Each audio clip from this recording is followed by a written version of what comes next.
All right, welcome in everybody here to Johnson County Sports Live. My name is Reed McAvoy. Alongside me is Dylan Vanderveen. We are in for doubleheader action here from the baseball diamond.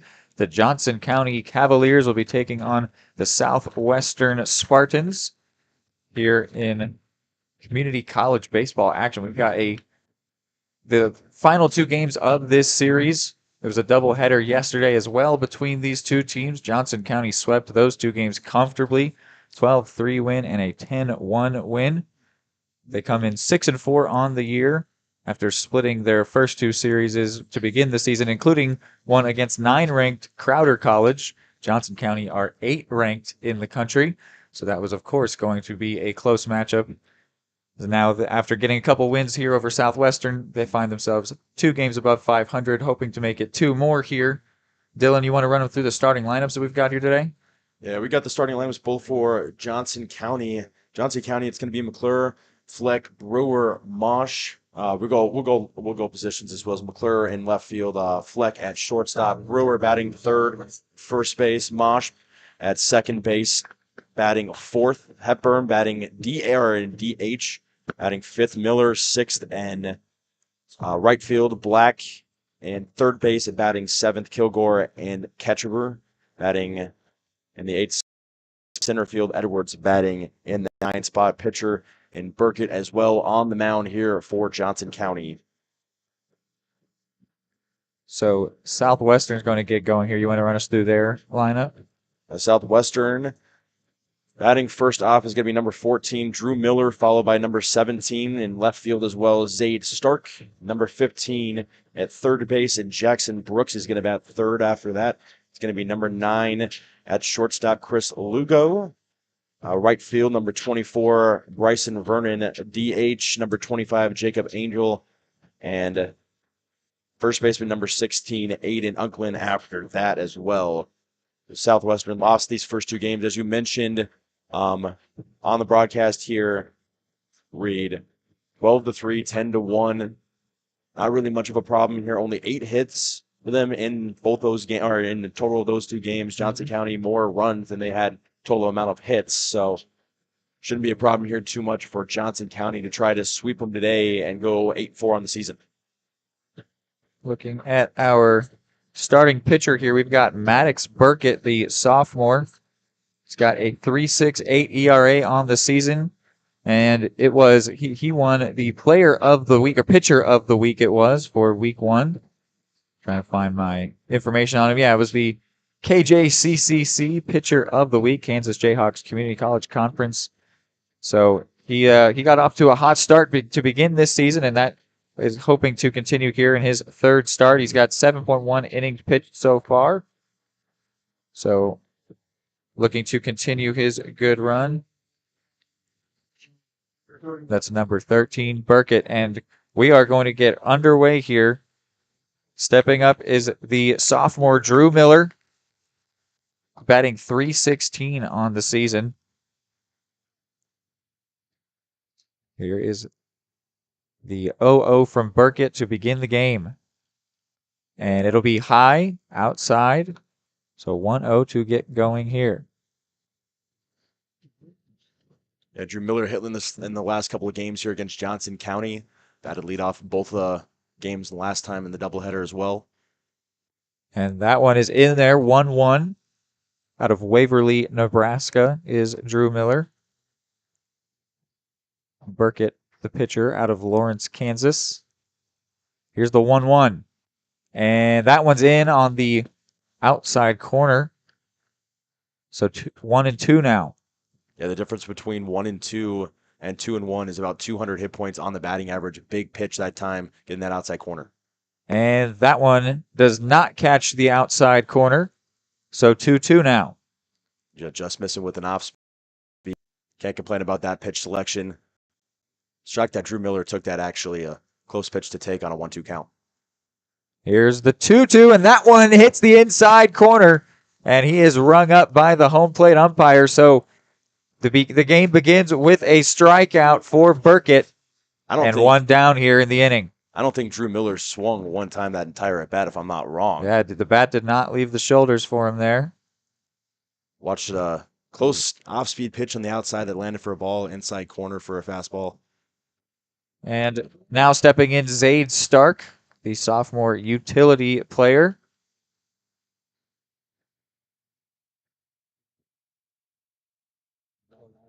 Swung on that one, fouled it back, so 0-1 here.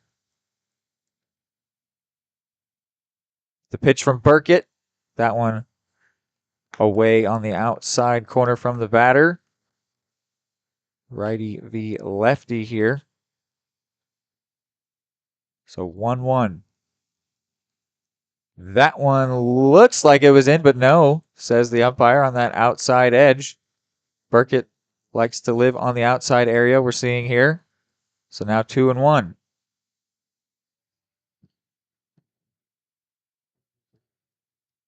And that one is hit, and that is going to be a fair ball. This will be extra bases for Stark. It's going to hit the right field wall and be thrown in, and Stark will hold up at second. So with one out here, a runner on second for the Spartans. Yeah, that's going to be the fourth hit in the 3 games that they've played against Johnson County today here for Stark as well. So 2 for 4 in that last game that they played that they lost 10-1, and before that, a hit in that one as well. 3 strikeouts, but gets the better of this one on the outer half. Beautiful swing, beautiful timing. Drilled it right next to that right field line, and with this turf on the field, it's going to roll for pretty much forever if you don't put a stop to it. Yeah, the first baseman had a shot at it but couldn't bring it in, and so got all the way to that right field wall. Stark goes into second. Now they try to pick him off, and he saw that one coming. So the move from Burkett, not good enough to catch Stark napping. Settles in again at second base. Now into the box is Jackson Brooks, the sophomore, number 15, batting 188. So not a great batting average that he's rocking so far here. Burkett takes a look back at second and now fires the 0-0, and it does not catch that outside corner. Said it already, Burkett clearly likes living on the outside. It worked for him in the first AB here against Miller, but did not go so well against Stark, and now outside against Brooks. So here's the 1-0. That one doesn't catch the outside edge either. 2-0.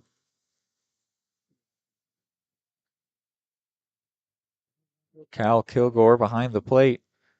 Maybe if he could maybe try to frame those outside edge pitches. They're not far off the plate, but that one does catch that corner. So now 2-1. Nice off speed to land in there. Good pitch throw for a strike. 2-0, you're not going to really swing a whole lot of off speed pitch. Tip your hat and get to the next one. Runner on second. The 2-1. That one not brought in by Kilgore. And it was outside anyway, so now the 3-1. It's like they're calling a little bit outside and a little bit low is what that umpire just kind of signaled. Here is the 3-1, and that one's going to be a little dribbler back to the mound. Burkett picks it up, fires onto first, but meanwhile the runner Stark moves over to third. So with 2 away, a runner on third base for the Spartans trying to open up the scoring here. Now coming in shortstop, number 9, Chris Lugo, the sophomore, batting .250 on the season. He's got a homer already, 2 doubles as well, so clearly a good power bat, 3 walks. So a smart batter here in Lugo, 348 on base percentage. With the runner at third, he takes a big hack at that one and misses it. It was on the outside corner again. So now 0-1 with 2 away.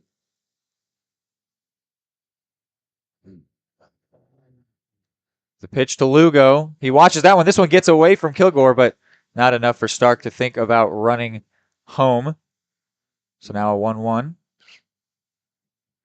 Yeah, this backstop can be fortunate and negative both on the catcher. I mean, if it bounces hard enough off this brick, it'll roll for forever towards either side. But, I mean, if it rolls straight back and hits off right off this brick right in front of us, I mean, it's going to bounce straight back and easy play for the catcher if they do try to run home. Yeah, and with Burkett not attacking the zone as much here, Kilgore's going to have a lot to do. This one hits straight up.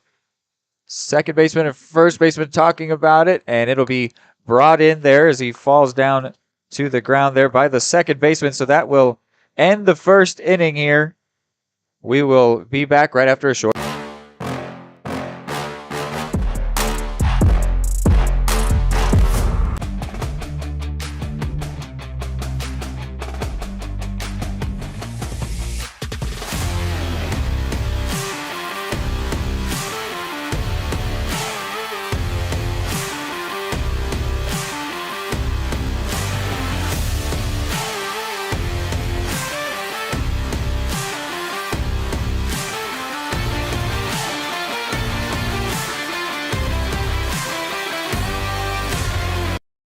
For more than 20 years, Gherkin Rental has been the place to go to get the job done in eastern Kansas and western Missouri. With a huge selection of quality equipment, from roll-offs to trailers, telehandlers to generators, power washers to popcorn makers. Experienced equipment professionals and clean, well-maintained tools to help you get the job done right the first time. Gherkin Rental. Stop by any of their 13 locations across the KC Metro or call 855-GHERKINS. That's 855-437-5367. Welcome back. Back here on Johnson County Sports Live. So we are about to begin the bottom of the first. A runner did get all the way to third base, but no one home for the Spartans. So now Cavaliers get a chance working against Pedro Sierra, the freshman, getting his first start here. Only has one inning that he's worked this season. In that inning, he let up a run. Actually, a couple runs, but only one of them was earned. So that comes out to an unflattering 9 ERA, but it's not exactly, it's on a very small sample size. So we'll get to see a little bit more of Pedro Sierra today, see what he's got. And as he tries to work down, his first start as the freshman tries to work down that 9 ERA. Now, stepping up to the plate for the Cavaliers is Jake McClure, the redshirt freshman, playing left fielder today. He can play infield and outfield, hailing from Gardner, Kansas. He redshirted last season due to injury. Takes that one. Nice try by the catcher, though. Nice frame job. They call it a strike, so 0-1 here. Sierra against McClure. McClure batting .313 and hits this one over to first base. The first baseman brings it in, gets it back to Sierra, who's going to beat McClure to the bag.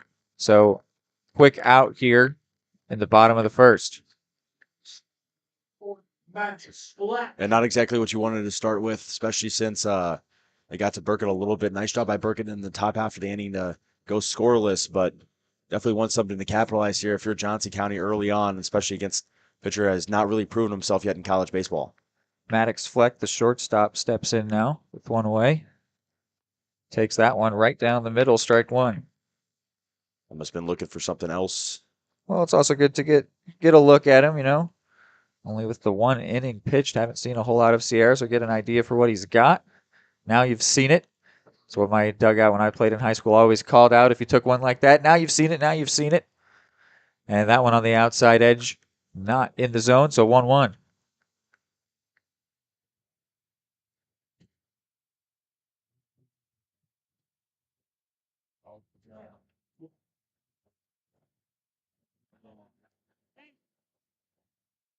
Here is the 1-1 from Sierra, and a big hack there from Maddox Fleck.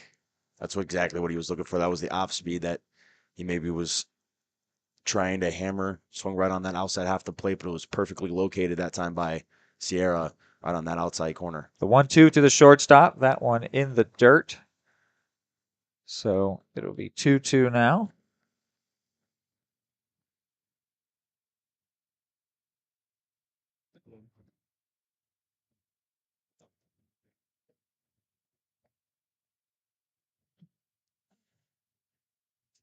And that one outside, so the count is full, 3-2.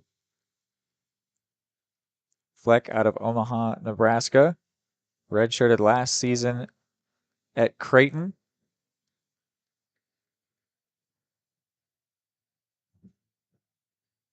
And here is the full count pitch, and it is outside, so Fleck will take his base. That's a really good eye by Fleck right there. That had to be just off the plate. I mean, that was right there. Not necessarily badly located by Pedro Sierra, right exactly where he wanted it. Just didn't get that call right on the outside. That on-base percentage that was at .474 only improves for the freshman Fleck. And now stepping in number 3, Dagan Brewer. And here's the first pitch to him. Catches the top of the zone there, so 0-1. .469 is the very impressive batting average that Brewer comes into today with. Here's the 0-1, and actually a throw over to first. Fleck gets back in there.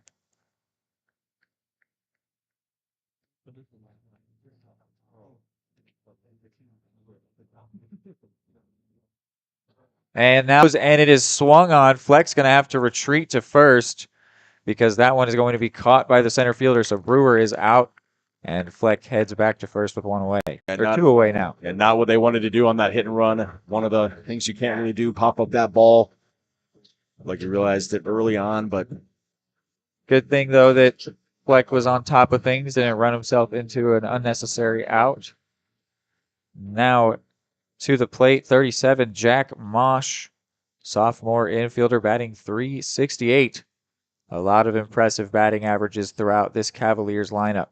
And another throw over to first. Fleck dives in safely.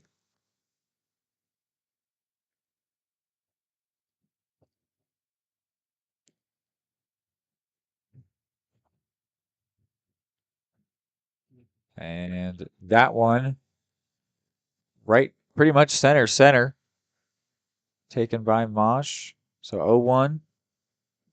Fleck, though, clearly is living a little bit rent-free in the mind of Sierra. Keeps looking over at first, and there's another throw over. He's got him worried.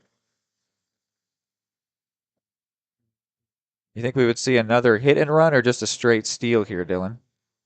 And now with 2 outs here, 0-1 count, I could definitely see something coming if he's got speed. And there he takes off, and there was a check swing, and he is into second base as the shortstop couldn't bring it in either way.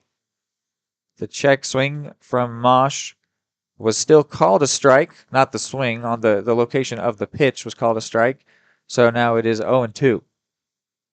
But Fleck does move over to second base against Sierra's wishes. It was a straight steal that time. Nice job to take the bag.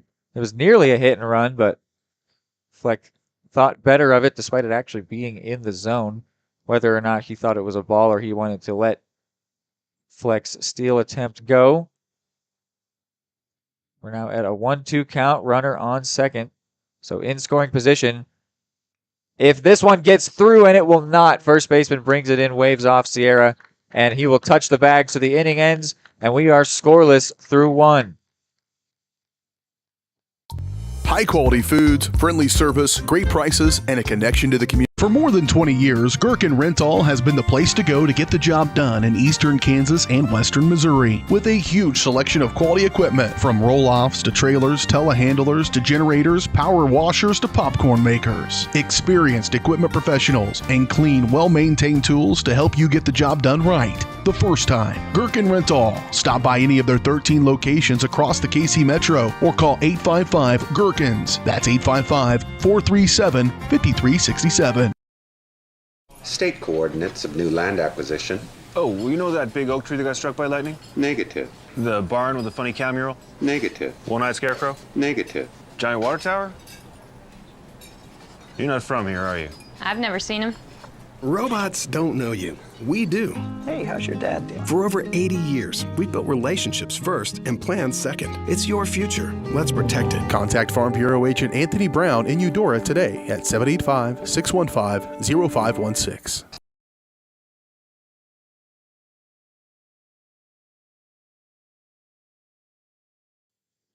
Back here, top 2 is about to get underway.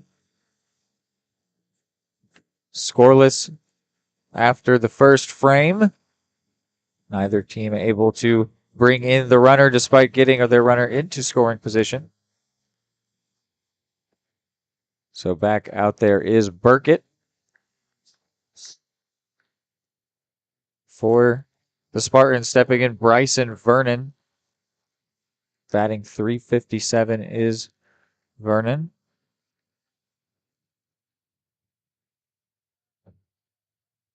Here's the 0-0 from Burkett. And outside 1-0. Yeah, Burkett hammered early the last inning. Got a strikeout very early on Miller. Like to see him strike early here again. Even this count out. Perfect. What do you think about him living on that outside edge? Wherever the batter is, he's clearly going into the other batter's box with most of his pitches. Well, that's kind of the bread and butter on what you kind of want to do. If you can dominate the outside corner, that's the farthest point of where you can throw it to a batter, and that's one of the hardest pitches to hit. If you can constantly hammer right at the knees on the outside corner with a fastball, I mean, there's not a whole lot you can do, and you can just level up every single person. And that lets you also set the tone for your off speed as well. If you can hammer the outside corner and dominate your fastball when you get into really good counts with that fastball, allows you to dominate your off speed and build your off speed early as well. And he keeps getting them close, which is what helped him get the strikeout against Miller. But since then, it's not working for him too well, as he's now in a 3-1 count here. And he gets the swing finally. Still was on the outside there, but Vernon bought it, and now the count is full. With the outside pitches as well, we might see a lot of Dagan Brewer, the first baseman, having to field grounders, but not on this occasion. That one hit into left center, and it's going to be extra bases once again against Burkett. Brewer will come into second and then put on the brakes. So a second double of the ball game for the Spartans. And with none out, Vernon is on second base. Yeah, and that one just a little bit too over the plate. I mean, that was pretty close to right down the middle. I mean, it was a 3-2 count. It was, the pitcher had to beat the batter had to beat the pitcher at the full count, and he threw it right at him, but left it just a little bit too far on the plate. The timing was perfect by him, and second double of the game here, and in trouble again is Burkett. Freshman Jacob Angel now steps in with none out and a runner in scoring position. And he looks to bunt to try to get Vernon over, and he made contact with that one, bunted it foul, so 0-1. Yeah, I bet you they'll call the same thing again. Yeah, Vernon looks like he is almost wanting to take off from second, but of course with none out, that would be living dangerously. But looking at how these last two games have gone for Southwestern, I'm sure they realize they need to get runs on the board, and that one foul once more. So now 0-2. Yeah, that'll get your coach heated on the bench. Two chances to lay down a bunt, can't lay down either. Fortunate, however, for Johnson County, some speed as well on second base right now. So here's the 0-2, and now likely going to have to be in swing mode is Angel. And indeed he will be, and takes that one on the outside corner. Looks like it actually caught some dirt there, so 1-2.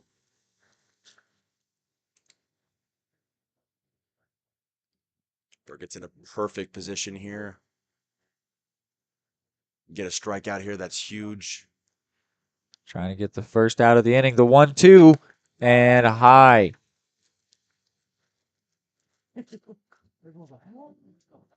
Definitely want to get something, either you can get the strikeout, that's obviously perfect, but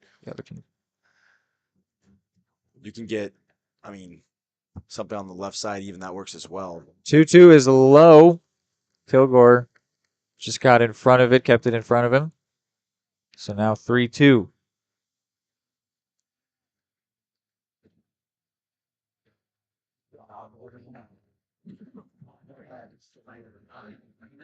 The full count pitch to Angel from Burkett. And that one in the zone, hit over to third, and not able to be brought in by Black.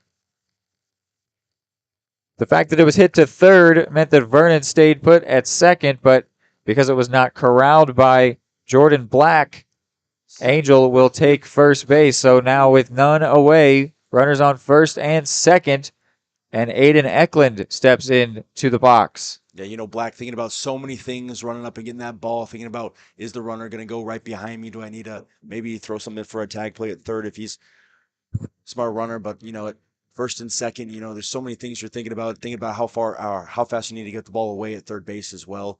So, you just got to shake it off and get to the next play. Now the double play is in order. Triple plays even in order if you wanted. First baseman saw that one coming. That was Brewer. He was charging in the second that pitch was not even really before it was out of the hand of Burkett because he saw that Eklund wanted to bunt. And once again, the bunt goes foul. That's 3 in a row that they just can't be put in play. I mean, this is a classic bunt situation. First and second, no outs. Want to get that second and third with 1 out. I mean, yeah, if Burkett could force that again, and he gets a second strike, that's what I was about to say, is if he could get a second strike again, he could turn off the bunt situation once more. And that is what he just did there, not by way of the bunt, but I think that Brewer scared Eklund off of it by charging in the first baseman. So now 0-2, runners on first and second. This is a huge double play chance for the Cavs, and instead it's going to be a strikeout. He caught that outside corner that he's been looking for all day long, and Eklund is retired. Yeah, it looked like, I don't, when you have 2 strikes on you, I don't know exactly what he was looking for on that, and at least to battle it off, but big strikeout that time for Burkett to get the 1 out. And you think they still want to bunt here? I mean, it's kind of the call on the coach, but not bunting 3 times. And this could be the double play. He steps on the bag, fires to first, and it is off target, so the inning will continue, but he did get the out at third. Make sure you film that when that happens. The out is made over at third, so a little bit of redemption there for Black, but then a misfire over to first. Not an error because he still registered an out, but it could have been a double play there had it not been for the inaccurate throw. So runners at first and second again, this time 2 away. And now Shamithane Maximiliana out of Curacao steps up. 2 on, 2 out in inning number 2. And that one caught the bottom corner, 0-1.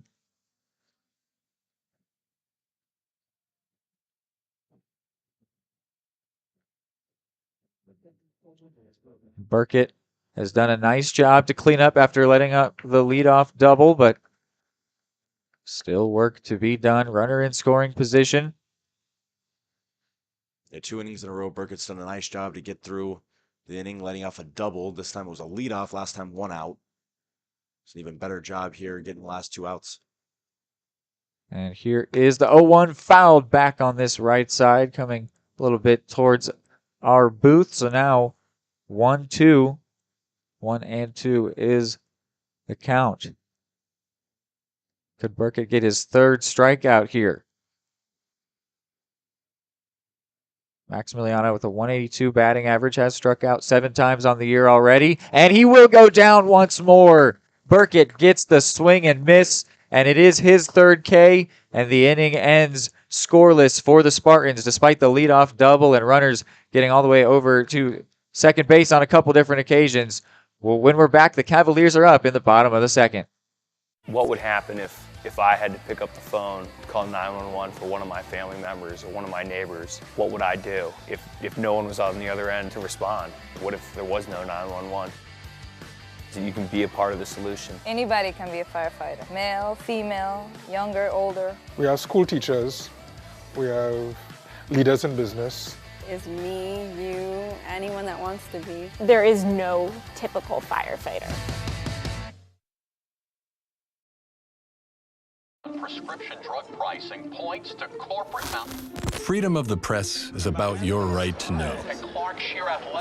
It's about your right to be informed.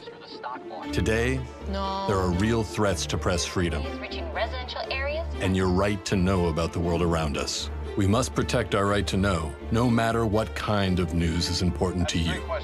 Before it's too late, understand the threats. ProtectPressFreedom.org. Back here for the bottom of inning number 2. Cavaliers have kept the Spartans at bay here despite their best efforts. So a run would take the lead.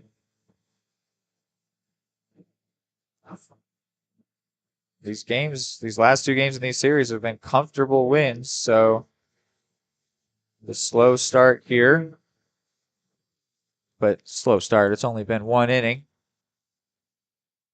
So now stepping up is Hepburn, the DH, typically playing behind the plate.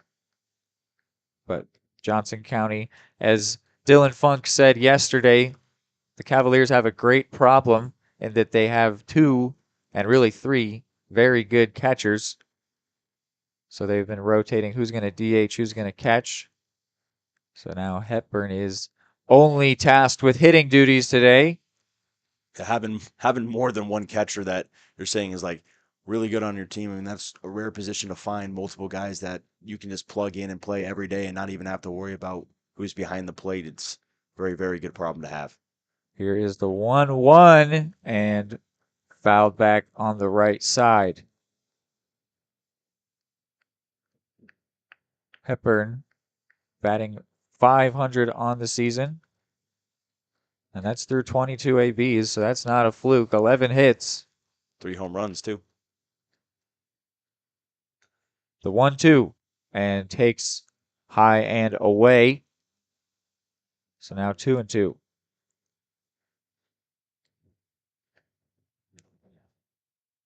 Yeah, him and Brewer, the only two with 3 home runs already on this team through 10 games. The 2-2 and inside. So now the count runs full. Just inside that time was a good take. A little bit too close of a take, though, if you're on a 2-2 count.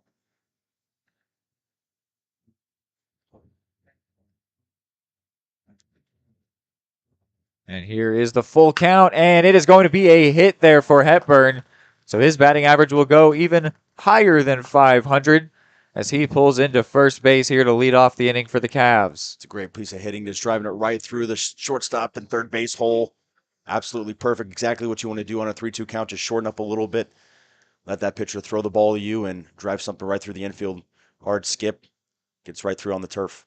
And you got to respect it from Sierra with the full count. He didn't shy away. He challenged in the zone, made Hepburn prove it, and Hepburn proved it. He got a hit and at first base, and that one almost caught Shadarowick off guard.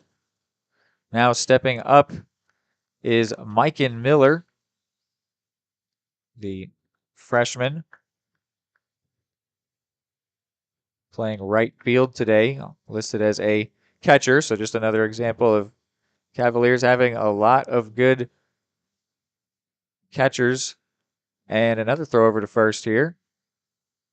Make sure you film those. When they throw over, just, catch it. Here is the 1-0. And it is going to be hit out to center field, and it'll drop.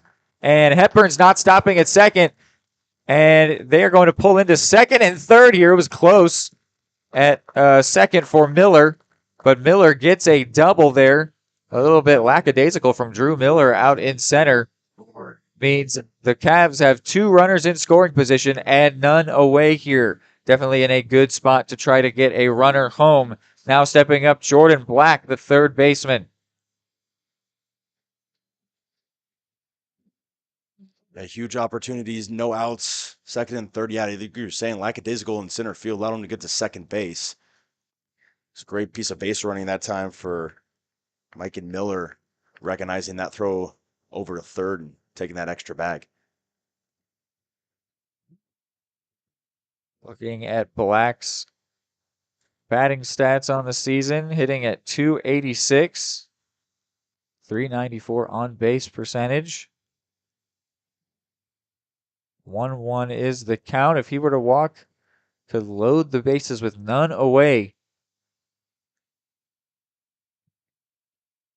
And that one too far inside 2-1. It's worth mentioning in this, because we've got doubleheader action here, this game is slated for 7 innings. There are all kinds of different scenarios that could make that play out differently, but unless this game gets out of hand, should be 7 innings of baseball, unless it either ends tied after 7, then we'll go to extras, of course. Yeah, he's hammering that inside part of the plate. Time Black looked like he could have let that one go, but I like the aggressive approach, 2-2. I'm expecting him to go right back to that same location. Made contact, so he caught up to Sierra's pitch, and here is the 2-2, and he hit that one pretty good. Runner's going to tag, and they're still going back, and it drops. It's a hit. So the runners now take off. The left fielder looks like he is injured, and he is. This could be an inside the Parker. No, he will pull up at third. The throw comes in. Left fielder is still down over there. Yeah, he went up. That's Zaid Stark. Yeah, he went up for try to get that ball run right into the wall. Meanwhile, though, 2 runners come in to score. So the Cavaliers, 2 to the good off of what will go down as a triple for Black. Yeah, at first glance, when you said you hit it pretty well, I thought this ball was going out and just falls just a few feet short. Gonna have to tell Black to do his push-ups tonight. Maybe get 5 or 6 more tonight, and he'll let that one out the next time. But at first, I thought it was going to be an out, and that the runner would tag, and then I thought it was out, and it ended up being neither one of those things. Looks like they might have to make a substitution over there for Zaid Stark, the utility sophomore. no, looks like he's staying in. Yeah, okay, he's gonna tough it out. Number 17 out there in left field. You can see him on the far left corner, far left center of your screen. So now stepping in after that little injury concern is Cal Kilgore. None away, 2 already in the inning, and a runner over at third base. And this one gets away from the catcher. The runner is going to come in, and he is going to score. So it is 3-0 here, as Black is able to come in on the either passed ball or wild pitch. I'm not the scorekeeper. I can't tell you. Yeah, that's going to be a pass ball that time. That got right through his legs. First pass ball that you've seen from either team really today, but that one just got right behind him, and fortunately ends up in another run here for the Cavaliers. A great inning here, up 3-0. Still none out, and it's like the inning just began. Kilgore caught this one. It's going to go back out there for Stark, and Stark is able to bring this one in. So the first out of the inning is Cal Kilgore. And now the number 9 hole hitter steps up with one away. It's Riker Edwards, the freshman outfielder.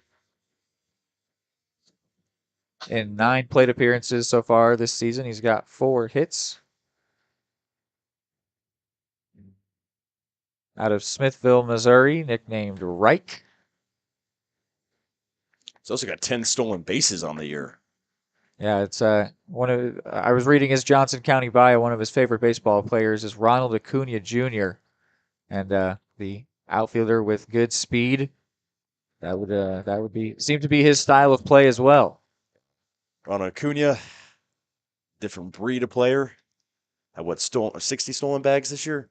It was something like that. It was ridiculous.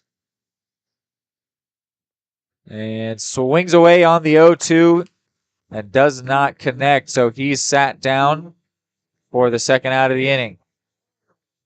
So that will bring up the leadoff man again, Jake McClure.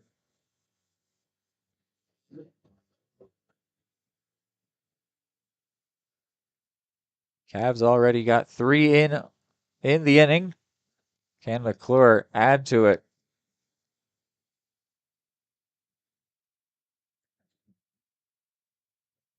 First pitch was a ball.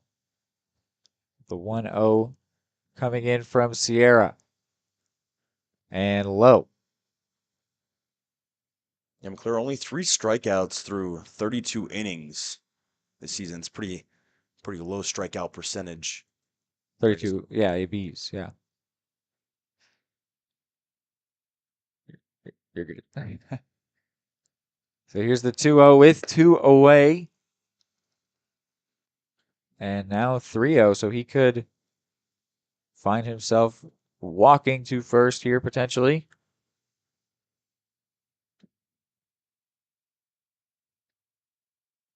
And that one not brought in by the catcher.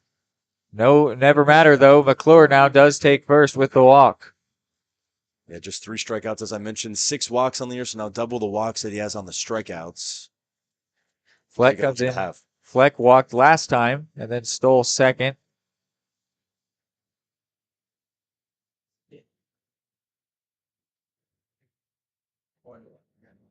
So 1 on, 2 out, 3 in.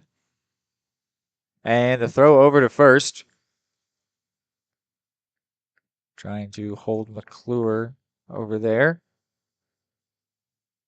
You got his stolen bases for McClure? Yeah, McClure, just 2 stolen bases on 3 attempts this year. So Seems Sierra just is stingy with runners over at first. Maybe he thinks he's got a good move over there. He knows he's got a good move over there. It did not work, though, when this man who's batting, Fleck, was the runner over on first. Another throw over. That time, McClure was late to see it, but he was able to get a hand in. Nearly did catch him napping there, Sierra. yeah, that one a little bit hesitant. Didn't see the move right away. Almost got him. It was really close. And once more, that time he saw it coming, though.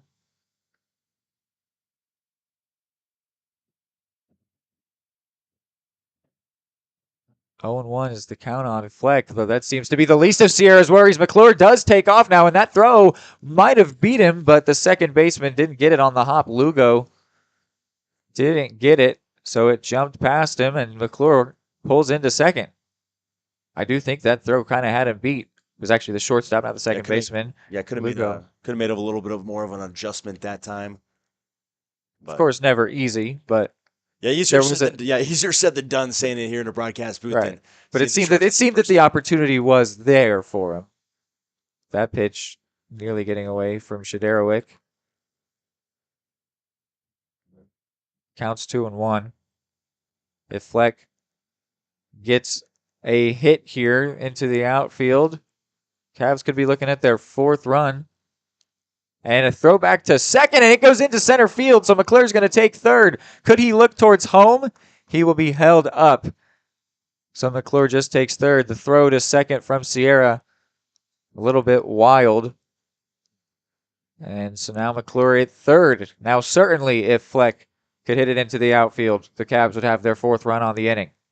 Yeah, that first time the second baseman could have probably made a better adjustment. This time it was just Sierra throwing that ball into center field, like straight behind him. Yeah. So this time, fortunate. Again, another mistake here for his team, and Cavaliers is taking advantage of some of the mistakes they're giving them, especially with walks. A couple of walks already issued by Pedro Sierra today.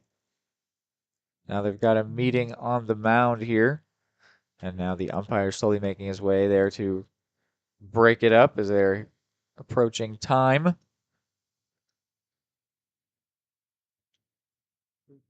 Gets a little fist bump from his coach there, does Sierra, and then the ump signals that's their first timeout.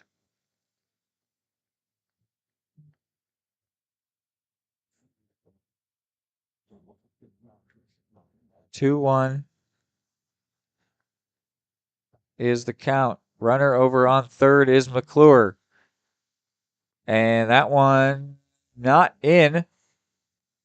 So 3-1.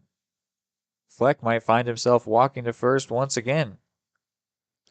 Yeah, he does lead this team in walks this season, 7 now with that walk today. So got a good guy on him, and he's going to walk again. Yep. And he does indeed get issued a 4th ball once again. So takes the slow trot to first, which then lets Dagan Brewer, who's playing first base today, step in. The power bat of Brewer, hitting .469 on the season. Yeah, we haven't seen Pedro Sierra yet this year at all be this late, even into a game. You only pitch, obviously, the one. And Fleck takes off and won't even get a throw because it was in the dirt, so Shadarowick won't even try. He's got a second stolen base, does Fleck. 2 runners in scoring position now for Brewer. Sorry, you were saying, Dylan? Yeah, County obviously is going to have a good opportunity to see the pitch. Another good off speed that time by Sierra, but you haven't seen him this late in the game yet this season. He only pitched the 1 inning in relief. I don't know how much he really necessarily starts. He got the start today, so probably has earned it, but these walks have really cost him a lot of pitches late in this game. And that one is going to be ripped into left field, So 2 runners will come in to score. Brewer will hold up at first, but Fleck and McClure come around and high five at home plate. It's 5-0 for the Cavs. So now Jack Mosh comes up.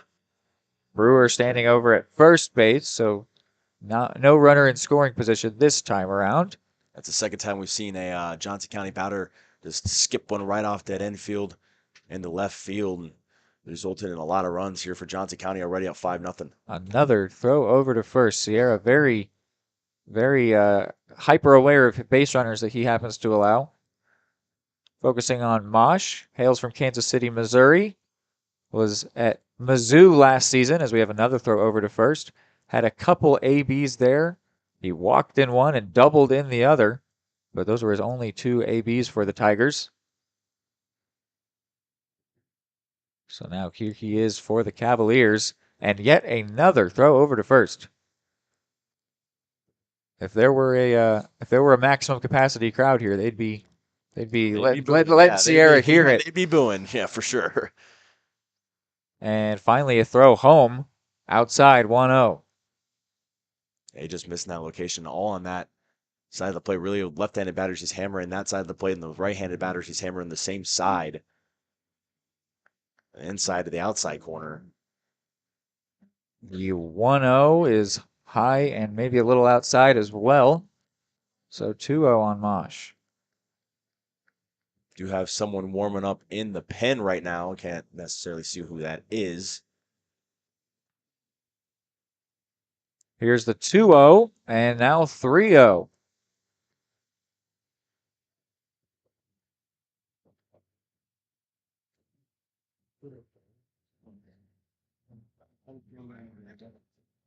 Brewer takes a conservative lead from first as the pitch is outside.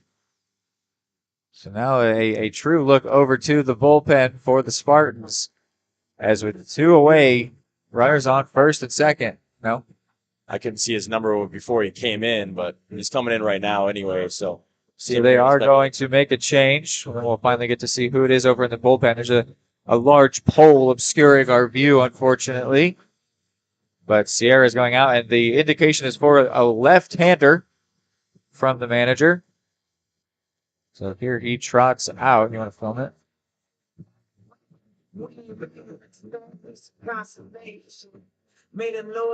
Not seeing a number for him, but Sierra is done here, having led up 5 runs here today. I believe only 4 earned because of the passed ball. But I don't think he did any favors to that 9 ERA, unfortunately. If anything, it's probably right around 25 now. So there we go. Finally see that jersey number. It's 4. So the lefty pitcher, let's see, sort through my rosters here. That is going to be Jose Chirena, freshman. He's got a save on the season and 2.2 innings pitched, only the 1 appearance. So it was a nearly 3 innings save where he only let up 1 hit, 2 walks, got 3 strikeouts, and is rocking a 0 ERA. If you know some of the other pitching stats, whip is one of my favorites. That's walks plus hits per innings pitched. Basically, how many base runners do you allow per 3 outs? And he's got 1.36 whip, 1.13 whip. So a very efficient ball player. And in only those 2.2 innings pitched, he averages 10 strikeouts through 9 innings. So if he were to go a complete 9, which I don't expect to happen here, he would get 10 Ks. So he's got stuff to, he's got put away stuff is what it sounds like from the stat sheet.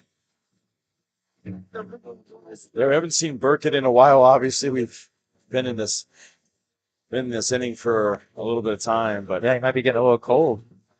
He's also got 11 Ks per 9 on that side as well. He's already got 3 going, so really good day. Carrera out of Toa Baja, Puerto Rico. So some international players for these opponents here. And here is the first batter for him, and that one nearly got away from him, actually. as he is now matched up with Kyle Hepburn, the DH. And Hepburn's going to get a hit here, and he will likely get an RBI as well as Brewer rounds third, comes home, and he will hold up at first, does Hepburn. Meanwhile, though, over to third is Mosh. So this inning does not get any better. That one is, of course, going to be charged to Sierra. Yeah, great job getting on him early. Only saw 2 pitches. Drove it right through that side again, and Johnson County just... They're looking to end this one before 7. Here is the 1-0, actually. No, okay. It was the 0-0. The scoreboard out there. I was like, man, he must be throwing quick if I missed one. Now it's the 1-0. Scoreboard was just looking into the future. And that one not in. So with 2 strikes, no, with 2 out, it's a 2-0 count. It looked like the pitcher and the catcher were not on the same page on that pitch. Yeah, they keep switching up signs here with the 2 runners on. They don't want anything getting stolen. That one in the dirt. Hepburn nearly took off for second, thinks better of it before any throw comes out from Shederowick. Yeah, I'm honestly shocked that Shederowick didn't try to get him on the pick bag. But with the runner at third, that's not worth missing the first baseman and giving up yet another run. So here's the 3-0. Could we see another walk here? We will. Bases loaded with 2 away. Take out a pitcher, and the next one comes in, and that was Mike and Miller. Starting to do the same stuff. I don't know if I called out Mike and Miller's name there. That was Mike and Miller working that walk. 4-0 ended up being the final count. So now Kyle Kilgore, the redshirt sophomore, steps up. Spent 22, fouls that one back. Spent the 22 season at New Mexico State, and then redshirted his 23 season at Arkansas.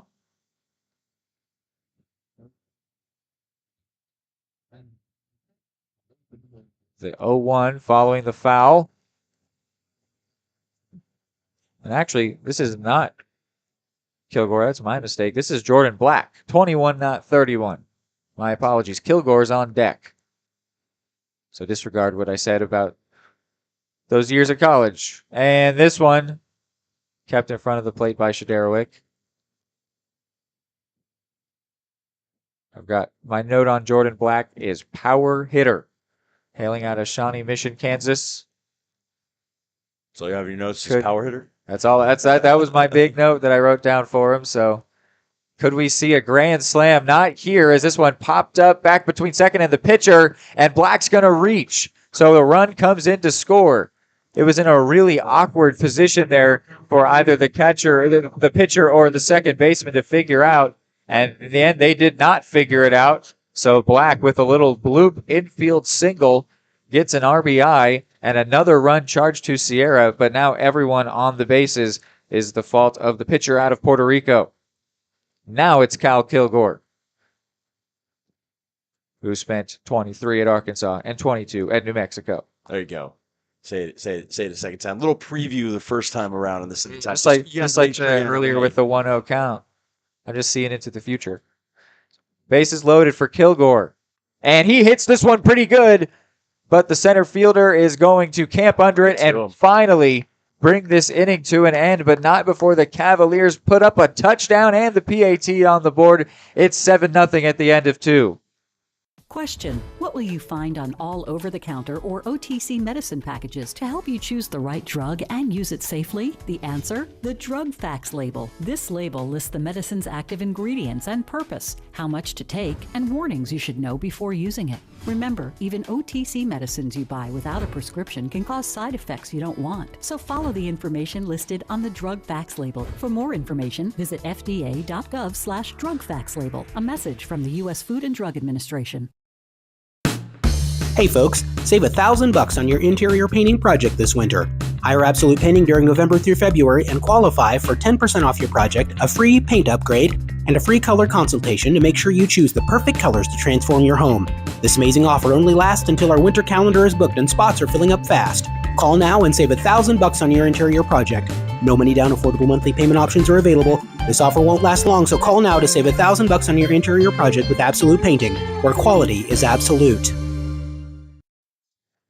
Hopefully Burkett was finding a way to stay warm in that dugout as his team gave him 7 runs of support, which I'm sure he's happy about, but it's been quite a while since he was out there on the mound. I'm sure he'll take all of his warm-up pitches here, start off this inning, but been impressive so far. 3 Ks, worked himself out of a couple of bad spots, gave up a couple of doubles, but hasn't given up anything besides that. So was helped by Spartans not being able to put down bunts on 3 or 4 separate occasions. Those are huge.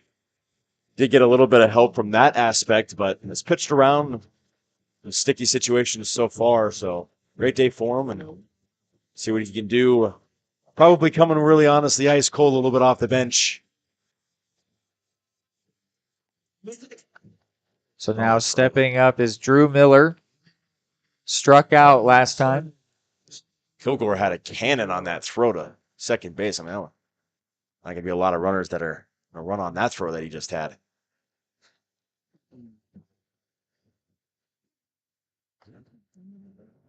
Here is the 0-0 to Miller, trying to reconcile his strikeout, and that's no way to do it with an ugly swing through the zone. He thought better of it, but couldn't stop himself. 0-1.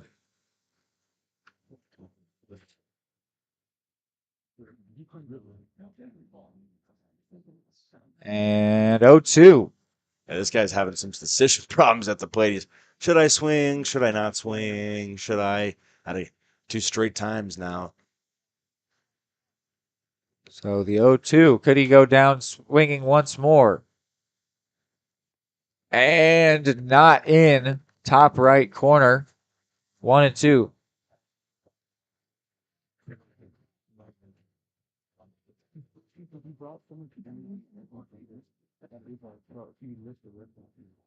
Here's Burkett's 1-2, fouled back. So defensive swing there from Miller. The at-bat continues. Now this time made his mind up early. Got some contact on it. And see another pitch this time from Burkett. See if he can get him. And Miller connects well with this one, but it'll be brought in by McClure out there and left.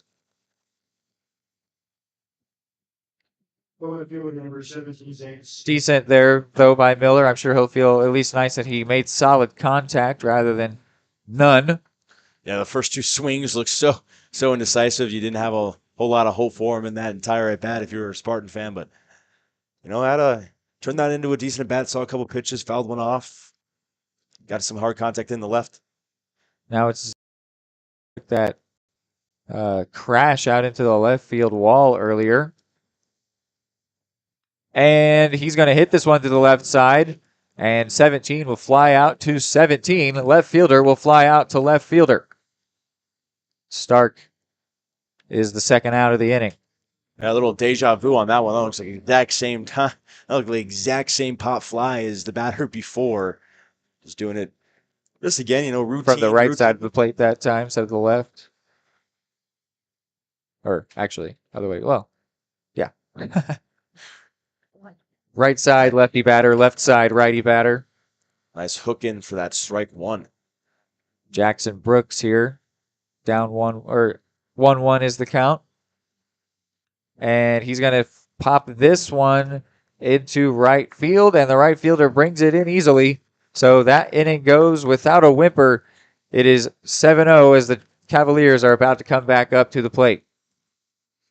At Kansas Insurance, we know one size doesn't fit all. In fact, our whole mindset is based on customized policies for you and your families. We're local, and we do what we do because we care about you. Think of us as brokers for your insurance needs. Working with Kansas Insurance gets you the award-winning service and attention to detail that only an independent agency can provide. All across Kansas, we're here to help you manage and plan for all types of risk. Contact a local agent today. Kansas Insurance. Local, independent, serving you.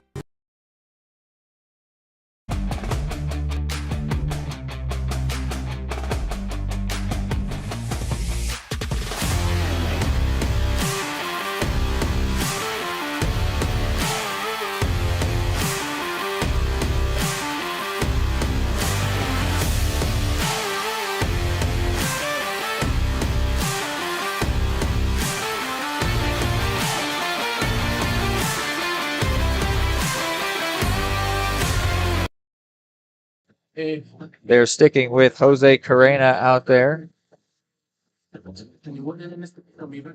Probably Jose Chirena.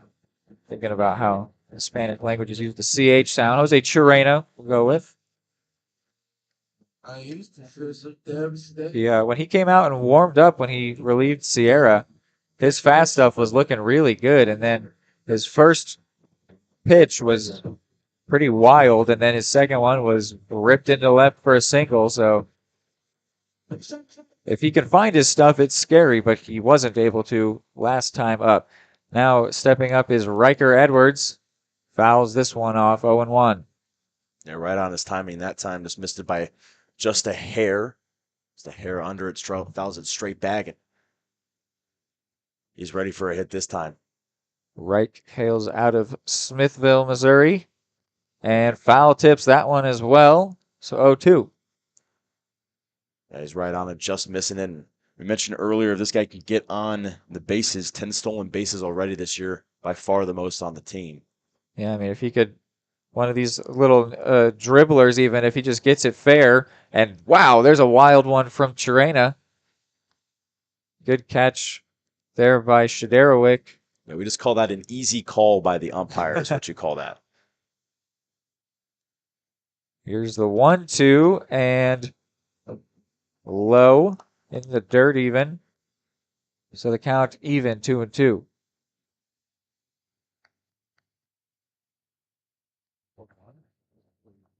Chirena. And this one is hit straight up by Edwards. It'll be in a little bit of an awkward spot. And it's going to drop. And now Edwards is going to take off for second, and he's going to get there with a double. Absolutely terrific base running. As soon as he saw that ball land, he was already taking off for second base. He knew that no one was going to even close to catch up with his speed. As we mentioned, what kind of speed he has. And I just... To be real, talking about his speed, if he had committed to running the whole time, he might be camped at third right now, but that was just in such a weird spot. I knew that it wasn't going to be easy. It into this cloudy sky, the white ball into the white-gray clouds, first baseman, second baseman right next to each other. Those are always tough, and that's something that, late season, I don't think that drops. Early season, they've got to figure out who's the captain on the infield, whose call matters more. And they clearly didn't have that figured out yet, so that one landed in between first and second, and Edwards with an infield double. Not something you hear too often. Here's McClure now. You go home and tell your dad that one and be like, hey, I pulled today, one for three with a double. Yeah. Where'd you get your double to? Well, the second base. In between the first baseman and second baseman. It was really a pop-up. So none away, and the speed of Edwards at second base, that one low to McClure, so 2-0. No one warming up for the Spartans, though. So they're putting faith in Chirena to maybe get that strikeout pitch back, but it is not here today so far. Edwards not taking too big of a lead, and they're going to throw back to second. This time accurately so. Edwards saw it coming. I was just commenting his lead wasn't all that big, so it wasn't too hard for him to get back. They've picked off a lot today between Pedro Sierra mostly, but these guys like checking their runners. And I thought they were going to do it again as I saw the shortstop Lugo charging, but instead it was a throw home, and it was a strike, 2-1. He found his curveball on that pitch, got it right in there. Oh.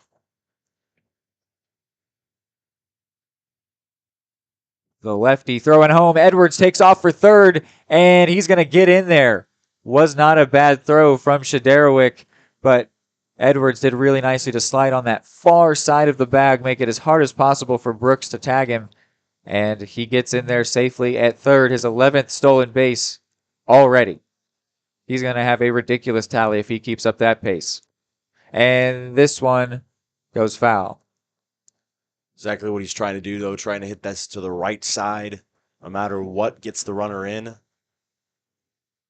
Infield's all playing back, not really worried about giving up their 8th run of the game. So, yeah, Cavs are potentially looking at mercy ruling, which would be 10 after 5. So definitely closing in on that territory already. Honestly shocked that Hornet infielders aren't playing a little bit more in right now, but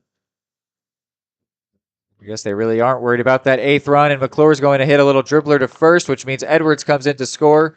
McClure gets out, but not before he gets an RBI. it's quality at bat right there. Not hard contact, but you did your job, got that runner in, and 8-0 coaches will be happy with you for that one, no matter where you hit it. Yeah, 8-0. Not much of a game so far, and not much of offense on the Spartan side either in this entire series. Just 10 hits total between the 3 games so far. So now it's the shortstop, Maddox Fleck.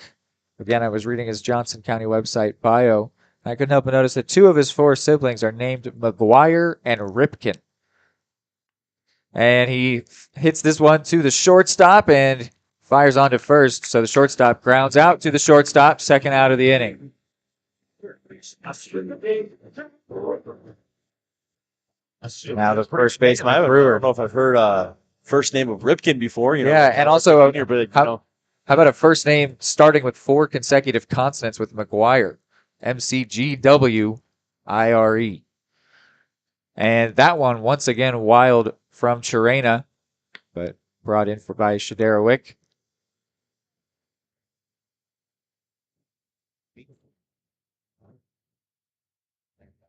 The 1-0 to Brewer.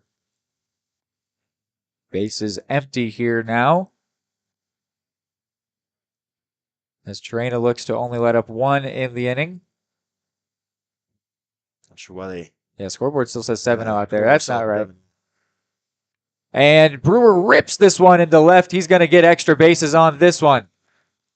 Brought in out there by Stark. And Brewer pulls into second. They nearly caught up to him.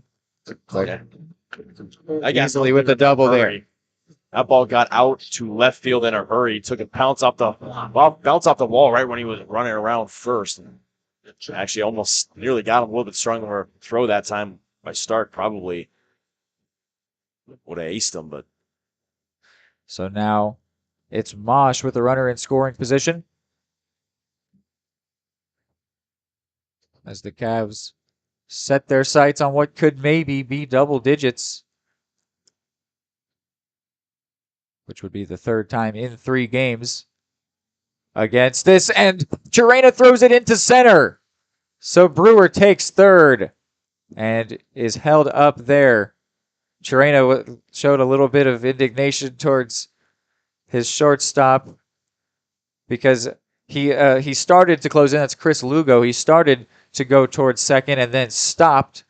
And so when Chirena threw it, there was nobody there. Lugo had essentially faked out his own teammate, and it went into center field. Brewer takes 3rd. Now another meeting on the mound here. Yeah, it almost actually hit Brewer. I don't know how it didn't just run right past him, but this team just doesn't seem like they have the communication that they need to sometimes on this baseball field. They just haven't had that shortstop and pitcher really duo going at it. They've messed up twice now on that. And you know what? Maybe that's why they're doing all these pickoffs. That's something that in close games you really need to have airtight. And maybe they just came in understanding that today was going to be one where they're not going to get the better of their opponent, and so they want to get nail those things down early on in the season. Never a bad idea to get those things down. Things that are outside the fundamentals of the game, but can be difference makers in really tight ones. And maybe that's leading to all of these off attempts, trying to get some practice in, maybe develop some chemistry. Here is the 0-1, and it catches the inside edge. So 0-2 now on Mosh. Oh, looked a little too close to him, but who might have called? I'm not down there right behind the catcher like the umpire. So just Mosh, that turned from swinging to check swinging to making sure you don't get hit in the head, and the count's now 1-2. Those ones are scary, man. When it rides up to your face like that, those ones are. And that one, not in the zone. Must have been close 2-2. Brewer still over at 3rd, waiting to be driven in here. And a similar high and inside pitch. So the count goes full. 3-2, 2 outs, runner over at third.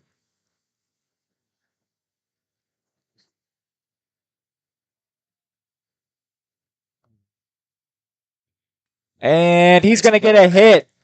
So Brewer does get to score, and Mosh has got his eyes set on second base. And they're still corralling that one over in left. So he will easily pull up into second base with the double. It's now 9-0. This is about the fourth or fifth time I've seen someone just like poke or just get that to the right side, whether you turn on or whether you're a left-handed hitter, just poke that to that left side. Done a great job and made Starks work busy in left field today, chasing after those balls on the turf. Stark has had a lot to do, and there has been a lot of runners in scoring position, and that's where we are again following the double. Hepburn here, the chance to drive in the runner from second. That one low, ball one. Someone might have to tell him to possibly fix the scoreboard. I believe it's 9. We'll do that during the break. I'll find someone.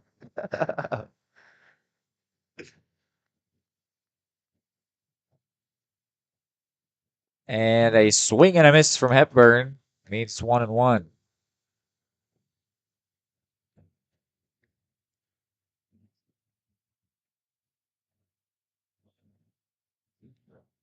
Mosh is the runner at second. Hepburn at the plate. Here's the pitch from Chirena. And it catches the outside top edge. So 1-2. Still no one warming up.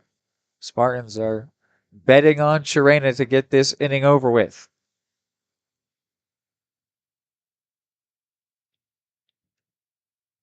And he's not going to do so just yet. 2-2 now.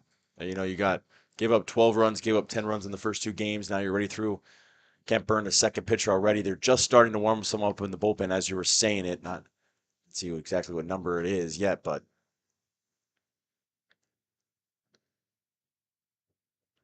here's the 2-2 home. Swung on by Hepburn. Out towards center. It's Miller. And he brings it in. So the inning mercifully brought to an end. Cavaliers put up 2. It's 9-0. Call insurance agent. Hello, customer. Oh, great. I just had a quick question about my insurance. You are 312th in line.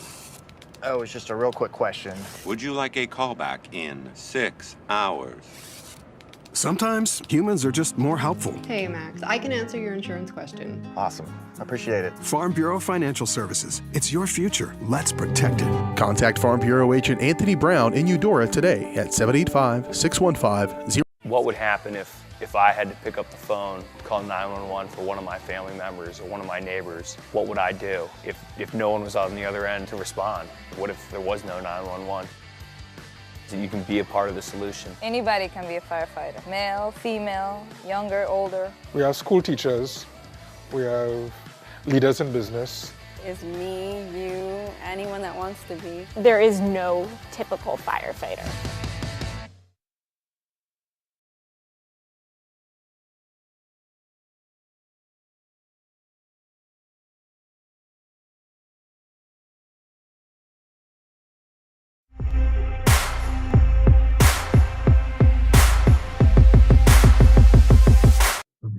Gonna fix those bumpers that say basketball on them. That's on me.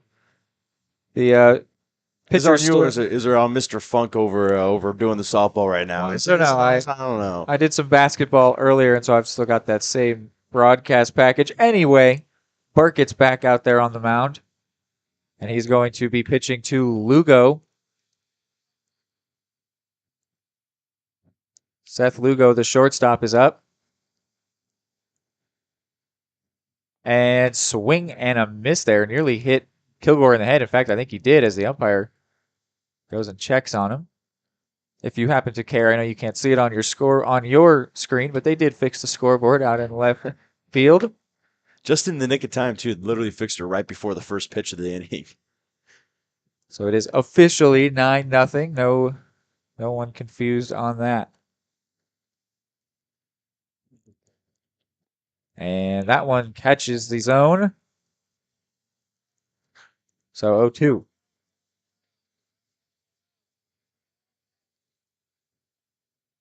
Looking for his 4th K.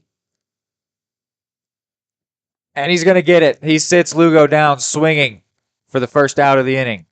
Now we mentioned 11 Ks per 9 here. Burkett now 4 on the game. Made quick work at the last inning. 3 up, 3 down, and he is on right now. And I thought, maybe he might be a little bit cold coming out of that big inning, but seems hotter than ever. If the Cavaliers hit 10 after 5, he could be looking at a complete game shutout. Here is the speed threat, Bryson Vernon. Hit the double earlier. And he's going to rip this one to right. Is it fair? It is not. Down that right field line. Hit in foul territory. So Vernon ends up just fouling that one away. A long fouling that one away. It's now 0-2.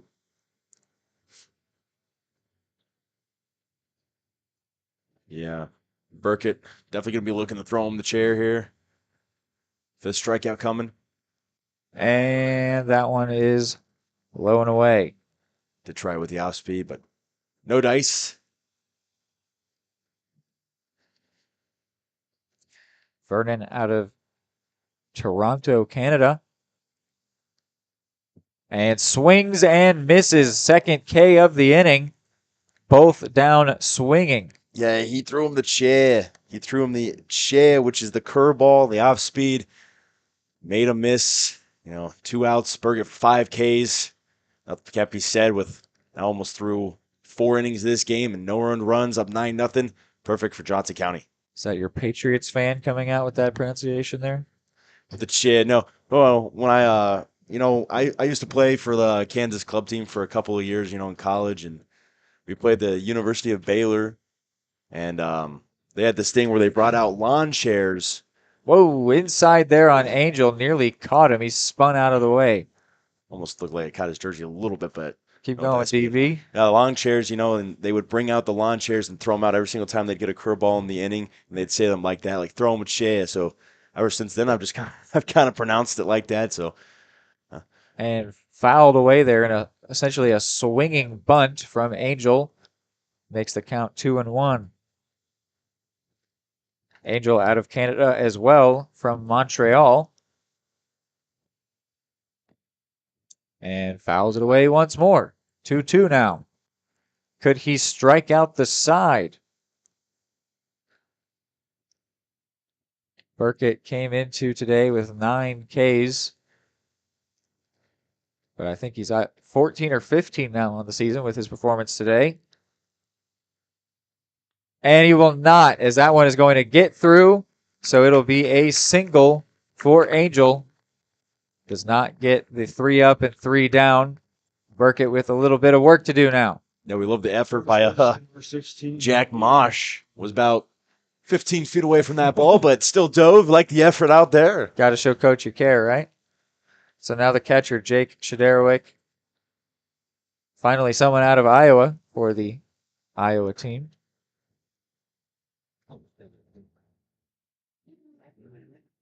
And doesn't swing at the high one. Actually, it's not Shederwick.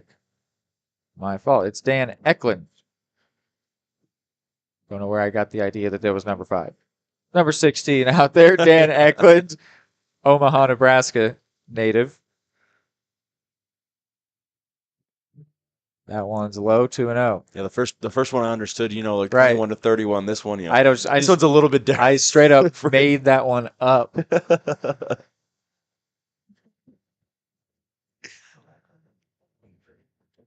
Here's the 2-0.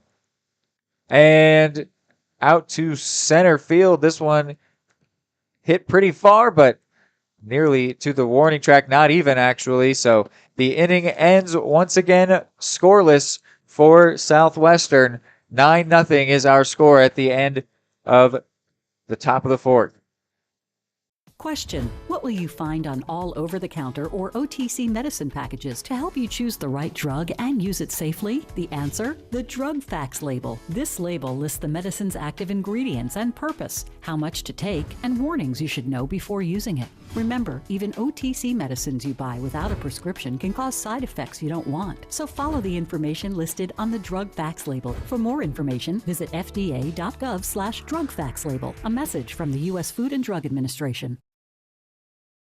More time before you wake up in the wild.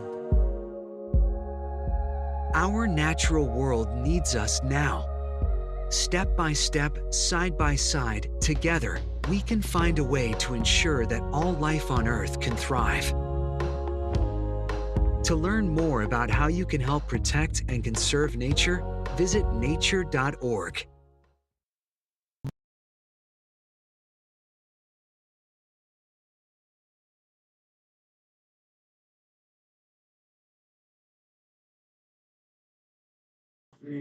And they are going to be leaving Chirena out there, interestingly, despite having someone warming up before. In fact, their bullpen is empty now, but it is still Jose Chirena out there to pitch. Cavaliers up to bat.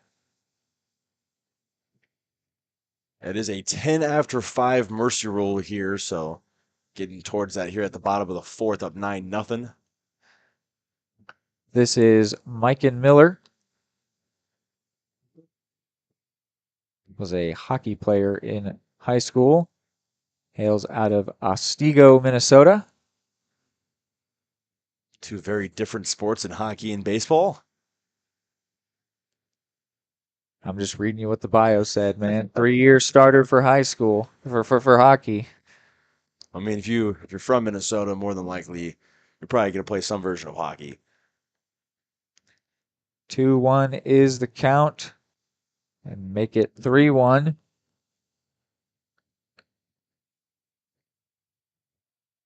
On Miller.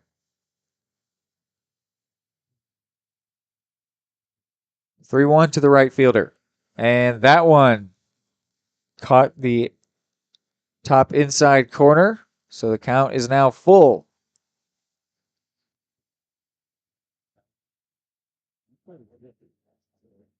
The full count offering is hit over to first, and that'll be a foul ball. Interesting. And one of those close calls, umpires right on that line. You kind of have to tell like where that ball is as soon as it's past that baseline, and that's kind of just on that discretion. So from my vantage point, which is admittedly poor, it looked like that one bounced over the first base bag, which would have made it fair. The umpire, who is standing much closer, said that one's foul, and now the full count walk is taken by Miller. The third baseman, number 21, Jordan Black. So now it's Jordan Black, third baseman. Had a bit of a interesting first inning when this one was still scoreless, where he didn't bring one in and let a runner get on first that shouldn't have, and then misfired over to first trying to turn a double play. But that feels like centuries ago in a game that is now 9-0 to the Cavaliers. Especially the errors that, when it's put zeros on the board, no one really cares. That one caught the outside corner for Chirena.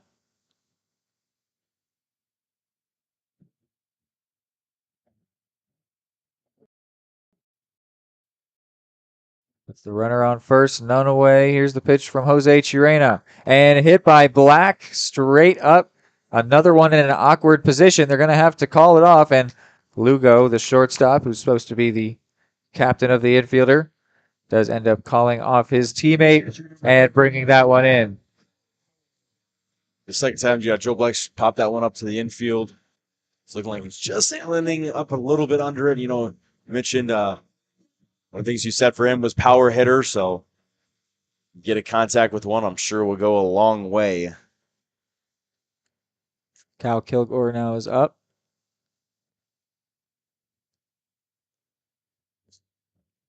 Got someone warming in the bullpen. do the Spartans. 1-0 is the count on the catcher.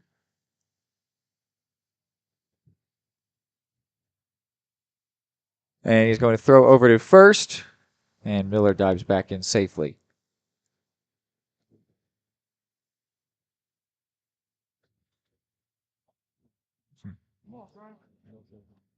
Always dangerous leading off this big versus a left-handed pitcher. Especially someone with such speed, and Kilgore gets under this one, and Stark brings it in over at the left field wall. So Miller will retreat to first. They have a lefty up in the pen. So now Riker Edwards comes up, number 16, the speed threat.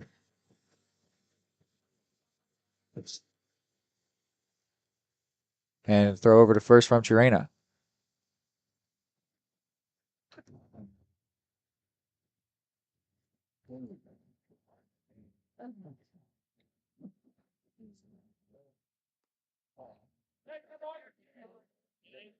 One misses.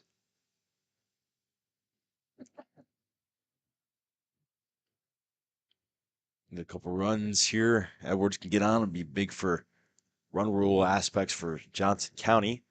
The pitcher in the bullpen is Cole Miller out of Nova Scotia, Canada. If they go to him, it'll still be a southpaw on the mound. Chirena seems to be reeling it in, though, here. He might get out of this inning unscathed.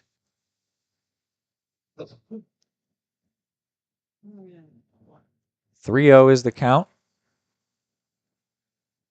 There's actually 2 away. I'm noticing your scoreboard says 1. My mistake. That one misses. No, it does not. It caught the outside edge, so no walk for Edwards. 3-1.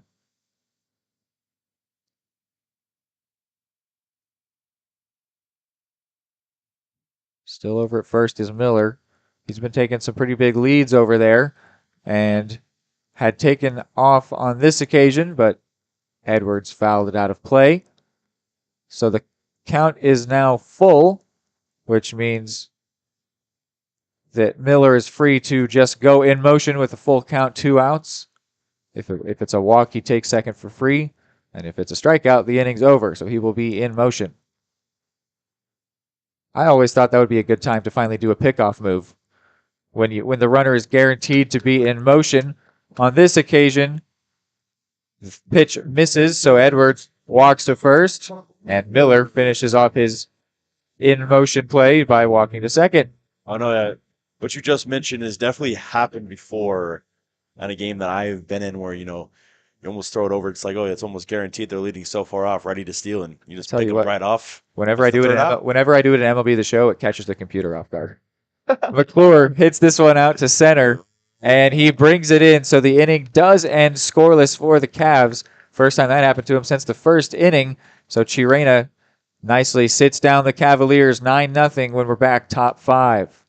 For more than 20 years, Gherkin Rental has been the place to go to get the job done in eastern Kansas and western Missouri. With a huge selection of quality equipment, from roll-offs to trailers, telehandlers to generators, power washers to popcorn makers. Experienced equipment professionals and clean, well-maintained tools to help you get the job done right the first time. Gherkin Rental. Stop by any of their 13 locations across the KC Metro or call 855-GHERKINS. That's 855-437-5367.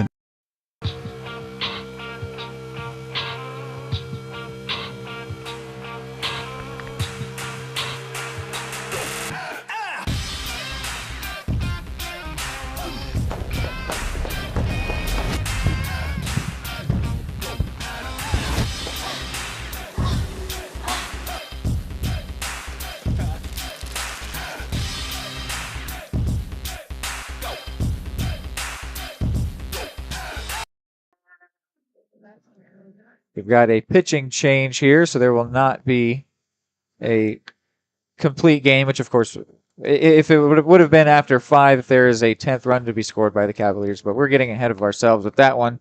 Sam Novotny is the pitcher who is coming in here out of Omaha, Nebraska. Righty. He has a mid-80s fastball, also throws a curveball and a change.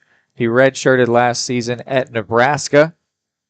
So he will come in for this 5th inning. If he can hold the Spartans scoreless and then the Cavaliers put up a 10th run in the bottom of the 5th, it would be the end of this game, but we still have another game coming up here, whether it's 5 innings or not. We've got doubleheader action here on Johnson County Sports Live. Kilgore practicing the throw to second there. Yeah, watching Novotny warm up, he landed about 3 curveballs that were just killer. The catcher number 5, Jake Sherwood. Interesting to see how he starts this off. Novotny comes in having thrown 7 innings. He's got a 5 ERA.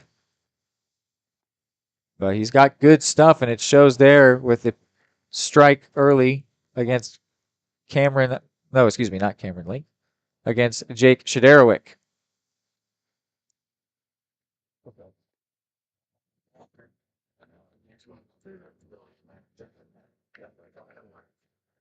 It's now 1-1. Here's the offering from Novotny. And swung on and fouled high and out of play. 1-2.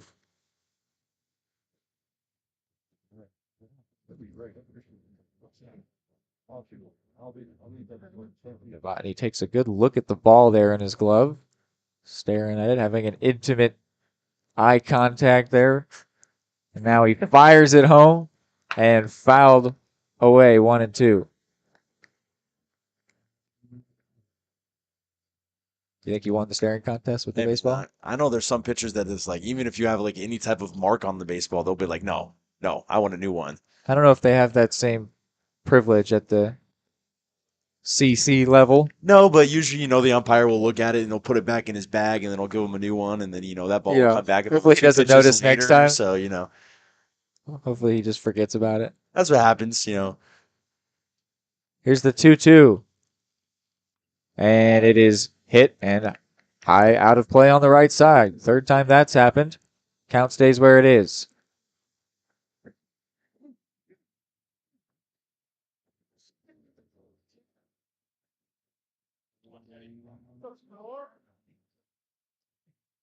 And swung on and missed there by the catcher, Shederowick. So that is the first out of the inning, and it comes via the K. I'm really impressed with this Johnson County pitching. They've really dominated the early aspects of these at-bats. Didn't get over 2-2 in that account either. Playing with them a little bit. Again, early on, 0-1 already.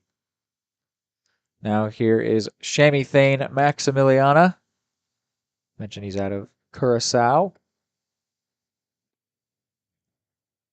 And that one caught, so 0-2.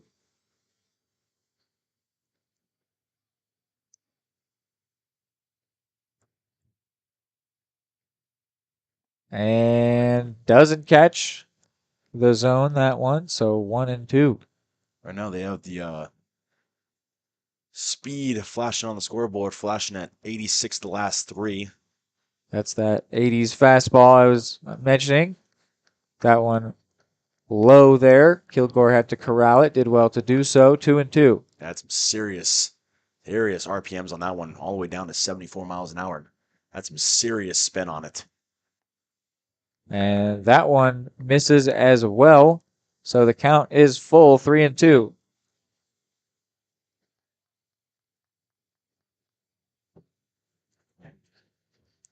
He's going to try to beat him here. This gas.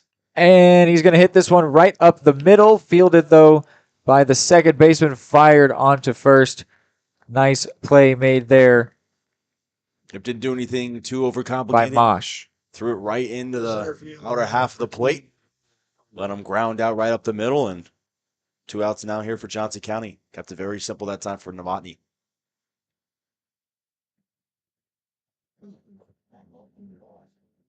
Now Drew Miller. He had the strikeout in the first AB, and then the second one nearly struck out, but instead finally got some good contact flying out to the left fielder, McClure. Now in his 3rd appearance here, trying to do a little better for himself. And not doing well to try to do so far. Swing and a miss there makes it 1-1. And Avani keeping the pace, making sure that he stays in his motion, working pretty quickly. Again. And another swing and a miss from Miller. He's just not on it today. 1-2. Again, if the Cavs get out of this one without letting up a run and then get one in the bottom of the fifth, we'll see this game ended early by way of the mercy rule. And Miller swings and misses his second strikeout of the day, Novotny's second of the inning. So there is a chance for a walk-off in the bottom of the fifth. Cavs up 9-0. Number one, obviously, is safety. We definitely call 811 to find out if there are any buried lines, fiber optic, whether it be telephone or pipeline or anything. Don't take a chance. Don't think you know and say, well, I don't remember anything being put in there. Call 811 and make sure that that's identified, that there isn't something there before you make that crossing. Because in the end, we want everybody going home. Everybody can make something, because I think everyone has a spark of creativity, and the reason that I have to keep making is because I don't think my life would be as fulfilling without it. If you make things yourself, that means you're not cowering in fear. You're out there taking chances. That, I think, is my way of saying I love you to the world. All right, now I want to hear why you make. Share your own Why I Make story today. Visit whyimake.org. And they're trying to get another inning out of Chirena. So he is back out there. Got his eyes set on more baseball, bringing us to a sixth and a seventh inning, which would require letting up no runs here. They do still have Miller up in the pen, but they are sticking with the Puerto Rican Chirena.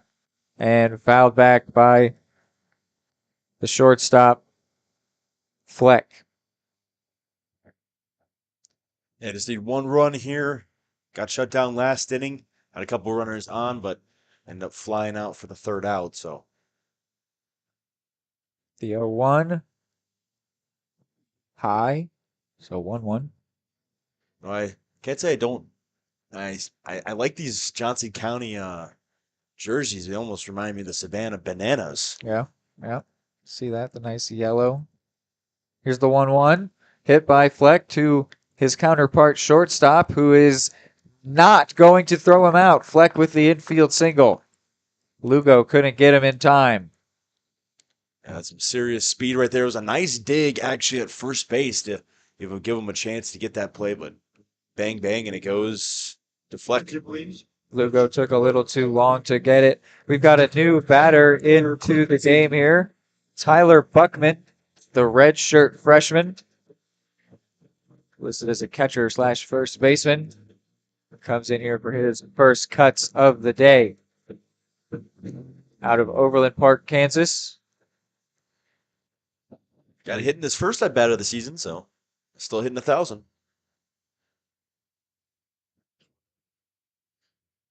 And makes contact with this one, backing out of play. The no batting gloves is a bold move.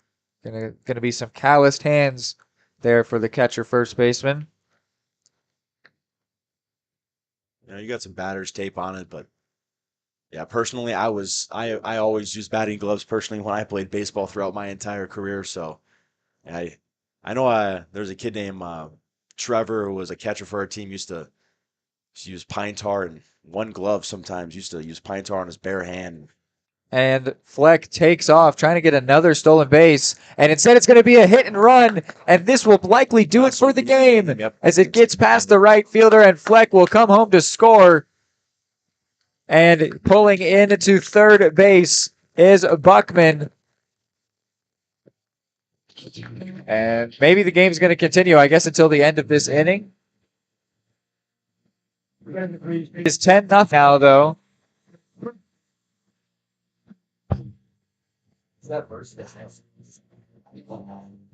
Well, We thought it was going to be a mercy rule, but seems that they're playing more baseball. Whatever they do, we'll commentate it.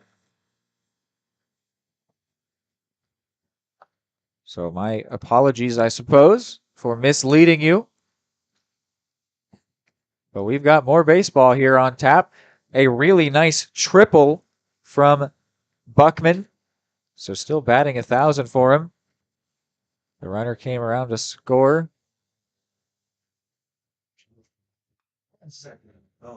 Okay, so we just got news that they changed it, that they will only do mercy rules for 9-inning games and not 7-inning games. So we are going to keep playing, and a runner is going to score here.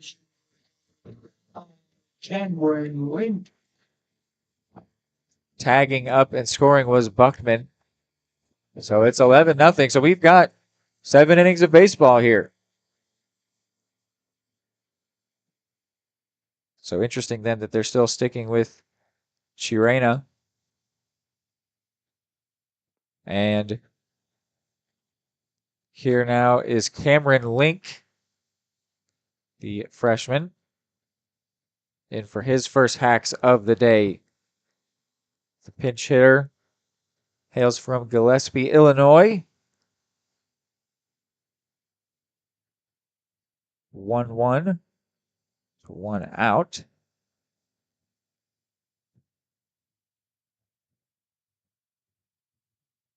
The 1-1 from Chirena. Hit and out of play on the right side from Link's bat. Pretty interesting, and making it only a run rule when it's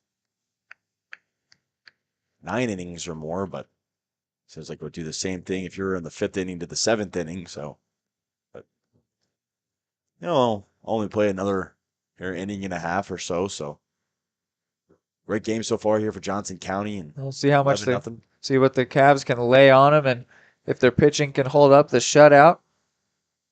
Now that they have changed pitchers, taking Burkett out of the game for Novotny. They don't have anyone up in the pen right now, so you'd think it would be Novotny once again. And a walk here for Link. Followed by another pinch hitter, Matt Lemke, redshirt freshman. For 23, Matt Lemke. Lemke out of Overland Park, Kansas. Redshirted last year at Kansas State. Can't help but mention he was born in the same city as me, Morristown, New Jersey. There you go. Saw that That's one. Your boy right there. Yeah, that jumped out at me. I was like, that's pretty cool. Another thing that's pretty cool, his grandfather was drafted by the New York Yankees. So that's why the family was out in the Jersey area. Looking at his season stats rather than fun facts, how about? 4 games played for him. 2 ABs. No hits, looks like. Yeah. 0 for 2 so far. Small sample size, of course.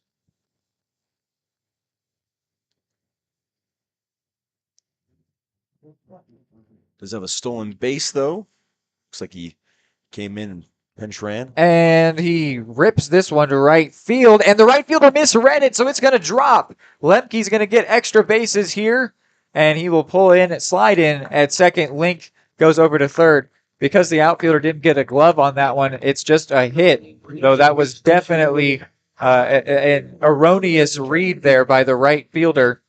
Yeah, just got his body all turned up in there. Just Bryson Burning out there. Didn't know where exactly he was going. What he was going toward. It was fortunate, actually. It took a great bounce off the wall, and really not much you can really do to save that from being a double, but still a strong hit, had some tail to it, but yeah, definitely should have been caught out in right field. Another new hitter into the ballgame is Carter Kelly, and he will be retired just as fast as he lines out over to the shortstop that was somewhat shifted over.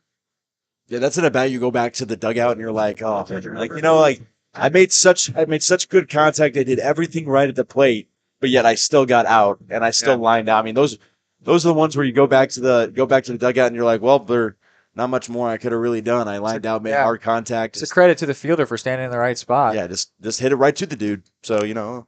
Kilgore is going to be allowed to continue in this game rather than being pulled for a pinch hitter as a lot of his recent teammates were. With the runners on second and third, he gets under this one, but so does the center fielder. He brings it in. So Chirena gets out of the inning, letting up a couple, though. It's 11-0. Cavaliers on top. We've got more baseball coming up next.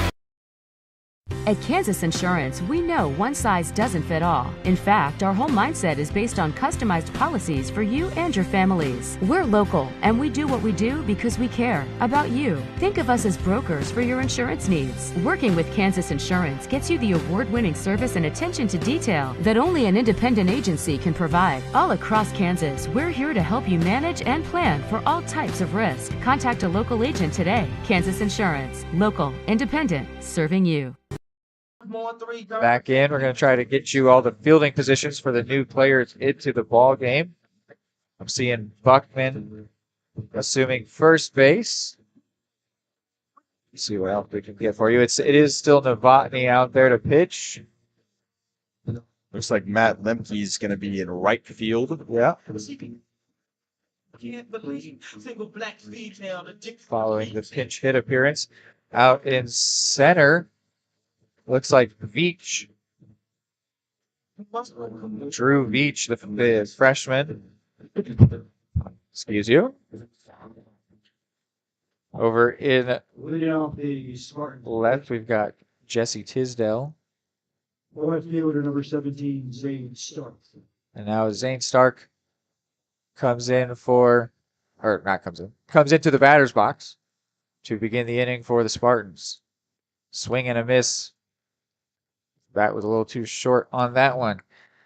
At second is Patrick Bergkamp. He hasn't bat yet.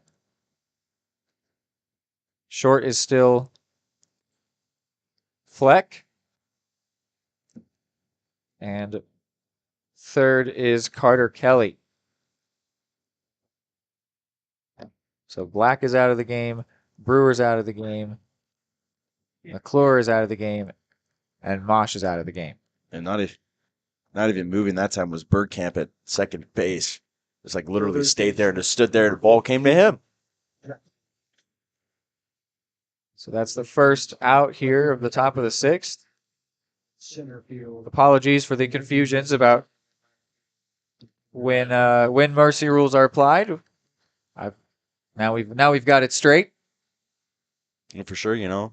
Next game we'll call it right. Apparently, you know. Yeah, they let them play for the 7 innings, so let the kids play. If you're gonna have any type of mercy rule, I'm not really sure why you're keeping it in only for the 9-inning games, not the 7-inning games, but it makes sense for the no mercy rule here and let these kids play it out. Jackson Brooks here, third baseman.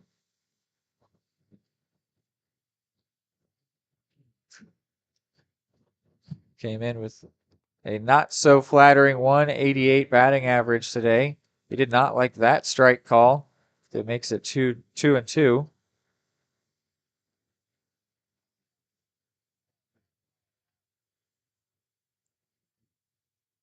And here is the 2-2. And outside, full count. Gotta win this pitch here. Shut this down. Done a great job so far. Here's the payoff pitch.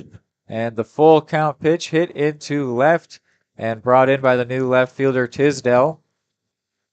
So 1 away. Couple of 2 away. Off the front foot hits that time that started off for the inning. Both the times, one to second base, the other one to left field. Just in front of it, just pop it up on weak contact. And great job again. 3-2 count to get that payoff pitch and get the out here for Johnson County.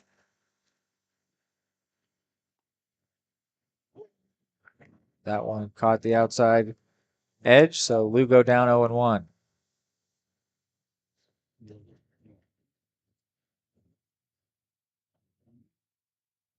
Lugo out of Puerto Rico as well. Well, Puerto Rican players. Yeah. Pretty nice. A very international team does Southwestern Iowa. And swung on that one, which was out of the zone, but made contact and fouled it away, so he stays alive. Can find plenty of talent there in Puerto Rico, Dominican Republic, Cuba, whatever.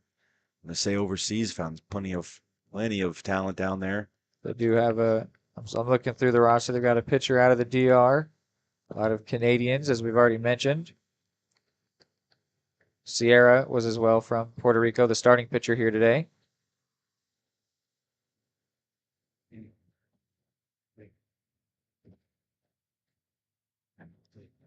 Here is the 0-2 with 2 outs from Novotny, and that one got away from him, 1-2.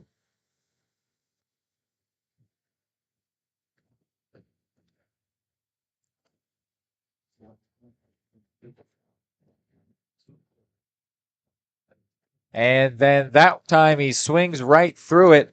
So the inning ends scoreless, 11-0 after the top of the 6th. Dad, you need to go. Really? It's important. I feel fine. Look, you cannot mess around with this kind of stuff. Some cancers, man, we just don't want to lose you from something we could have caught.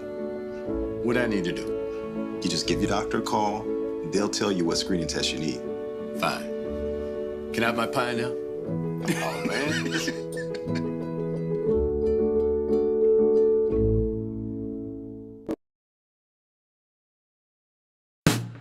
Hey folks, save $1,000 on your interior painting project this winter. Hire Absolute Painting during November through February and qualify for 10% off your project, a free paint upgrade, and a free color consultation to make sure you choose the perfect colors to transform your home. This amazing offer only lasts until our winter calendar is booked and spots are filling up fast. Call now and save $1,000 on your interior project. No money down, affordable monthly payment options are available. This offer won't last long, so call now to save $1,000 on your interior project with Absolute Painting, where quality is absolute.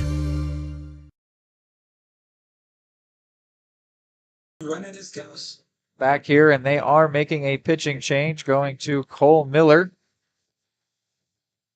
the left-hander out of Nova Scotia, Canada, coming in here to make what I believe is his season debut. Indeed it is. So we'll get the first look here at the left-hander. Sophomore, stands 6 foot tall, 225. Looks like he redshirted last year. Don't know where to go. Gotta keep giving them. Tell me go double though. Tell me add up the math. See if there's more players, more new names to come in for the Cavaliers here in the bottom of the 6th. In the warming up right now. Let's see who is warming up. I actually don't have him down here. It's Drew Veach. So the new first baseman. No, not the new first baseman. The new center fielder. My apologies. Is here to lead off against Cole Miller. So player taking his first hacks on the day versus a player making his first pitches on the season.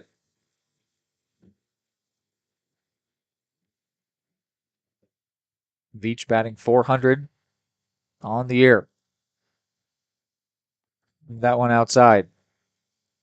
Veach is actually batting .100 is what I see on my stat sheet. You are totally right. I was looking at the stat right above him, which was Mike and Miller's. A little bit of a struggle. 6 Ks and 10 at bat so far this season. 1 hit. Makes more sense that he wasn't in the starting 9 then. A couple of these at-bats in games like this can change your whole entire confidence level and whole entire idea of a mental swing. Big at-bat here this time. Here's the 2-0. And taken inside.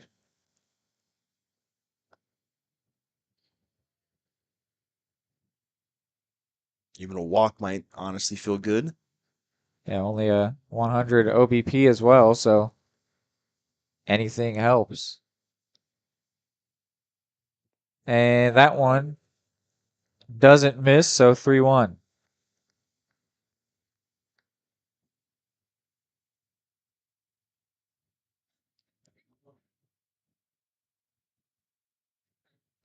The 3-1 from the Canadian Miller. Gives a nod to his catcher, and then that one catches his own as well, so the count's now full on Veach. And now got to be ready to hit here. Watch the same pitch 2 times in a row right around that same location, so got to be ready. Gonna come right at him. And here is the full count, and it misses. So Veach will take his base. And then Tisdale will come up for his first AB today, who's now playing left field. Tisdale with a 211 batting average, but a 304 OBP. So I'll be up here with those 3 walks, 8 Ks, however, and 19 at-bats. Throw over to first from the lefty. Not the greatest move I've seen from a left-handed pitcher.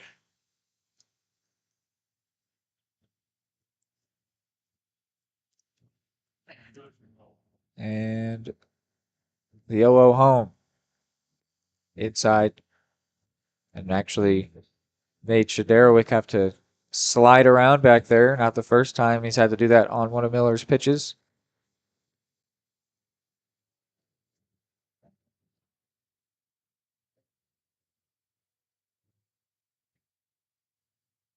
Still no outs, 1 at first. And that one well outside. Miller not showcasing a lot of control here. And no one in the bullpen at all here for Southwest, so looks like this guy is probably more than likely going to close out the rest of this. And Johnson County are probably not going to have to bat again in bottom of the 7th. Some players are moving around in the Johnson County side of things, but we'll focus here on Tisdale, who's ripped this one into left center. Tisdale's going to go to second, and coming in to score is the runner from first, Drew Veach. Triple. And he gets into third base there, Tisdale. So a RBI triple puts the Cavs up to 12 runs. And now it's the shortstop who was part of the starting 9, Maddox Fleck, to bat with the runner at third. Everything going right for the Cavs on this first game of the doubleheader.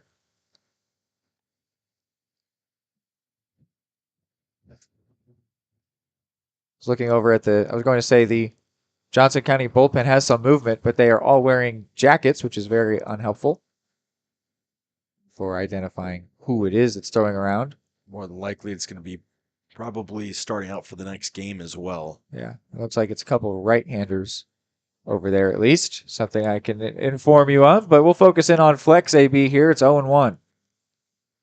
Runner at third. It feels like nearly every Johnson County Cavalier player has had a runner in scoring position while they're at the plate. And that one misses, so 1-1. Almost every single person I've seen come up. Actually, 2-1 from the ump. For Johnson County, I mean, they've all taken very solid at bats. Anyone that hasn't gotten a hit today has had at least one quality at bat, and it's been an overall great performance here, up 12-0. The pitching on the other side has been even better here for Johnson County, so very impressed with the way that they've started off today, and hopefully we can carry that into the second game here after this one's over. That one was in the dirt from Miller. Really lacking control here. So 3-1.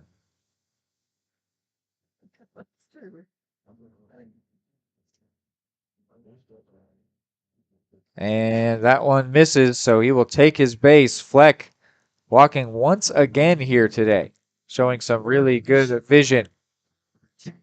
The third time he's walked today, so 9 on the season. Mentioned it before, leads the team. Tyler Buckman up for his second plate appearance after pinch hitting earlier. Had the triple.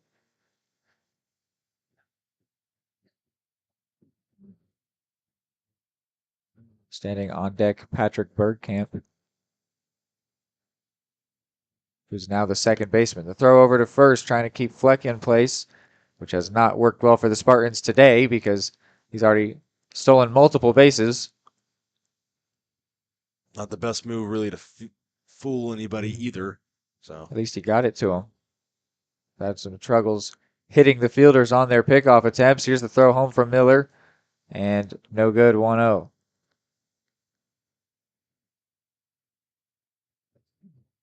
Absolute domination of this game. 12-0 runs, 13-3 in hits. Been kind of the story here for Southwest as they traveled here to Johnson County. Can you get both runners in the shot? Or is that no? Is that too wide? That one catches the zone. So 1-1. Just barely. That's okay. I bet he'll take a lead off third. And come in. Try and get the best shot for you guys here and get both those runners. Yep, there you go. Got them both. Nice. 1-0 here. Runners on first and third, as you can see. And swung on and missed from Buckman. I actually say 1-2 now. Still no outs in the inning.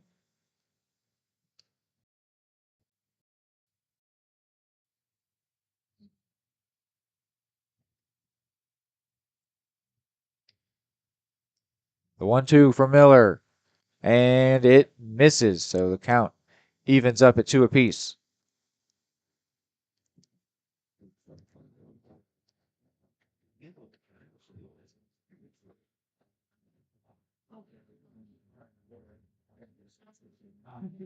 Runners at first and third. Cole Miller, in his first appearance this season, has not been great so far, and that one connected well from Buckman. It will be a sac fly. So still batting 1,000 for Buckman because that one doesn't go against the batting average. And the 13th run comes in to score. So now Bergkamp up for his first AB. See what I'm saying is, that might not be a hit, might not be the greatest contact, but however, it did his job and it's got a quality at bat. So, it's. Let's zoom in a little. Yeah. The sac fly is really nice for Buckman, especially only his third or fourth AB of the year. Just make sure he establishes himself as having good control of his bat, getting done the job that coach assigns him to do. Definitely will earn him some good reputation here with the team. Bergkamp fouls that back near the on-deck circle, which is currently occupied by Cameron Link. Looking at his second AB for the game here. If the double play is avoided by Bergkamp, and seems that it will be as that one goes back to the right fielder who brings that one in. Fleck stays put. So with 2 away, Link will get another AB.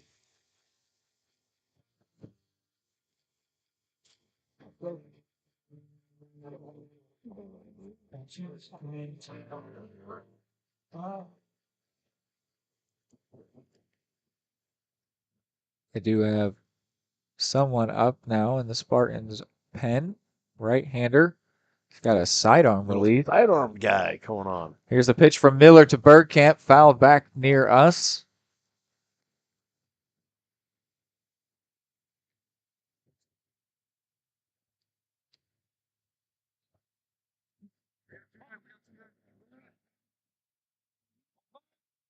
Here's the 0-1.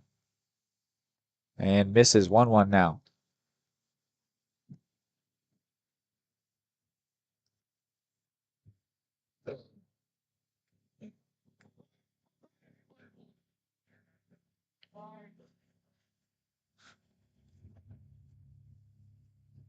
The 1-1 taken, and it's in there. Yeah, Link just batting 200 on the season, 3 strikeouts, and out of 5 of his at-bats, does have a double on the season.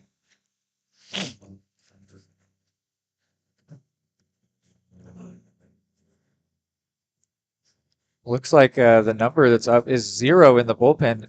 He's listed on their roster, Logan Butcher, as an infielder. So they might be going to a position player, or their online roster could be wrong. You know, a lot of people play infield, and so are a pitcher at this type of level here in community college, and could be pretty interesting if he comes in with a sidearm. The 2-2 with 2 out, and not close there.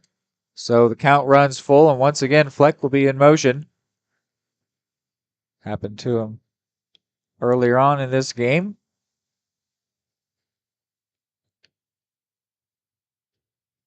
Again, if I'm the coach, this is the time I do the pickoff move. But they've already played that card a lot here today. And it will miss, not even particularly close. So Fleck takes second, and Link takes first. Right fielder number 23, Matt Lemke. Now, Matt Lemke, the right fielder, comes in. His second appearance at the plate here. Leaving Miller out there. So they're okay with the lefty v righty matchup.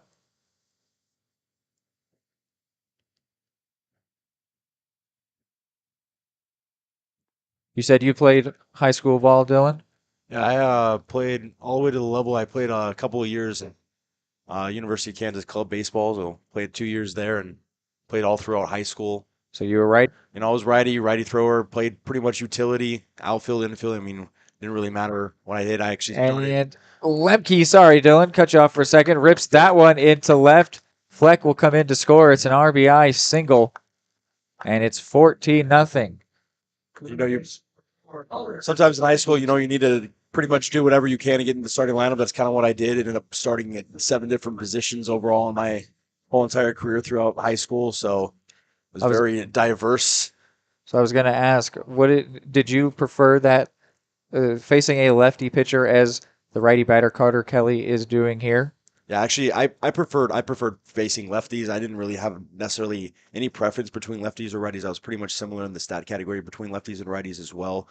When someone tails in with like a good slider or something like that with the lefty with a front door slider, when it tails into you, that could be a little bit different. When a pitch can tail into you from a left-handed batter, it could be a little bit more scary in the right-handed box. But I don't know if I necessarily really had a preference between right-handed and left-handed pitchers.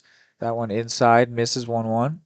It was kind of just like more about how much movement each pitcher had on the ball more than really what side of the ball I really hit on. I liked getting the outside part of the plate. That's why obviously I was saying a lot of pitchers drill the outside part of the plate. That was really my motive when I was playing in baseball, was to get to the outside of the plate almost every single time. They would try to hammer me there. So, and this one gets away from the catcher. The runners are going to move up, so now they will both be in scoring position, as Miller just has not had the control he has wanted today. The count runs 3-0 against Kelly. Yeah, they always say the lefty v righty matchup is favorable for the batters because you can pick up on that pitch earlier out of their hand. You can see it more. You can watch it all the way in. You can look at the stats, and they're pretty clear that it does support the theory. And that one will miss, so the bases will go loaded. Second time the Cavs have had them loaded in this game. And it'll be the catcher, Cal Kilgore, to come up with 2 outs. It looks like there's going to be a timeout here by Southwest beforehand. But, yeah, you know, you mentioned the righty versus lefty. I mean, They're going to go to a pitching change. They're actually going to a lefty, so that is not the player that I highlighted before that we mentioned had the sidearm release. We'll see who it is. What were you saying, Dylan?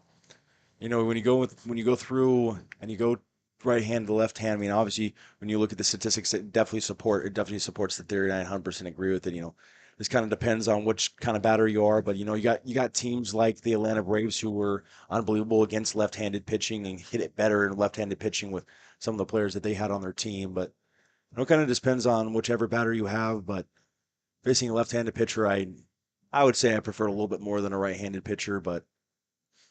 So it actually is a righty that they're going to. I saw the coach do what I thought to mean was the left-hander signal, but this is indeed Logan Butcher listed as an infielder. The Spartans number 0, Logan Butcher. So that is interesting whether he is, and you can see that release there. You want to zoom, Dylan? Interesting to see here. I don't know if maybe the roster should have him listed as pitcher as well, or if that's just a part of this game getting a little out of hand. But there's the release there that the Cavaliers batters are going to have to pick up on. That'll be a challenge. But speaking of a challenge, Butcher comes in with the bases loaded, so not an ideal situation for him. Yeah. Looks like he's got some good location, though. It was off screen for you, but that was middle there, which is just good to see that he can hit the zone with that release point. If you want to pan back out, DV. That one, though, didn't have the control he maybe wanted on it. Yeah, only throwing about 70 miles an hour, so it's right. Good.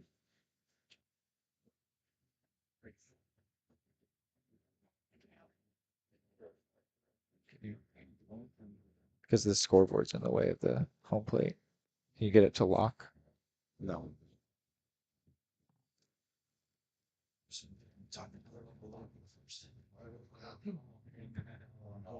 I'd have trouble with this whole game. I'm just too good.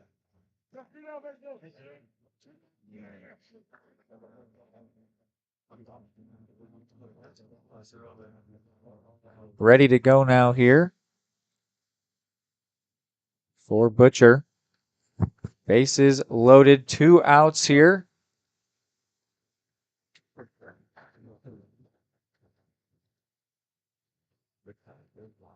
And this one's going to be ripped, and it'll be brought down there. Wow, really impressive play by Lugo.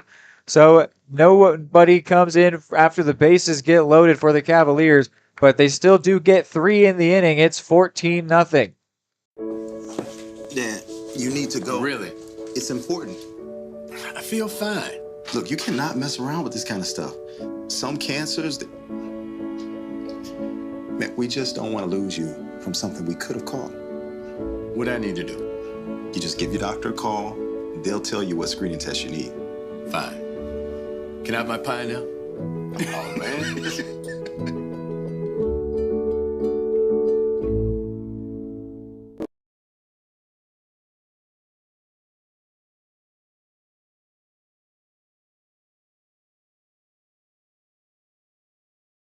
For more than 20 years, Gherkin Rental has been the place to go to get the job done in eastern Kansas and western Missouri. With a huge selection of quality equipment, from roll-offs to trailers, telehandlers to generators, power washers to popcorn makers. Experienced equipment professionals and clean, well-maintained tools to help you get the job done right the first time. Gherkin Rental. Stop by any of their 13 locations across the KC Metro or call 855-GHERKINS. That's 855-437-5367.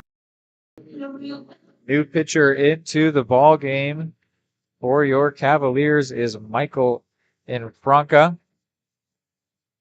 the lefty out of Blue Springs, Missouri. Was at Washburn in 2022. Likes to compete in the zone with his pitches.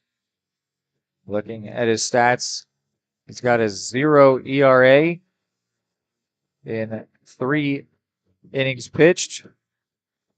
Let up no runs, 1 walk, 7 Ks, a 133 whip. So a very good player here.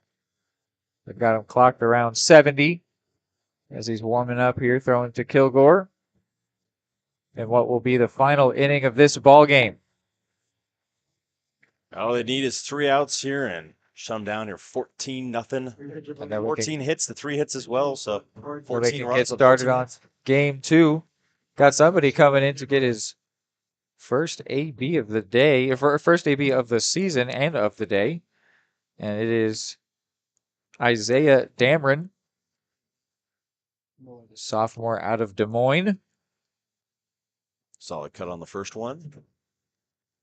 This is his first AB for Southwestern. And he is going to hit that one way high, going towards the shortstop, and Fleck brings that one in casually.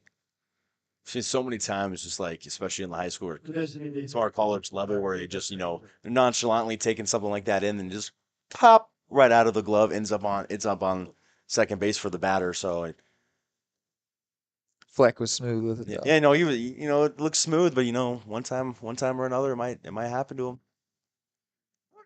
Now stepping up, number 25, Jacob Angel.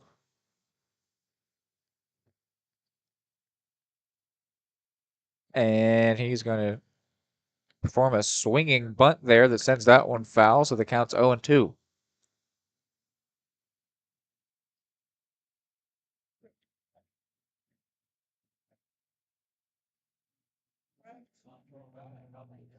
Here is the 0-2, fouled back, staying alive.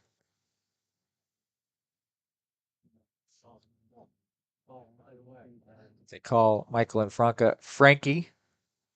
It's the nickname they had for him on his bio. So here's the pitch from Frankie, fouled back 0-2.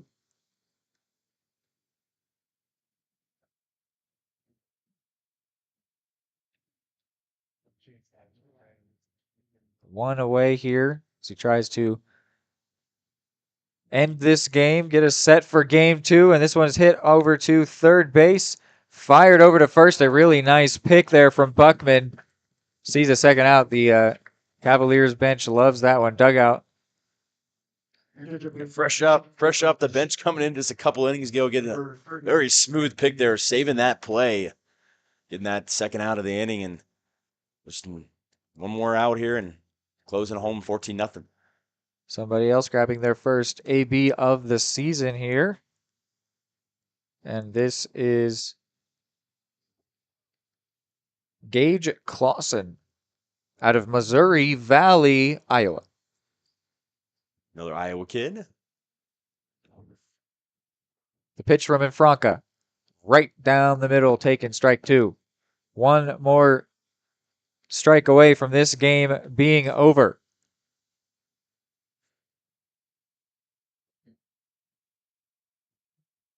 The pitch to Clausen. And swung on and missed, and Franca has ended this game 14-0 is the final score. Johnson County Cavaliers with an emphatic victory. We'll take a break. When we come back, we'll wrap this one up, and then we'll preview the second game here on Johnson County Sports Live. Keep it here. State coordinates of new land acquisition. Oh, you know that big oak tree that got struck by lightning? Negative. The barn with the funny cow mural? Negative. One-eyed scarecrow? Negative. Giant water tower? You're not from here, are you? I've never seen him. Robots don't know you. We do. Hey, how's your dad doing? For over 80 years, we've built relationships first and plans second. It's your future. Let's protect it. Contact Farm Bureau Agent Anthony Brown in Eudora today at 785-615-0516. Just like the Cardinals are striving for success, Caw Valley State Bank's mission is your success. At Caw Valley State Bank, they provide the best, most efficient, courteous, and professional banking services possible. And at Caw Valley, they recognize that the customer and their satisfaction is the most important ingredient to growing their community. With all the services you've come to expect from the hometown partner you deserve, Caw Valley State Bank, online at kvsb.com, a proud supporter of Eudora Schools.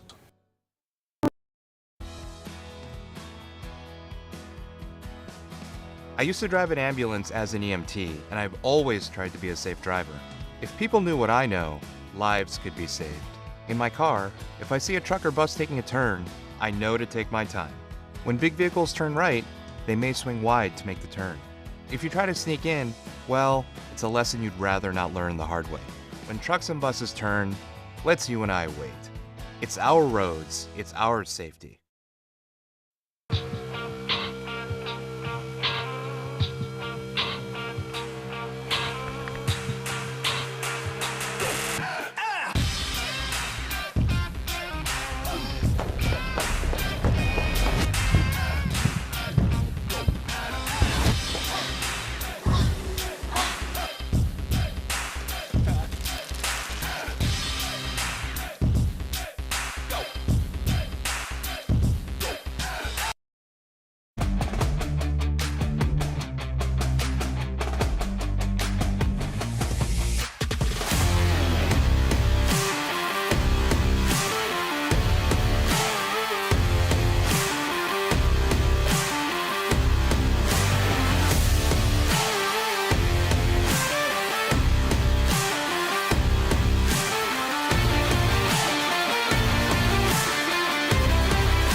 more time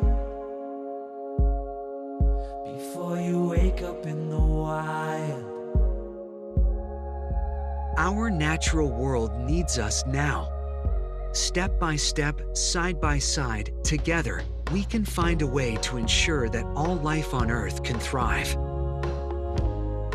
To learn more about how you can help protect and conserve nature, visit nature.org.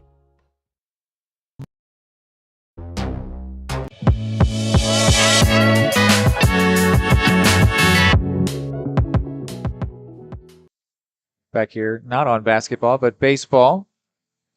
Dylan Vanderveen, Rita McAvoy here with you, wrapping up a very comfortable victory for the Cavaliers, 14-0. What are your thoughts on the game as a whole, Dylan? You know, Johnson Canyon came out early and really dominated this game from the plate perspective. Putting up the 7 runs in the second inning is what really took this game to another level. But, I mean, on the mound, Burkett did a great job on the mound through those first 3 innings and really shut down the entire game and didn't let anything go for Southwest, even off a couple of early doubles. I mean, he had one in the first inning where he got a double hit off him and with 1 out, and then the next inning he had a leadoff walk or a leadoff double and then a walk where it was first and second right away. A couple of bad bunt attempts here by Southwest, and Burkett did not waste those opportunities and put them away and gave up absolutely nothing through the 4 innings that he pitched. So a great job for him. And honestly, if you're going to look at that, that's the reason why Johnson County won by so big, is because the pitching let up absolutely nothing, only 3 hits through 7 innings. And when you do that, you're going to win a lot of ball games. Yeah, Burkett did a really great job. I mean, you can see up on your screen, they shut out the visitors here. When you do that, all you can do is win. If your opponents don't score a single run, and they did that in very good fashion. No home runs, but there were a lot of big hits, some triples, doubles, some walks. There was a lot of walking, some really good vision, especially from Maddox Fleck. If we were giving out a player of the game, I'd give him a nomination for that. Of course, I think he did a really good job. Yeah, I mean, there was just really good performances all over, and the Cavaliers got to get a couple players involved for some of their first involvement this season. It was just a great opportunity to have, being up so big in this series, and they have now sealed the series. They will come out the better of this series, having taken now 3 of the 4 games, and we've got 1 left here on Johnson County Sports Live. We're going to switch seats. Dylan Vanderveen's going to do the play-by-play for this next game. I will be taking color, so we will switch roles, and it'll still be right here, though. You can keep it on this channel. Don't go anywhere, as there's another matchup between these 2 squads coming up next. Dad, you need to go. Really? It's important. I feel fine. Look, you cannot mess around with this kind of stuff. Some cancers, man, we just don't want to lose you from something we could have caught. What I need to do? You just give your doctor a call. They'll tell you what screening test you need. Fine. Can I have my pie now? Oh, man.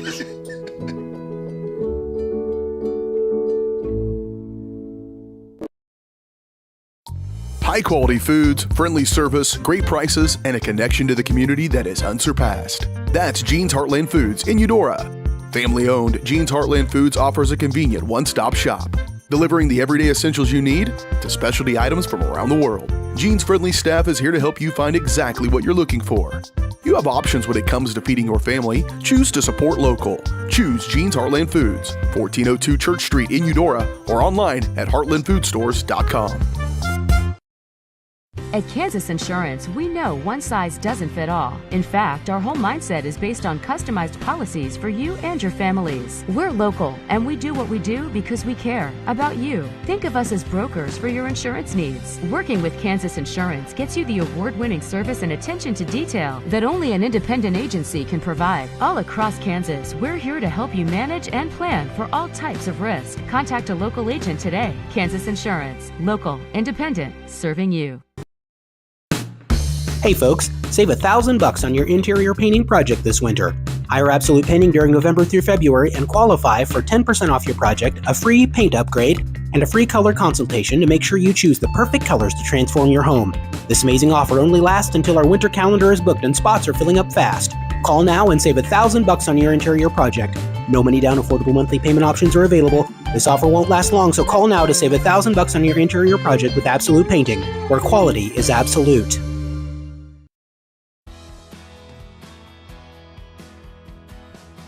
I used to drive an ambulance as an EMT, and I've always tried to be a safe driver. If people knew what I know, lives could be saved. In my car, if I see a truck or bus taking a turn, I know to take my time. When big vehicles turn right, they may swing wide to make the turn. If you try to sneak in, well, it's a lesson you'd rather not learn the hard way. When trucks and buses turn, let's you and I wait. It's our roads, it's our safety. At Kansas Insurance, we know one size doesn't fit all. In fact, our whole mindset is based on customized policies for you and your families. We're local, and we do what we do because we care about you. Think of us as brokers for your insurance needs. Working with Kansas Insurance gets you the award-winning service and attention to detail that only an independent agency can provide. All across Kansas, we're here to help you manage and plan for all types of risk. Contact a local agent today. Kansas Insurance. Local, independent, serving you. For more than 20 years, Gherkin Rental has been the place to go to get the job done in eastern Kansas and western Missouri. With a huge selection of quality equipment, from roll-offs to trailers, telehandlers to generators, power washers to popcorn makers. Experienced equipment professionals and clean, well-maintained tools to help you get the job done right the first time. Gherkin Rental. Stop by any of their 13 locations across the KC Metro or call 855-GHERKINS. That's 855-437-5367. The smoothest, the creamiest, the most amazing ice cream you've ever had. That's what you'll find at Main Street Scoops and Sweets in historic downtown Eudora, Kansas. With over 100 mouthwatering Wisconsin-made ice cream flavors, including dairy-free and gluten-free options. The bakery is always serving up the most heavenly cookies, cakes, and so much more. Ask about Main Street's custom cakes for that special occasion. What are you waiting for? Come make the sweetest of memories at Main Street Scoops and Sweets in downtown Eudora, where it's always ice cream time. The MVPs of BBQ. That's Barbed Wire Barbecue in Eudora. Family owned and operated, Barbed Wire Barbecue delivers great food and small town hospitality at a valued price. High quality hickory smoked meats, house seasonings, and time tested recipes put Barbed Wire Barbecue a cut above the rest. Kick off your weekend with their delicious brunch on Saturdays and Sundays and enjoy game day your way with Barbed Wire Game Day Packs. Visit them at 601 East 10th in Eudora or see their full lineup of flavors at barbedwirebarbecue.com. The Supplemental Security Income Program provides monthly payments to help meet basic needs, like putting food on the table, paying the rent, or buying new shoes for growing feet. You may qualify if your income and financial resources are low and you are 65 or older, or an adult or child with a disability or who is blind. Call 1-800-772-1213 or go to ssa.gov/SSI to start to apply. Produced at U.S. taxpayer expense. Everybody can make something, because I think everyone has a spark of creativity, and the reason that I have to keep making is because I don't think my life would be as fulfilling without it. If you make things yourself, that means you're not cowering in fear. You're out there taking chances. That, I think, is my way of saying I love you to the world. All right, now I want to hear why you make. Share your own Why I Make story today. Visit whyimake.org.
The Supplemental Security Income Program provides monthly payments to help meet basic needs, like putting food on the table, paying the rent, or buying new shoes for growing feet. You may qualify if your income and financial resources are low and you are 65 or older, or an adult or child with a disability or who is blind. Call 1-800-772-1213 or go to ssa.gov/SSI to start to apply. Produced at U.S. taxpayer expense.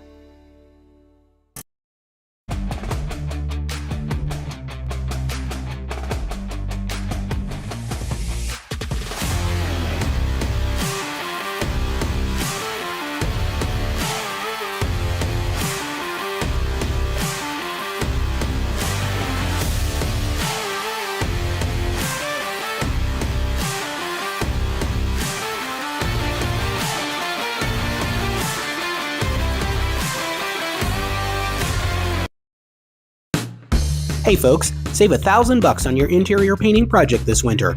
Hire Absolute Painting during November through February and qualify for 10% off your project, a free paint upgrade, and a free color consultation to make sure you choose the perfect colors to transform your home. This amazing offer only lasts until our winter calendar is booked and spots are filling up fast. Call now and save $1,000 on your interior project. No money down, affordable monthly payment options are available. This offer won't last long, so call now to save $1,000 on your interior project with Absolute Painting, where quality is absolute. The MVPs of BBQ. That's Barbed Wire Barbecue in Eudora. Family owned and operated, Barbed Wire Barbecue delivers great food and small town hospitality at a valued price. High quality hickory smoked meats, house seasonings, and time tested recipes put Barbed Wire Barbecue a cut above the rest. Kick off your weekend with their delicious brunch on Saturdays and Sundays and enjoy game day your way with Barbed Wire Game Day Packs. Visit them at 601 East 10th in Eudora or see their full lineup of flavors at barbedwirebarbecue.com. More time before you wake up in the wild. Our natural world needs us now. Step by step, side by side, together, we can find a way to ensure that all life on Earth can thrive. To learn more about how you can help protect and conserve nature, visit nature.org.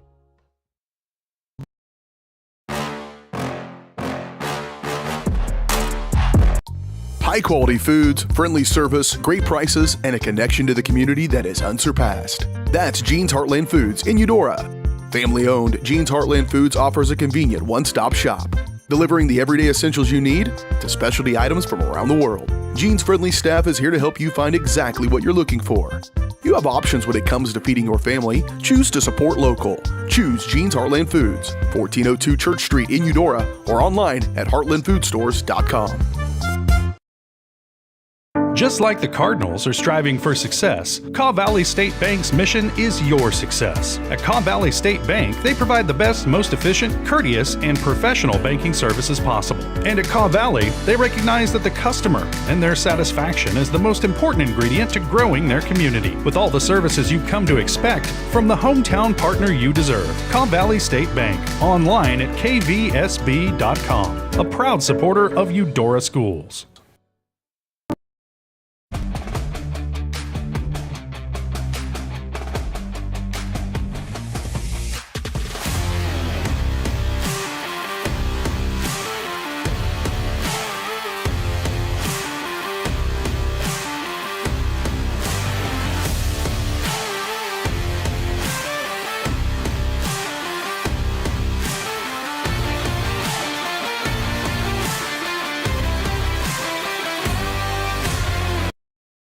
Prescription drug pricing points to corporate Freedom of the press is about your right to know. and Clark sheer athleticism. It's about your right to be informed.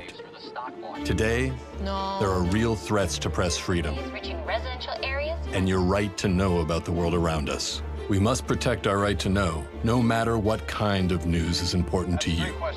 Before it's too late, understand the threats. ProtectPressFreedom.org. Hey folks, save $1,000 on your interior painting project this winter. Hire Absolute Painting during November through February and qualify for 10% off your project, a free paint upgrade, and a free color consultation to make sure you choose the perfect colors to transform your home. This amazing offer only lasts until our winter calendar is booked and spots are filling up fast. Call now and save $1,000 on your interior project. No money down, affordable monthly payment options are available. This offer won't last long, so call now to save $1,000 on your interior project with Absolute Painting, where quality is absolute. At Kansas Insurance, we know one size doesn't fit all. In fact, our whole mindset is based on customized policies for you and your families. We're local, and we do what we do because we care about you. Think of us as brokers for your insurance needs. Working with Kansas Insurance gets you the award-winning service and attention to detail that only an independent agency can provide. All across Kansas, we're here to help you manage and plan for all types of risk. Contact a local agent today. Kansas Insurance. Local, independent, serving you.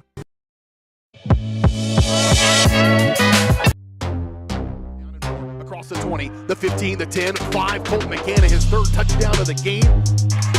Like in the net, and it'll be a point for Baldwin. A first touch volley. The substituted forward across the goal line. Touchdown, Trojan. At an opening on the near side. Is he going to take it? Yes, he is. Kaplinger will take it to the house.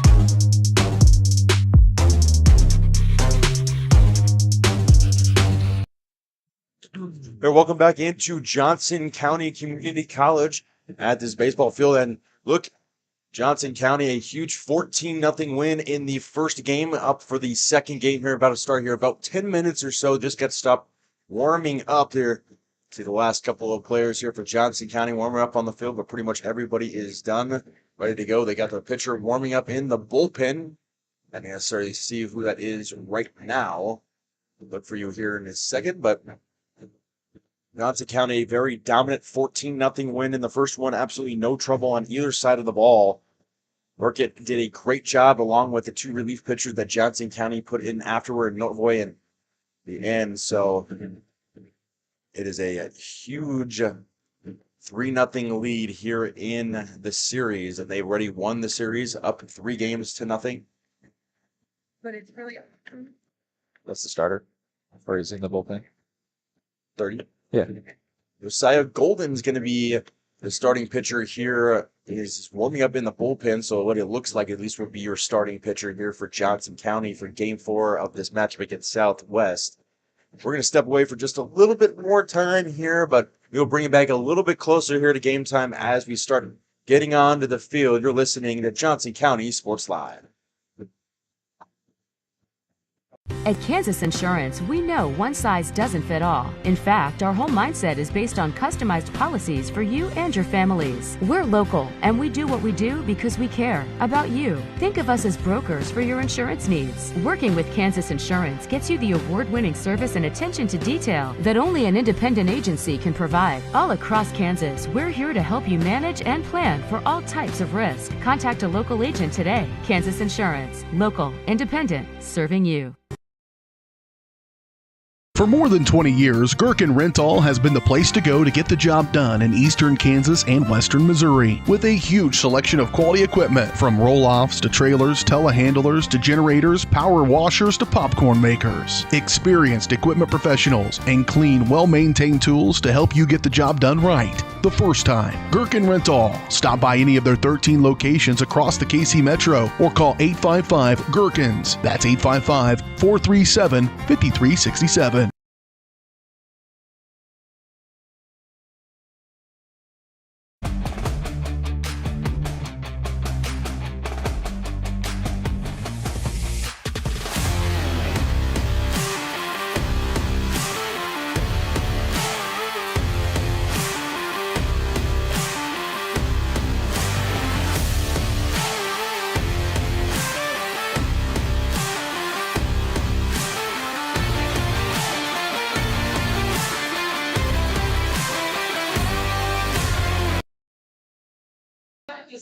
Since we've had you in break so long, I figured I'd give you something more to chew on. So I've got their starter. Looks like it's going to be the right-handed pitcher Barrett Lodge, sophomore.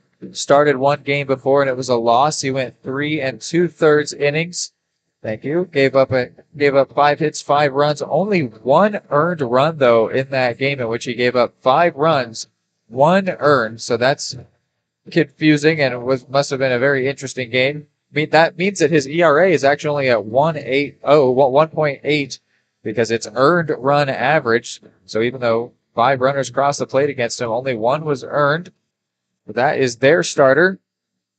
And looking a little bit further into the stats for the presumed starter of Josiah Golden, it was one start for him this season. It was a win. He went 3 innings, only giving up 1 hit, 2 walks, 5 strikeouts. So he has not let up any runs, meaning it's got a 0 ERA on his stats. So that is the presumed pitching matchup that we've got going on here. We'll send you to break once again here on Johnson County Sports Live. Question: what will you find on all over-the-counter or OTC medicine packages to help you choose the right drug and use it safely? The answer: the drug facts label. This label lists the medicine's active ingredients and purpose, how much to take, and warnings you should know before using it. Remember, even OTC medicines you buy without a prescription can cause side effects you don't want. So follow the information listed on the drug facts label. For more information, visit fda.gov/drug facts label. A message from the U.S. Food and Drug Administration. Number one, obviously, is safety. We definitely call 811 to find out if there are any buried lines, fiber optic, whether it be telephone or pipeline or anything. Don't take a chance. Don't think you know and say, well, I don't remember anything being put in there. Call 811 and make sure that that's identified, that there isn't something there before you make that crossing. Because in the end, we want everybody going home.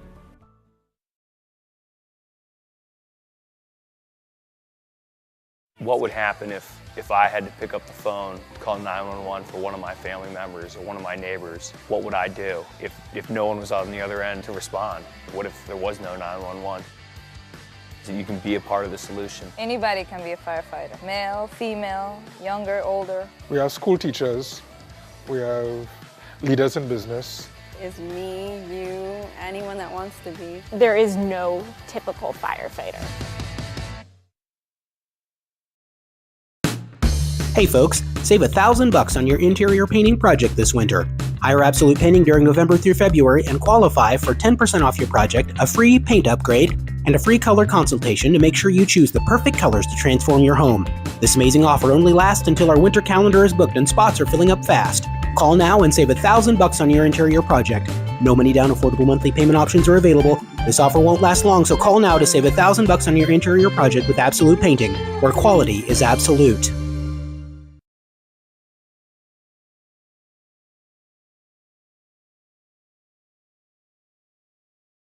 For more than 20 years, Gherkin Rental has been the place to go to get the job done in eastern Kansas and western Missouri. With a huge selection of quality equipment, from roll-offs to trailers, telehandlers to generators, power washers to popcorn makers. Experienced equipment professionals and clean, well-maintained tools to help you get the job done right the first time. Gherkin Rental. Stop by any of their 13 locations across the KC Metro or call 855-GHERKINS. That's 855-437-5367.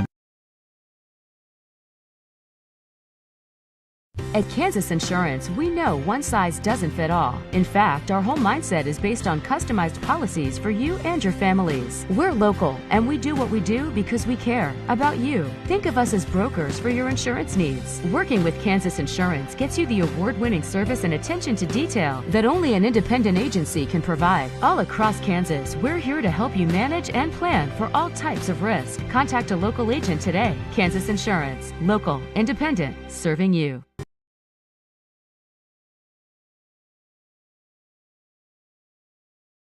What would happen if I had to pick up the phone, call 911 for one of my family members or one of my neighbors? What would I do if no one was on the other end to respond? What if there was no 911?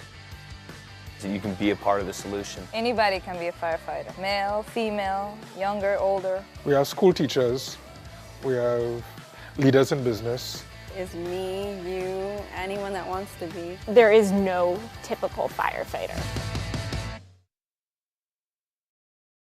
Are you looking for a trusted partner in pet care? Look no further than Eudora Animal Hospital, proudly serving Eudora and the surrounding area since 1975. Eudora Animal Hospital offers a wide range of services, including wellness exams, surgeries, routine vaccinations, and emergency care.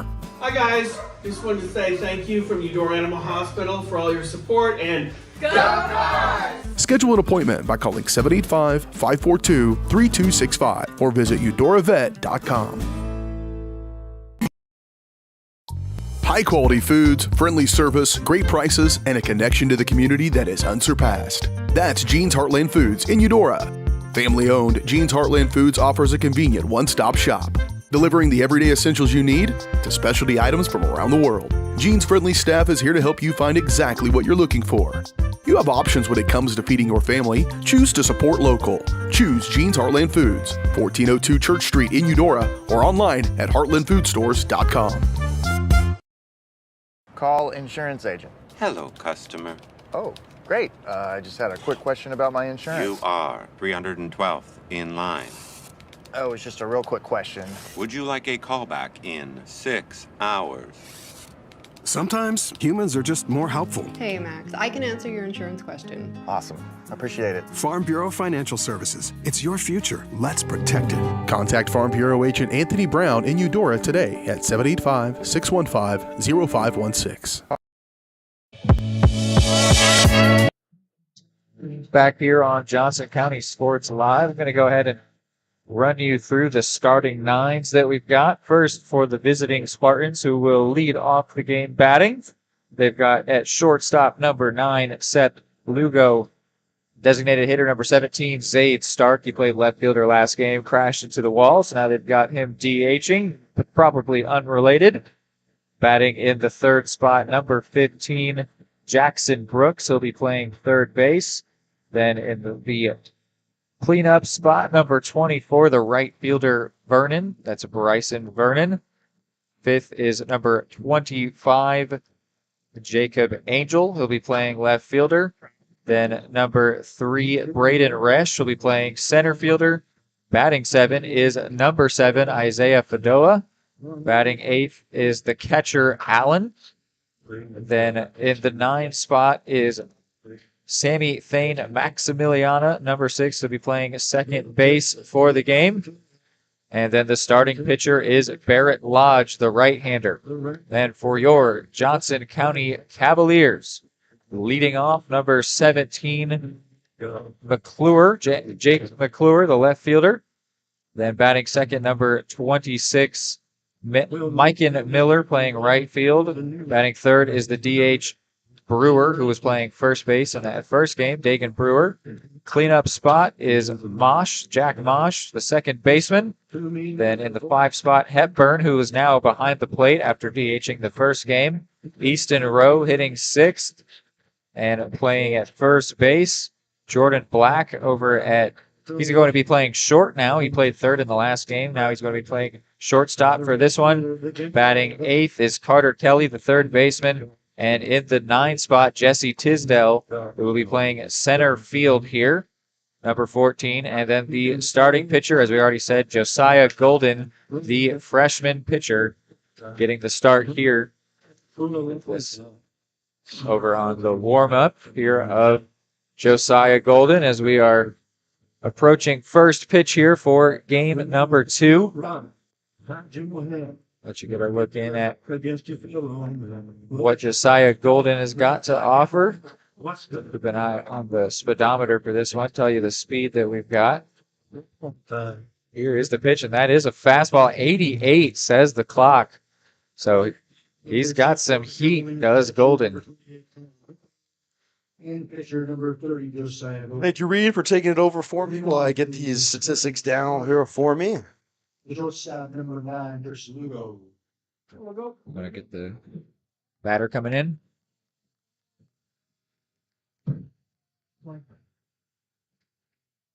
Now coming in, the shortstop, Seth Lugo. Here comes the first pitch, and it's going to be towards the third base side and end up foul. First pitch comes from Josiah Golden. Started game 1, his first game that he started, looking for a second win here. Batter Be Chris Lugo starting 0-1. A swing and miss and an off-speed pitch and an early 0-2 hole here for Lugo.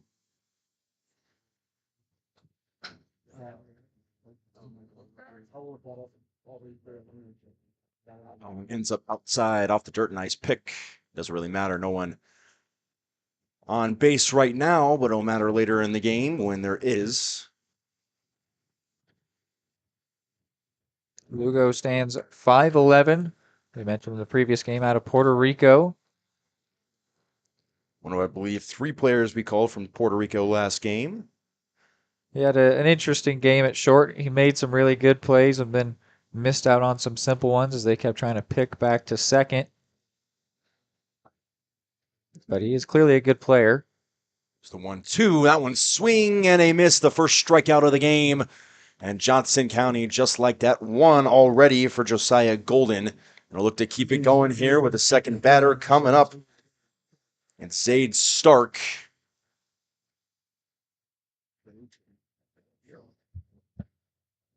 Stark last game took a nasty hit into the wall.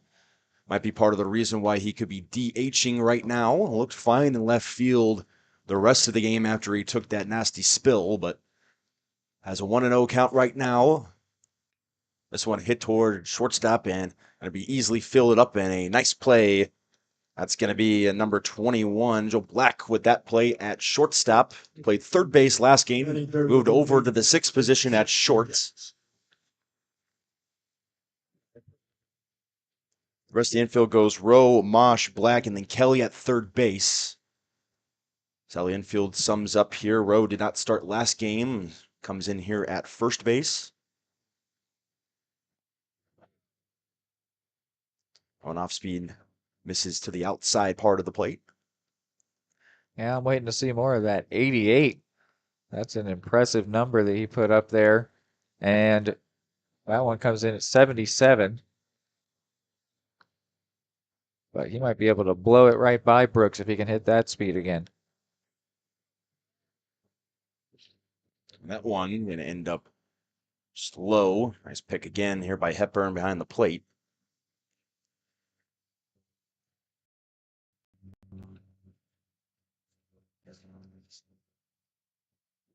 Here comes the 1-1. That one ends up outside again. Golden needing to find it.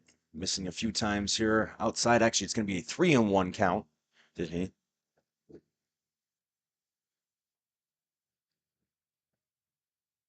Three-one pitch. That one finds its way into the zone. Watched perfectly right down the middle was Brooks. It's still 2 outs, 2-2 pitch here coming up. Straight 2s. That one ends up and will be outside for ball 4. So the first runner on here against Golden. We'll see if he wants to throw from the stretch, and also how interested he is in the base runners that he allows. We saw a lot of throwing over from Sierra and really the entire staff for the Spartans. So now with the first runner on the game, it'll be interesting to see how much he wants to throw over. But now this one's going to get away. That one gets away from Hepburn behind the plate. Will give second base over to Brooks. And now a runner in the scoring position here in this first inning. Still 2 outs, as we mentioned. Was called a strike, it was called a ball. Scoreboard a little off here. That one hit up the middle. And getting there on a dive. Can Joe Beck get the throw? Can't get it in time. Got it over there.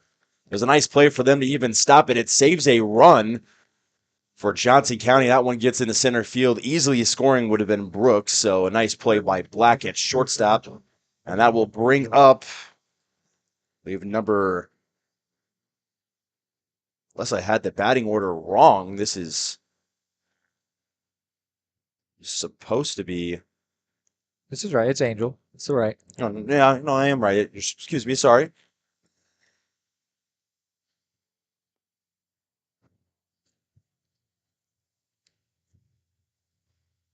I was thinking Brooks at third base, and thinking he was up to bat that time, and it was Vernon up to bat. So it is Angel up to bat here against Golden. 0-1 count. So the pitch ends up outside. Throwing a lot of off speed here so far. I'm sure the runner on third has him worried here. So we haven't seen too much of an adjustment from him in terms of the runners on. The 1-1 ends up low and falls to a 2-1 count, and now behind. See what Hepburn wants to call here. If he wants to trust Golden in the zone, or if he wants to see if they can get him swinging. Of course, a force at second as well. Already one strikeout in this game. That pitch ends up just a little low and will end up in a count of 31, and going to have to throw his fastball now.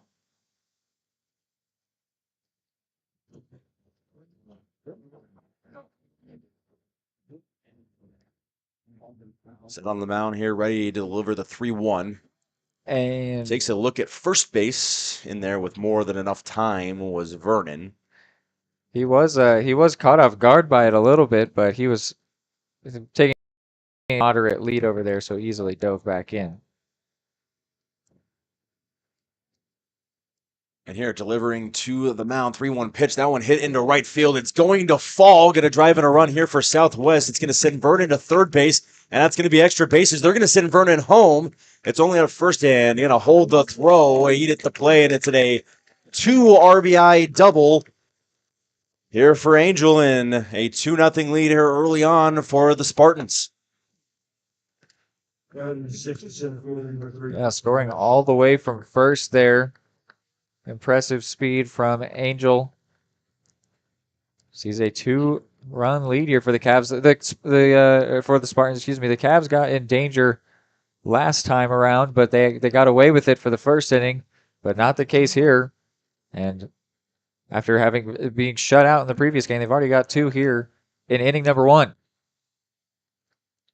So the early 2-0 lead leads to that pitch in.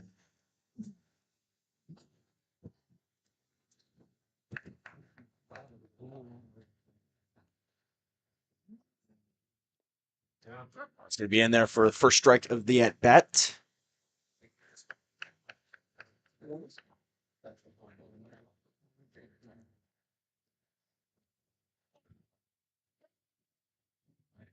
Trying to pitch himself out of this inning with another runner in scoring position. A second strike. That was a nice off-speed pitch.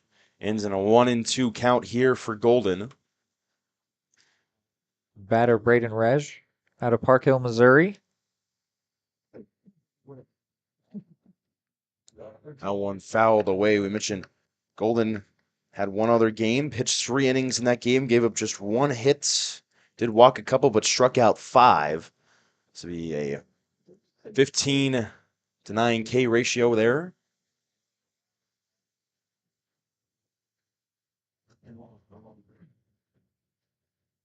That one ends up in there just off to the outside of the plate. Looks pretty good from here.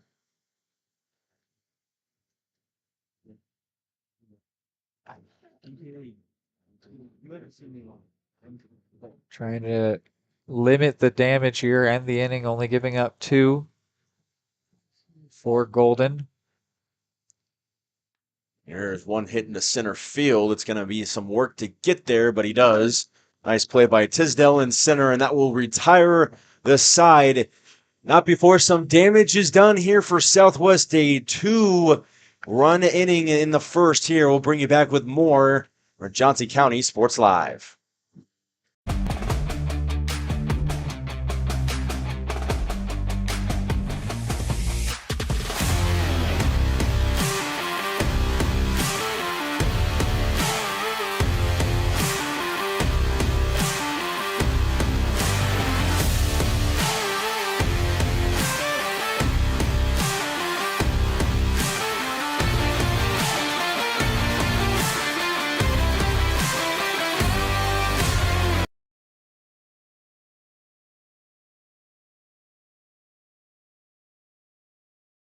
For more than 20 years, Gherkin Rental has been the place to go to get the job done in eastern Kansas and western Missouri. With a huge selection of quality equipment, from roll-offs to trailers, telehandlers to generators, power washers to popcorn makers. Experienced equipment professionals and clean, well-maintained tools to help you get the job done right the first time. Gherkin Rental. Stop by any of their 13 locations across the KC Metro or call 855-GHERKINS. That's 855-437-5367.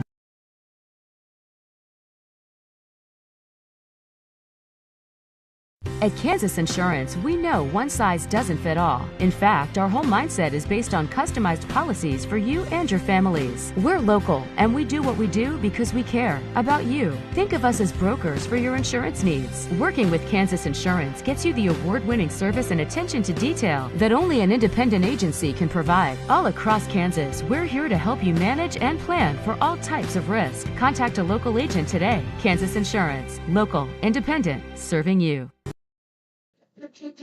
Welcome back in here live to Johnson County. On mound here for the first time today, Barrett Lodge will be on the mound. So far this season, pitched less than 4 innings, given up 5 total runs on the season, but only one of those have been earned, so his ERA still down below a 3. Yeah, it must have been a very interesting appearance that led to those stats. Whip at a 1.36, and here as the catcher will throw it down the second. Another missed one down there. We had one of those in the first game. This is just warm-ups, but Lugo missing that one on a short hop again. Number 17, Jake McClure. Jake McClure will lead it off here for Johnson County.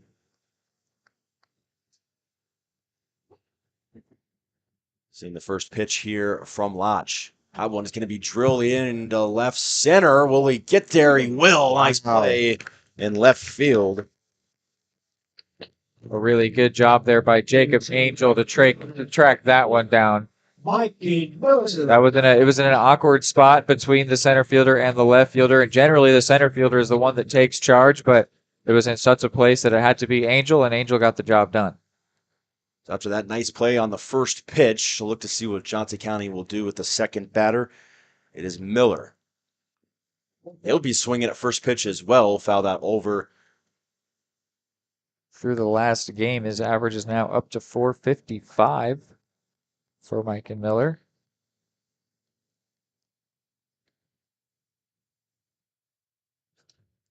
Here the 0-1. That one swung in the same place in left center. This one a little bit farther. Still running back. That one's way gone off the scoreboard. A Cavalier crank here in the first, and it's off the bat of Miller. And it is a 2-1 game here for Johnson County. First home run of the season for him, too. Big fly for Mike and Miller. So still a 2-1 deficit. That will bring up Brewer to the plate. Brewers won with 3 home runs. Miller did not have one before that, as you just mentioned, Reed. That one way off the scoreboard. It was a no-doubter home run. Dagan Brewer now up the designated hitter. Played first last game. Now in the DH spot here, or Johnson County, that one ends up in the dirt. So 2-0 off the home run, maybe shaking up Lodge a little bit here on the side of Southwestern. Average at 486 for Brewer. That one drilled right between. Diving body of Lugo, can't get there, and it's a single here for Brewer, and that'll bring to the plate Mosh. Yes, Nice. As you could probably hear it on the broadcast, the walk-up music, talking about a mosh pit, as Mosh steps up to the plate. And Mosh so far this season, 368 average, a 455 on base percentage. third highest on the average for anybody over 20 at-bats this season so far for Johnson County. 0-1 ends up inside. So since the first out of the game, a home run and then a single backs that one up. And now here we're sitting with Mosh on a 1-0 count.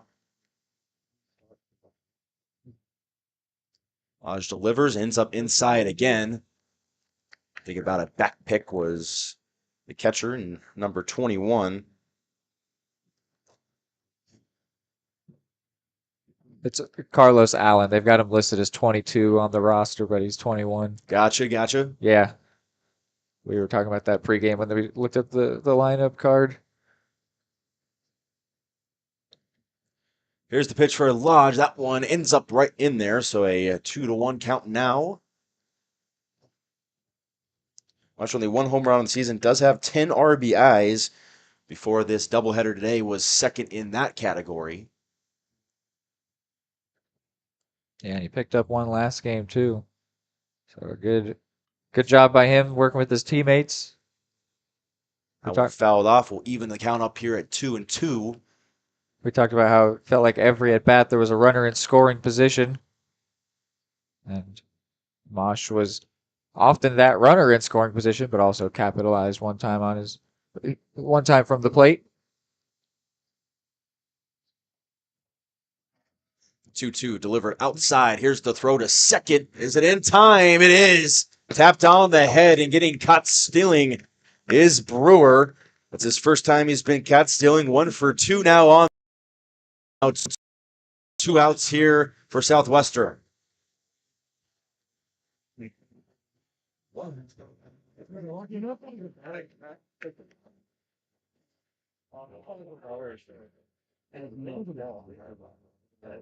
Still a 2-1 game now. No one on the bases here for Johnson County. That pitch is delivered. Mosh hits that towards first, ends up just foul.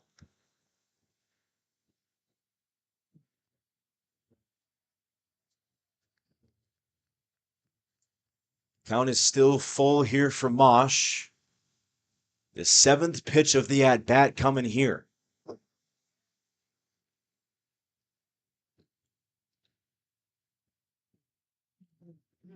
That one ends up in the dirt and will be ball 4. Mosh will walk for the 5th time this season.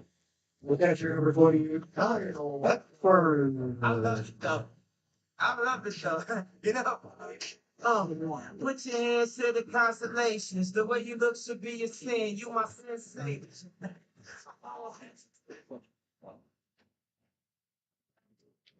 So Kyle Hepburn will come to the plate here, hitting .520 on the season. That last game as well sent him over 500. This one hit through the middle. That one, nice play by Lugo. Can he get it over there? He can in time, and that will retire the side. But not before a home run is hit off the bat of Miller. A 2-1 game here from Johnson County. Come back for the second inning. Across the 20, the 15, the 10, 5. Colton McCann, his 3rd touchdown of the game. Like in the net, and it'll be a point for Baldwin. A first touch volley. The substituted forward across the goal line. Touchdown, Trojan. At an opening on the near side. Is he going to take it? Yes, he is. Kaplinger will take it to the house.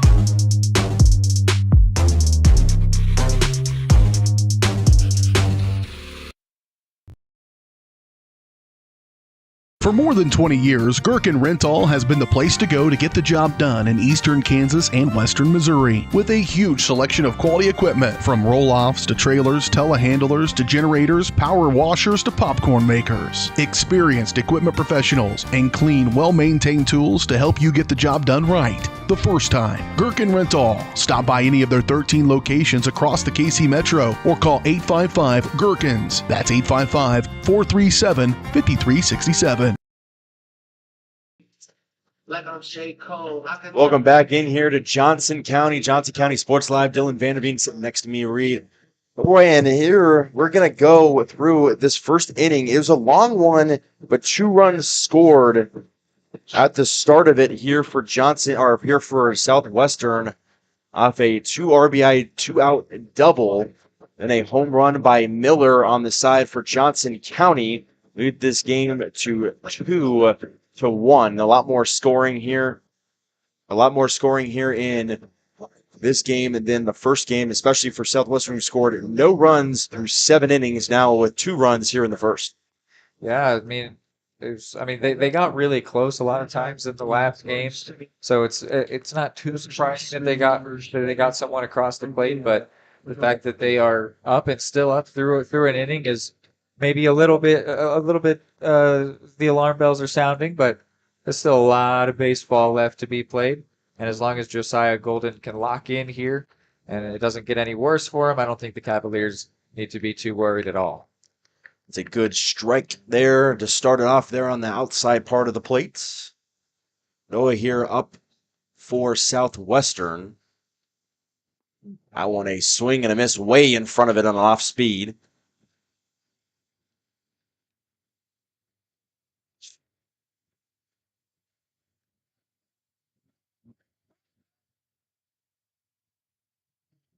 Here going for the 0-2.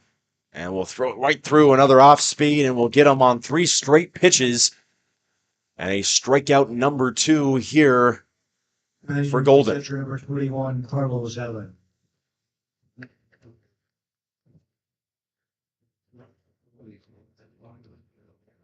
Catcher out of Davie, Florida. Carlos Allen steps to the plate. Go, Carlos. Carlos. It's okay. Looks like making his first start of the season here.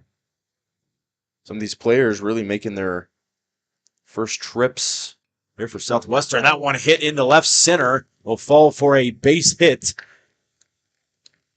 He's proven why he belongs. And Golden still needs to settle in here. Batting ninth, the second baseman, number 16, Maximiliano. So 1 out here, man on first now after that base hit. It ends up to Maximiliana here for Southwestern. That one, big swing and a miss. Strike 1 here in an 0-1 count.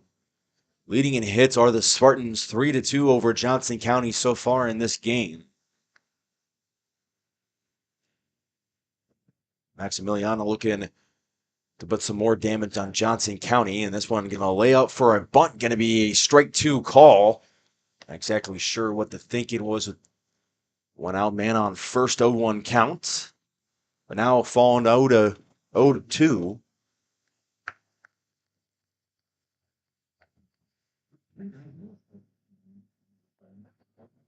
That one will end up high.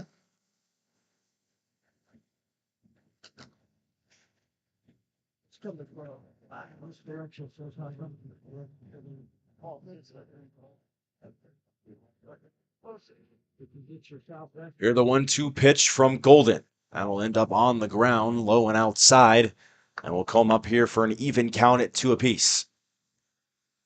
Man, just reading up on Josiah Golden, was a basketball player as well in high school. They asked him, what was your favorite moments, your favorite athletic moments? And he said, well, I scored 47 points in a basketball game, and in a 6-inning game, I struck out 16 batters. There's 18 outs to be made in a 6-inning game, and he struck out 16 of them. So even though maybe not off to the hottest start here, he is clearly a spectacular athlete. So he's got it in him to lock this one down here. 47 points in a high school basketball game is extremely impressive. That one thrown over to first, no dice. I'm kind of caught up on 16 out of 18 outs being by way of K. That is crazy. But here he's let up a couple runs in the first. So got some work to do. A little bit of cleaning up maybe. Here the 2-2. That one in there and called low. So gonna get to 3-2 on the count. Still 1 out. So double play ball still here in play. Up the middle, Black and Mosh. Johnson County. That one will end up the middle. and will end up right between. That will stay the runner at second, however, so another one-out base hit, so back-to-back base hits here, and got something cooking again here for Southwestern. Golden's thinking Stars didn't end up with a nasty bruise off of that one. That was right back where it came from. But he's a little jiggy to get out of the way in time. But goes out into center field, so runners at first and second now. Double play in order. That'll bring back up the starting, our top of the order, excuse me. It'll be Chris Lugo up. Struck out the last time he came up. Did we see any double plays in that first game, DB? We did not see a double play in that first game. We had the chance by Black at third base. I was the only either one side that had a chance. Yeah.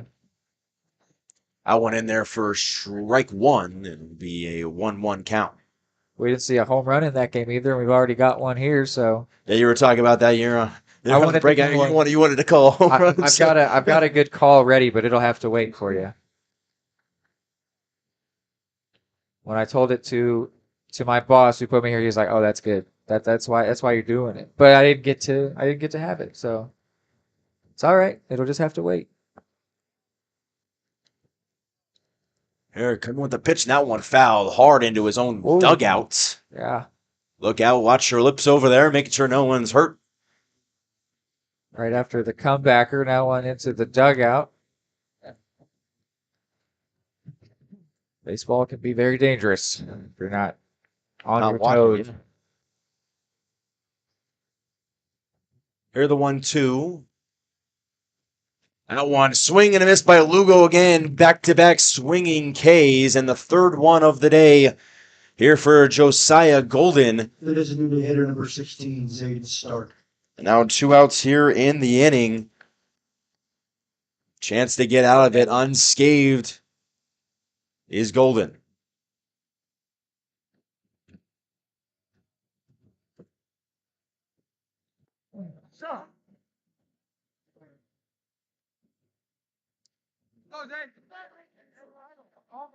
Falls for a strike, so 0-1 to start it off again. Getting ahead in the count is Golden. Runners on first and second. 2 outs.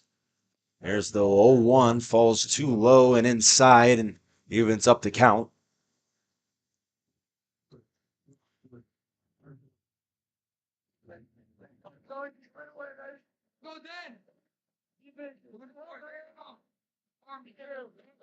Got a little bit of speed on the bases. 2 for 4 stealing today is Maximiliana at first base. No real stats in here for Allen at second base, but that one hit into center field. It's going to be right to him, however, and that will retire the side. Caught him by Tisdale, and getting out unscathed after some early trouble is Golden. We'll come back here with the bottom of the second. Johnson County Sports Live. Question: what will you find on all over-the-counter or OTC medicine packages to help you choose the right drug and use it safely? The answer: the drug facts label. This label lists the medicine's active ingredients and purpose, how much to take, and warnings you should know before using it. Remember, even OTC medicines you buy without a prescription can cause side effects you don't want. So follow the information listed on the drug facts label. For more information, visit fda.gov/drug facts label. A message from the U.S. Food and Drug Administration.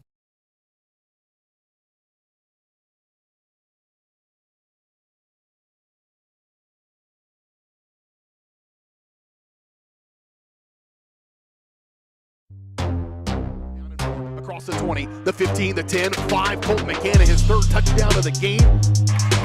Like in the net, that'll be a point for Baldwin. A first touch volley. The substituted Forward, across the goal line, touchdown, Trojan. At an opening on the near side, is he going to take it? Yes, he is. Kaplinger will take it to the house. Dylan, you were talking about speed in that last during those last ABs, speed out on the bases, but how about wind speed? It's going about 9 miles an hour towards left center. So definitely will help the ball carry. And I think we saw a bit of that in the first game as well, that balls going out to left field seem to have a little bit more pop to them, a little more carry. And so that is still the case here for this game. The second game of this doubleheader. It is also 56 degrees, so if you happen to be sitting still like you or I, it's maybe a little bit uncomfortable, but I'm sure for all those guys out there that are moving around, it's a pretty comfortable day for baseball. So that's the weather report here in Overland Park, Kansas. Thank you, Mr. Weatherman, Mr. Reed. And that one falls in here for a strike on a curve to start off the bottom of the second. Getting off his row.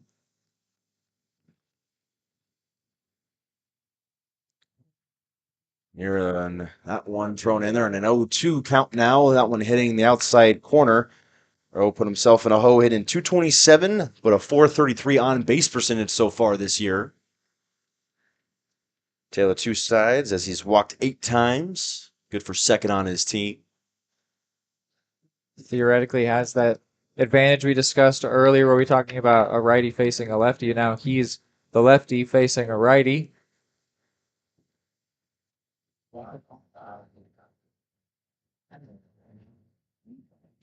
That one fouled off to the left side. It's a little behind it. Way high over there.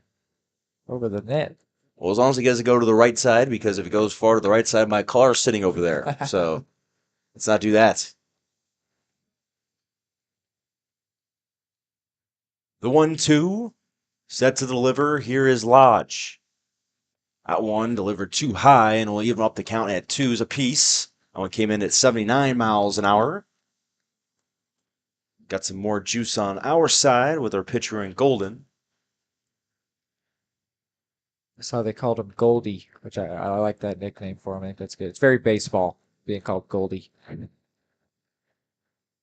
I would have gone with like the Golden Kid or something like that. They also had they had Royal Gold as well, which I thought was pretty cool. That was a good one. That was a good one. Yeah, we had a kid with the last name. We had the kid with the last name Goldman on one of my baseball teams, and we called him the Golden Kid. Nice. Enough of the nicknames here. 2-2 up with it, and that one fouled to the left side. Not in play again, and he will see another pitch, the 7th of the at-bat. A good Rowe and Barrett Lodge. Did mention 8 walks this season for Easton does not go down easily. Only that one hit up in the center. It's going to be a tough play. Rowe and Alien is going to be called safety is. Oh, first base. There's going to be an injury timeout here. It's number 7. Doa here is down for Southwestern. Didn't see if there was much contact or anything on that, but does look like to be in some pretty serious pain. He's got all of his teammates around him. Not sure. I mean, he had to try to make a pick on that play. Maybe got his knee or something like that caught up. We'll step away here for just a few seconds on Johnson County Sports Live. Bring you back. The Supplemental Security Income Program provides monthly payments to help meet basic needs, like putting food on the table, paying the rent, or buying new shoes for growing feet. You may qualify if your income and financial resources are low and you are 65 or older, or an adult or child with a disability or who is blind. Call 1-800-772-1213 or go to ssa.gov/SSI to start to apply. Produced at U.S. taxpayer expense. Dad, you need to go. Really? It's important. I feel fine. Look, you cannot mess around with this kind of stuff. Some cancers, man, we just don't want to lose you from something we could have caught. What I need to do? You just give your doctor a call. They'll tell you what screening test you need. Fine. Can I have my pie now? Oh, man.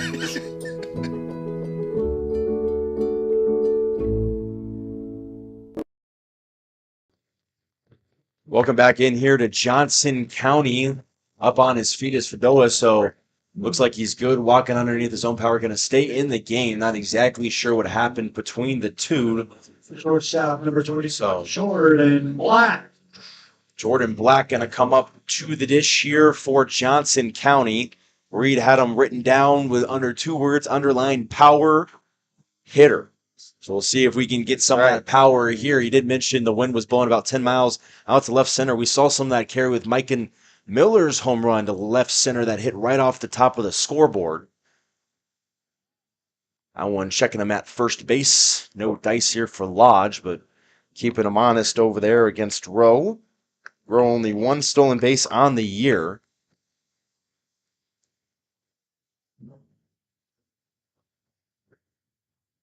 And not taking too big of a lead over there either for Rowe. Black will hit this one out to the right side. It is shallow, so no one worry about my car. It's okay. I got a couple laughs here in the broadcast booth with that one. Yeah, thank you.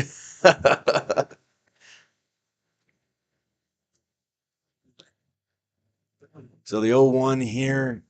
Black had a pretty good start to his season so far, hitting .323, .417 on base percentage. Does have 1 knock, 8 RBIs on the year. I want to hit into center. Will it land? It will. Right in front and trying to go for third, losing the ball in center field, allowing Rowe to get to third easily. Thinking about second for a second was Black and just had too much hesitation off. Didn't see it right away on the fumble by Resch in center. So first and third now here for Johnson County. No outs in the game, so a great opportunity to score a few. I thought it was really aggressive there by the runner to try to take third, but I don't know if it was because he went or if he went because the fielder didn't come up with it. But either way, Resch didn't even realize it at first. He sort of started to do his crow hop and set up his throw, and then the ball was still sitting in between his feet. So it was a good decision there by Rowe to take third. It doesn't even look like, even if he had the ball and had the ball originally, that he was going to get caught at third base. Was going all the way was Rowe. And the first pitch to the dish is too high. Up right now is Carter Kelly. 12 at bats this season, hitting a .167, .231 on base. Yeah. I one fouled off to the right side, and we'll go to 2-1.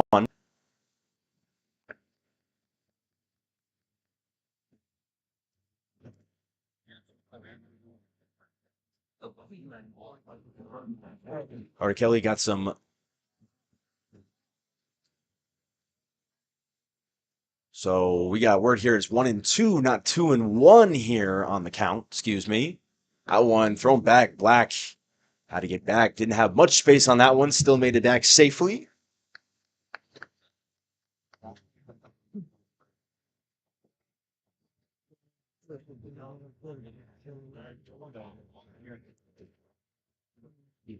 And the one thrown back again. Checking him a third time. Can't get him. They really like those throwovers, as we saw earlier. 1 ball, 2 strikes.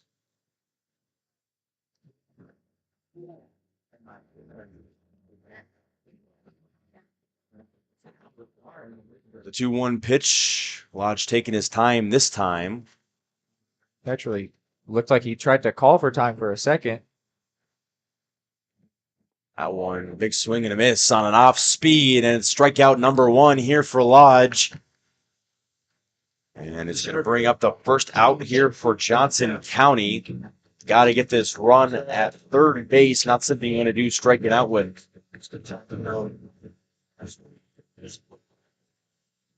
Tisdale rocking a 250 BA coming in. Well, checked again is Black at first base. I believe that's the 5th time he's checked him. Likes him over there.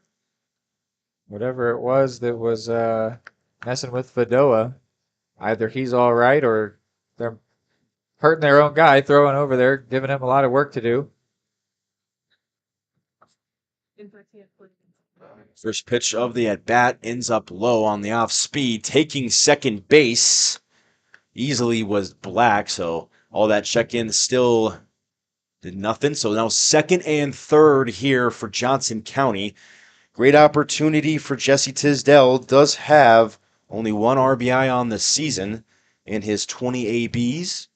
Yeah, I'm really impressed with Johnson County's base running out there. That they've been really patient. The fact that no one has been picked off despite all these attempts, and they're still stealing. Like it's not that that Southwest is picking off in vain. Like that they're throwing over for no reason. These guys want to steal, and they can sense that.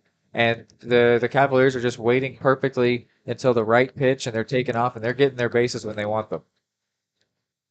Here's the 1-1 delivered by Lodge. That one going to be hit right up the middle. That's going to drive in at least one. Here coming around is Black. The throw is going to be in a second, so it will be a 2 RBI single here for Tisdale, and Johnson County takes the lead 3-2. Tisdale gets 3 RBIs now on the season. Big AB for him. And now bringing up to the plate here is... Bringing up here to the plate. Brings up McClure here for the 3rd time. That one off speed lands in. Another stolen bag, easily taken.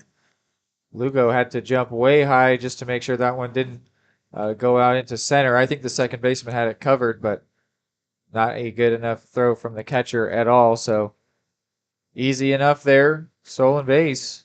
Once again, good selection by the Cavs. Now on the season, 35 of 38 on the season in stolen base attempts. That is insanely good. That one fouled back by McClure. That's for the Cavs this season.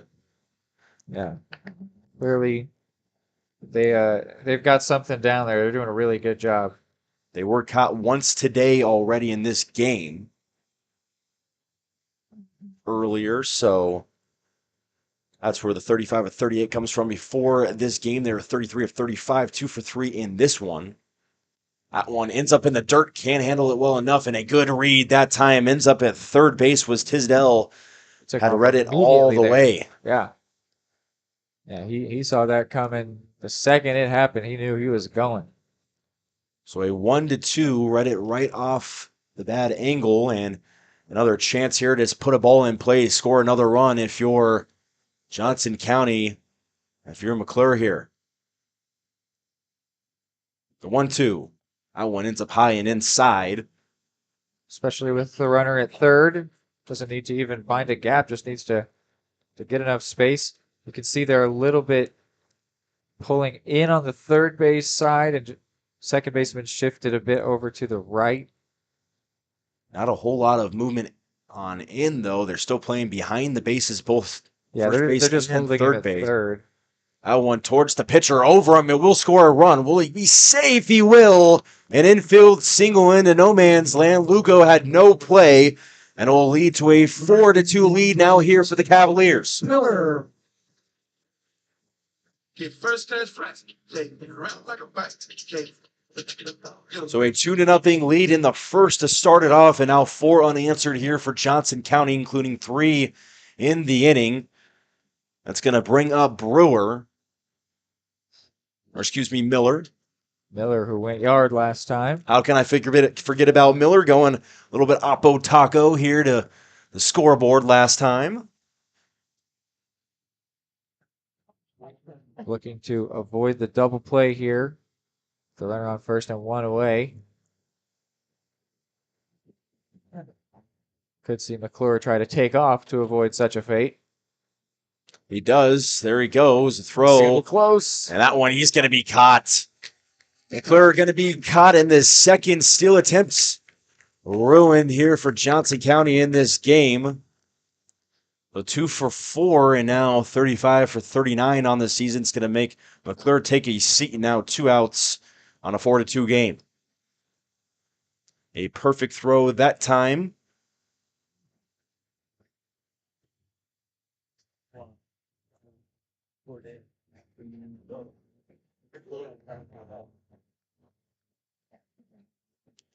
And now the 2-2 with 2 outs. That one swing and a miss.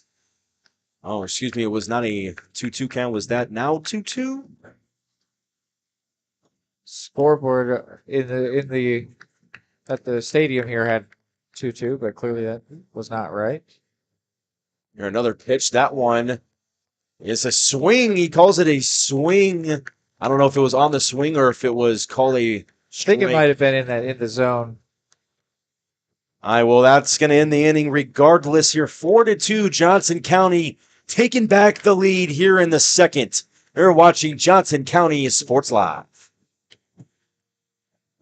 Question: what will you find on all over-the-counter or OTC medicine packages to help you choose the right drug and use it safely? The answer: the drug facts label. This label lists the medicine's active ingredients and purpose, how much to take, and warnings you should know before using it. Remember, even OTC medicines you buy without a prescription can cause side effects you don't want. So follow the information listed on the drug facts label. For more information, visit fda.gov/drug facts label. A message from the U.S. Food and Drug Administration. Save the Children believes childhood without food is unimaginable. Yet around the world, children are suffering from the worst famine in our lifetime, coupled with conflict, poverty, climate change, and more. Join Save the Children and get fed up. Fed up with the lack of progress. Fed up with the injustice. Learn how you can get involved in the fight against childhood hunger at savethechildren.org/getfedup. I'm fed up. We're fed up. We're fed up.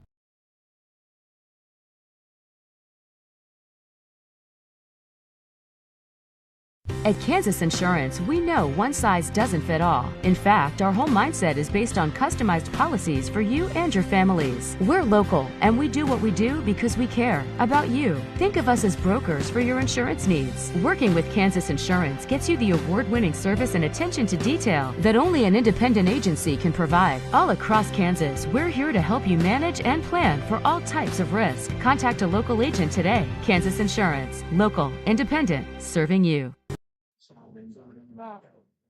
Welcome back in here live at Johnson County Sports Live. Waiting out the smart seven. A 4-2 Johnson County lead now as we enter the third inning of the game. It was 2-0 after the top of the first. Johnson County 4 unanswered. That one in there for a strike to start this inning off. It's Brooks here for Southwestern. Still on the mound in Golden. That one ends up too low. It's 3, 4, and 5 this inning for Goldie to come up against. So theoretically a strong part of Southwestern's lineup.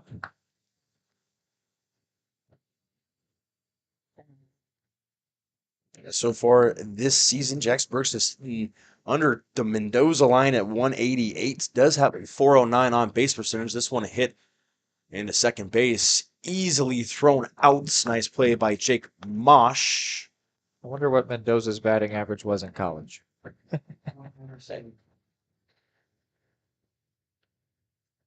If you over number 24, Bryson Vernon.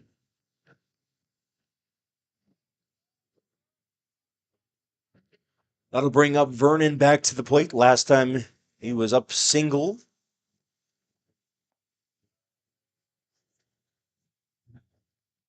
Four hits here for the Spartans, 6 for the Cavaliers. 4-2 lead. One out here in the top of the third. And the 1-0 delivery. 0-2 low.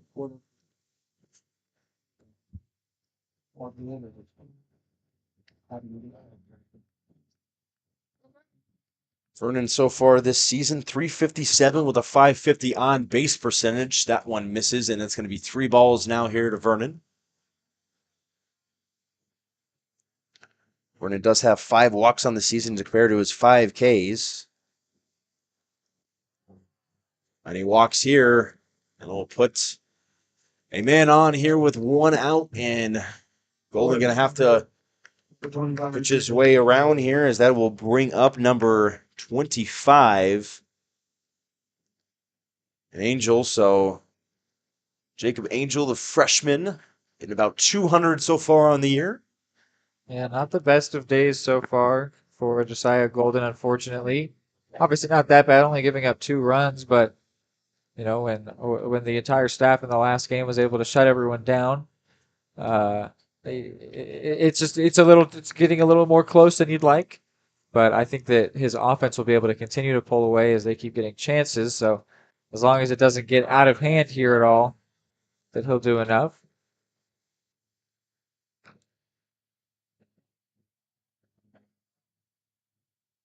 That one fell for a ball that time, so a 1-1 count here for Angel.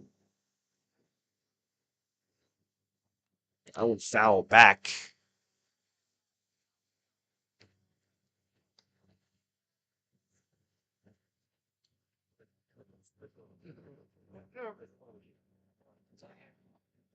So 1-2-1 out here for Golden. Man on first is Vernon with a short lead over at first base.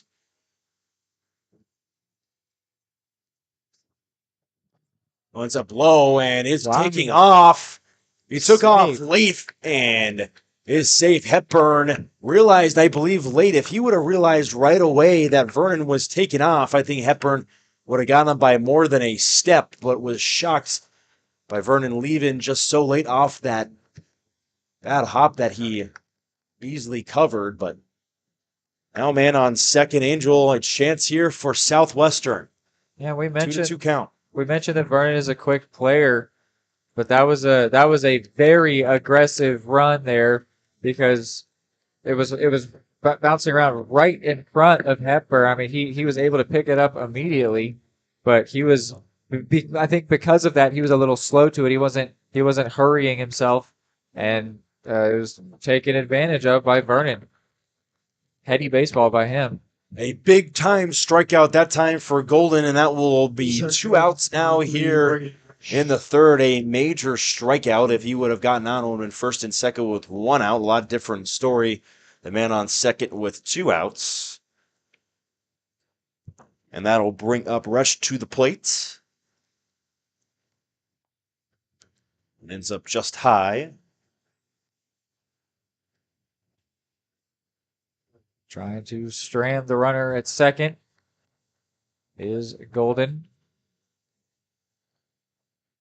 That one hit a ton here into left field, and that one's going to get out. That one got out in a hurry. It's off the bat of Resch, and this ball game is back to tied at 4 apiece. That ball was absolutely smoked into left field, got out in about 4 seconds.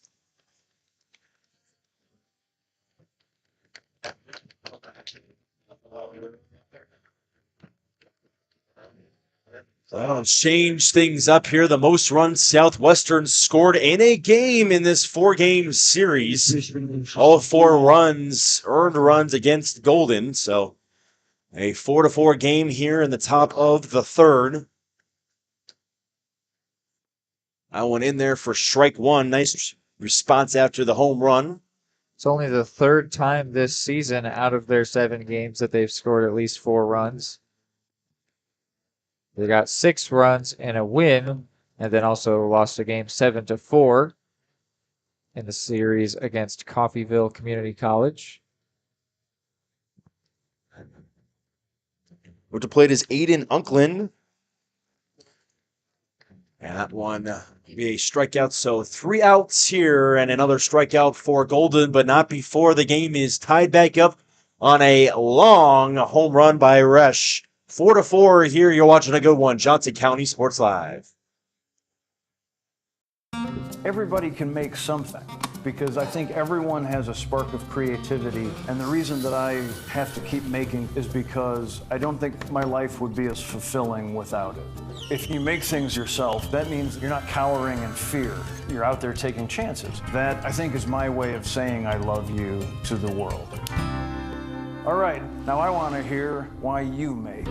Share your own Why I Make story today. Visit whyimake.org.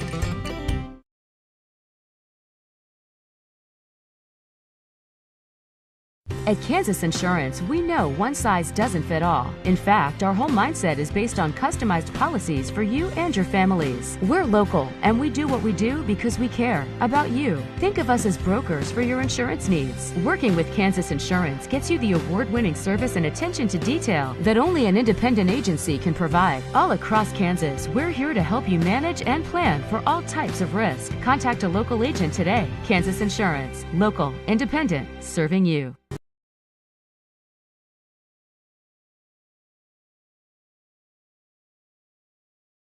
His dad. Welcome back in here to Johnson County. Up again, ready to bat here in the bottom of the third are the Cavaliers. Lodge back on the mound here for the Spartans. Warming up in the pen is John Chambers on the side of the Cavaliers. Not sure if he'll come in next inning, but he is warming up right now. Golden's given up 4 runs, including a home run given up last inning. A 6-5 in total of hits, 4-4 in total of runs, and we're at the bottom of the third.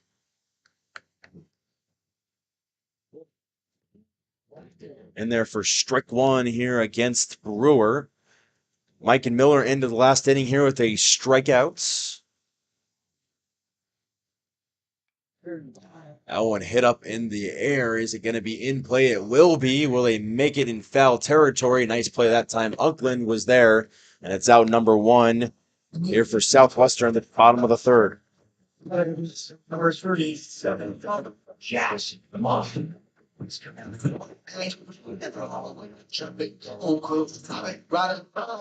to bring up Mosh here.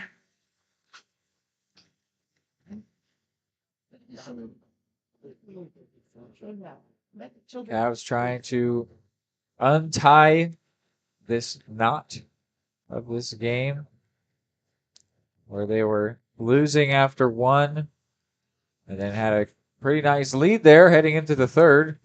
And it's now level apiece, level at 4 apiece, excuse me.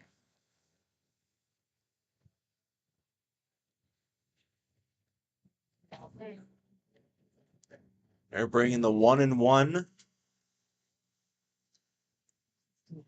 There's the delivery, and that one hit over to third, smothered up before he can get past him, and a nice play again, Unkland.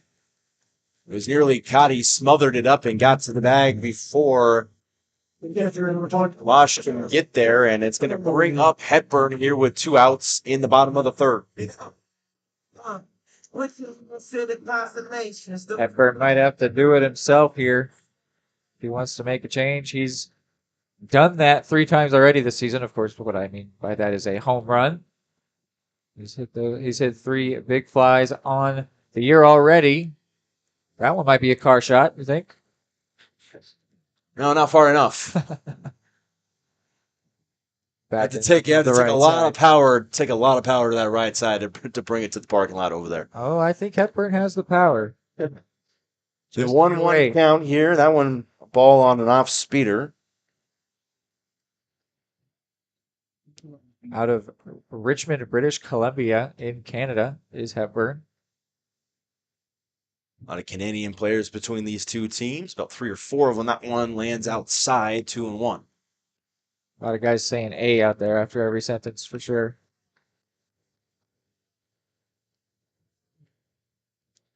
Is that one hit towards third, smothered, and going to be an inning retiring play. That play made by third baseman. Well, I'm not sure. It was the third baseman. Brooks, Jackson Brooks. Jackson Brooks playing the third baseman, and then 4-4 here at the end of 3. We're going to bring out the tie here in the 4th inning. State coordinates of new land acquisition. Oh, well, you know that big oak tree that got struck by lightning? Negative. The barn with the funny cow mural? Negative. One-eyed scarecrow? Negative. Giant water tower? You're not from here, are you? I've never seen him. Robots don't know you. We do. Hey, how's your dad doing? For over 80 years, we've built relationships first and plans second. It's your future. Let's protect it. Contact Farm Bureau Agent Anthony Brown in Eudora today at 785-615-0516.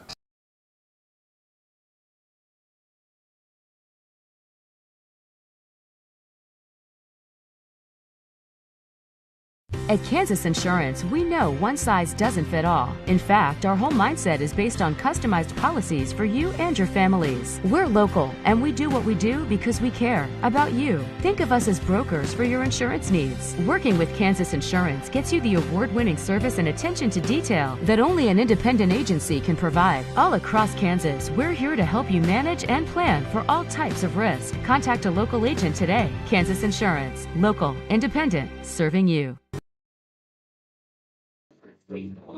Here, welcome back in here to Johnson County. Still a 4-4 game as we start off the fourth. New pitcher here for the Cavaliers at John Chambers.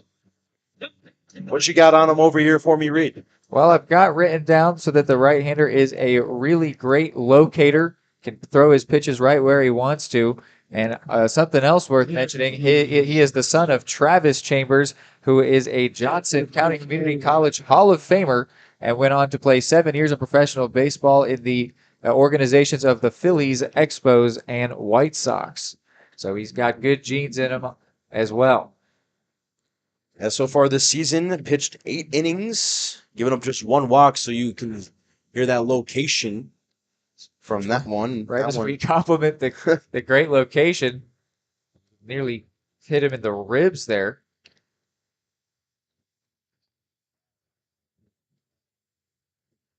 Caught the...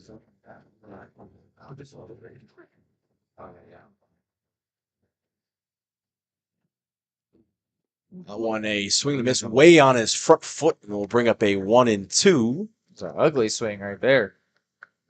Chambers so far this season, 10 hits, giving up 6 earned runs, however, in his 8 innings of work. That one swing and a miss, big one, and that one's going to be the first strikeout for Chambers. Second baseman number 6. That'll bring up the second baseman here in Maximiliano. Has 1 hit already today here, a single. Drove in a run.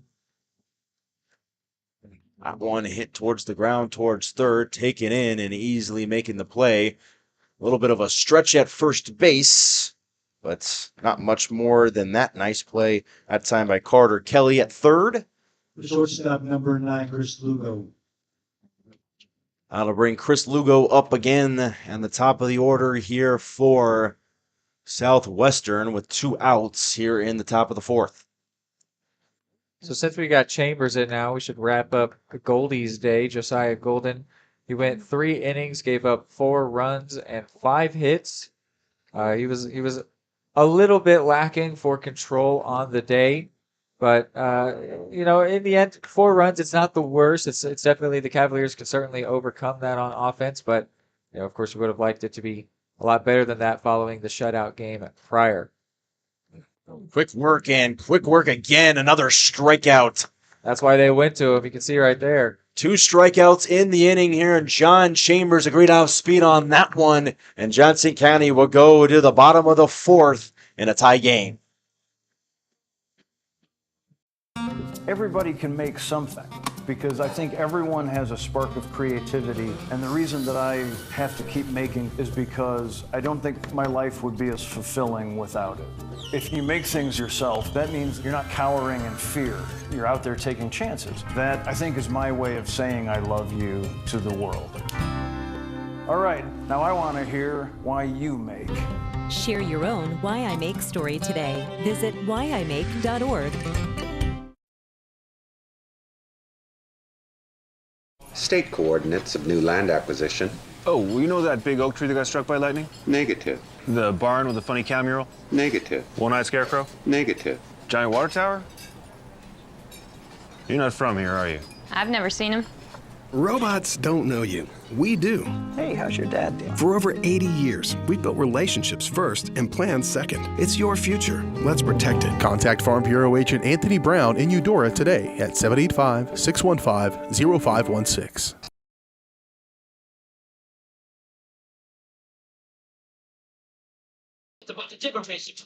Here, welcome back in here to the field house. 4-4 game as we enter the bottom half of the fourth inning. It's going to be leading off here is Easton Rowe, followed by Jordan Black, and then after that it's going to be Carter Kelly. So the 6, 7, 8 Bring on the Cavaliers. Or excuse me, 6, 7, 8. For 11, Easton Road. The lefty out of Pleasant Hill, Missouri. Comes from a family of athletes, just like Chambers. His dad played football and baseball at Mid-America Nazarene, and his sister currently plays soccer at Emporia State. That's a hooker that just lands a little bit too high or crosses the plate too high.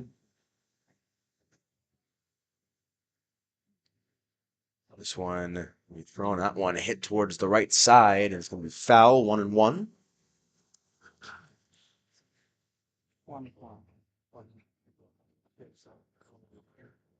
Avs leading in hits here, 6-5, but still down in the game. Or not down in the game, excuse me. Tied. That one lands inside, brings up the 2-1 count here for Johnson County. This Jordan Black, Carter Kelly as well. Now this Tisdale will be the fourth batter of the inning if he gets that way at the bottom now.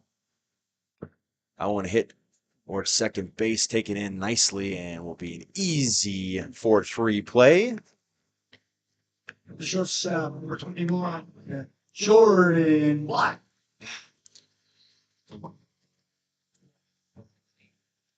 Brings up Jordan Black, mentioned earlier on the season so far. Black, 323, 417 on base percentage. Just have one home run. Yeah, we haven't seen too much of his pop, though, that we know he has. Love to see him hit something out to the left side that can catch some wind. Trouble the left fielder out there. There's a ball hit towards that side on the left side. It's going to be way too shallow. Shortstop going to take over in a nice play. There's a nice call off again. So 2 outs now here. Southwestern playing well here against Johnson County. And this one a lot better than the 14-0 route that they played in game 1. Honestly, he nearly did exactly what I had called on, but it didn't trouble the left fielder. It just was in the left field of the baseball diamond, but the shortstop, Lugo, ended up reeling that one in over there. We got a wind-assisted hit, though, or at least fly out. I think that's the right way to try to succeed here if you're the Cavs. Of course, with it being a little colder, the ball won't want to fly just as much, but we've seen a couple big flies already. That one narrowly dove to get it. Was Maximiliana, but no dice, and that will be a base hit here for Kelly right up the middle. So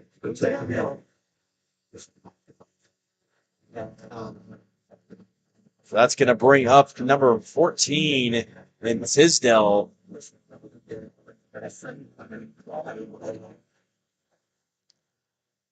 He's got a base hit already today, a couple of RBIs on the day. Looking for more here. That one a little too low.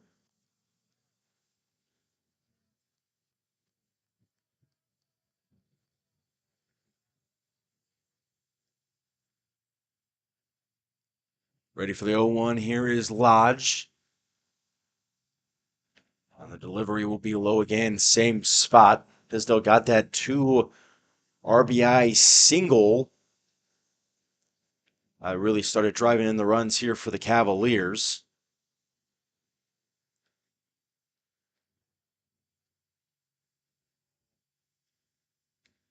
One in there again, and strike 1. So 2-1 here to Tisdale. He had the lead at 3-2, was what his 2 RBI single did, and obviously now the game tied back up at 4s later on.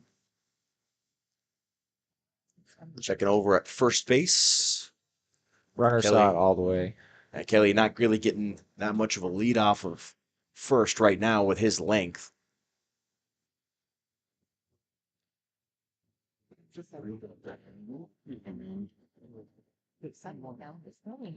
One inside, nearly hitting him. Standing right there was Tisdale. Not going to let a free base get passed up. 3-1 count.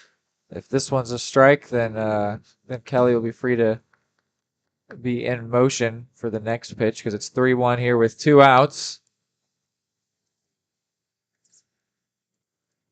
They might do what I was calling on and throw over when it's in a runner in motion situation. Not yet, but it could happen. I think Kelly would be too good to get caught off guard by it, though. On in here before we can even talk about that. That's and he delivered. goes. No, Dyson, nice play to get back to the shortstop, but Kelly was still on the ground at second. He was stealing, but it turned out to be a walk. So no stolen base. Tisdale will be credited with the walk.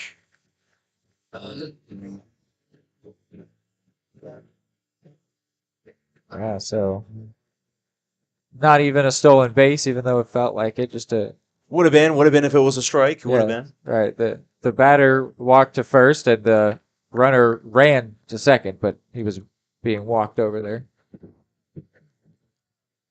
Unnecessary, insane cardio that time, running the extra 90 feet. Brings McClure up again here for the top of the order for Johnson County. Would love to see him hit a gapper here. Try to send Kelly home. That one lands inside near his feet. Runners at first and second. Kelly is the runner at second. The runner at first in Tisdale. Waiting here for the 1-1.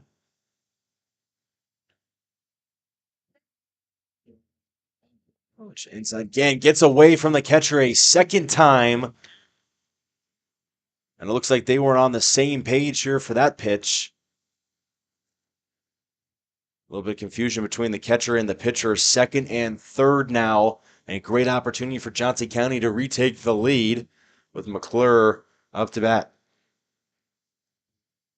It's going to be a time call here, wondering to see maybe if they got a hit off of a bat or something. So it would be a foul ball instead of all of that? Yes. Talking it over.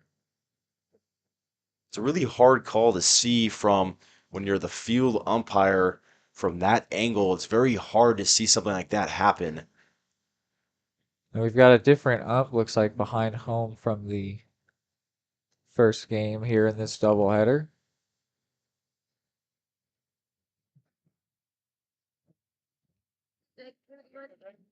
So everything seems going to stay as is, yeah. Everything will stay as called on the field. So second and third, 2-1 count, 2 outs here in the bottom of the fourth. Big at bat here for McClure. And a big pitch coming up here for Lodge. The 2-1. That one too high and outside. Push it to a 31 and count now, and this is the exact position you want to be in here if you're McClure.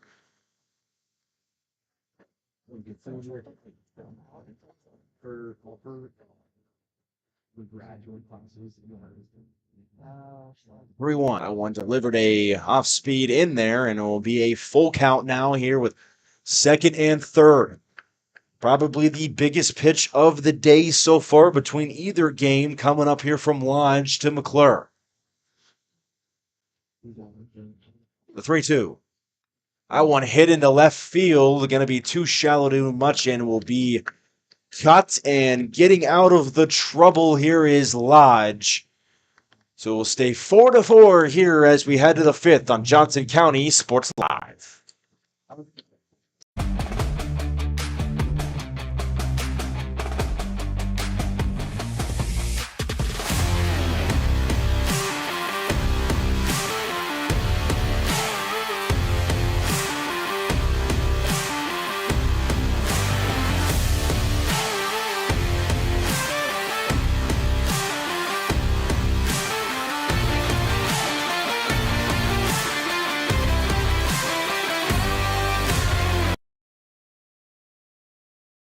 State coordinates of new land acquisition. Oh, well, you know that big oak tree that got struck by lightning? Negative. The barn with the funny cow mural? Negative. One-eyed scarecrow? Negative. Giant water tower? You're not from here, are you? I've never seen him. Robots don't know you. We do. Hey, how's your dad doing? For over 80 years, we've built relationships first and plans second. It's your future. Let's protect it. Contact Farm Bureau Agent Anthony Brown in Eudora today at 785-615-0516.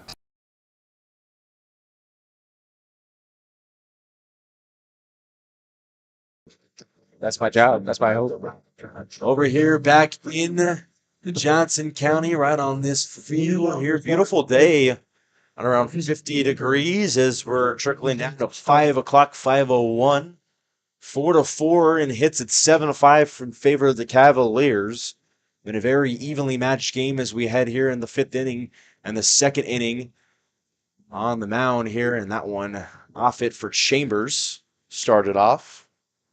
Yeah, 2nd inning of work here for Chambers after shutting him out in the 1st that he worked. So hoping to get a little bit more out of him here, Coach Horner. Definitely would be nice if he could get a couple more innings under his belt, help clean up after Golden let up 4 runs in his start. That one fouled away, so even up the count at 1, will be 2-1 will be the count. Missed a couple on, started off from the outside. That one will end up low and in the dirt. Back to a 31. We're a chance to hear that Chambers has not been ahead of the account. That'll be a leadoff walk here for Southwestern. Not the way that you want to start it off here if you're Chambers, giving that to Zaid Stark, and that will bring up Jackson Brooks. Way to be a leader, kid, was the call out from the Southwestern dugout. Leading off the inning, getting on base for Stark. Really nice job by him to work the walk. We complimented Chambers on his location, but today in the, it's a little bit cold. It's just cold enough to be a bit uncomfortable. Could be affecting the performance and even like physically affecting the control he has over his fingers and where he wants to place them. And so maybe just a little bit off here today, walking a batter there. Does only have 2 walks on the season, including that one. That one ends up outside on the off speed. Believe it was a slider. That one now a 1-1 count.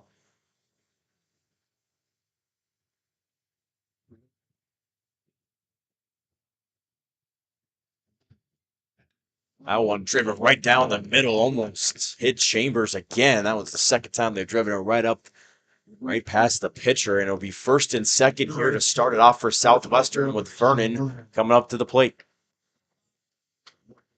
Vernon, a dangerous hitter so far this season.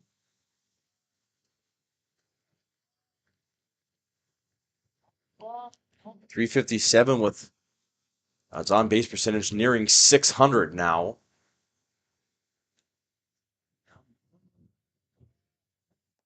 Oh, it ends up highs.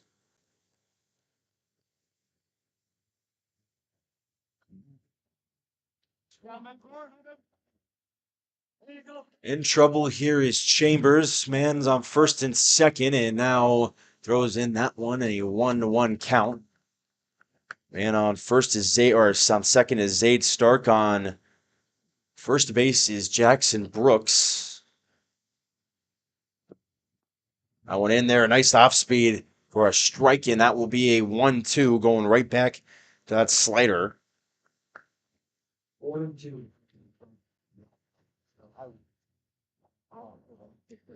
Yeah, Chambers, the pitcher who is going to be competing for the starting rotation.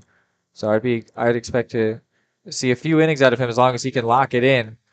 That was another good off-speed thrown, and this time was fouled away by Vernon. Nice job. Maybe force him to throw something else.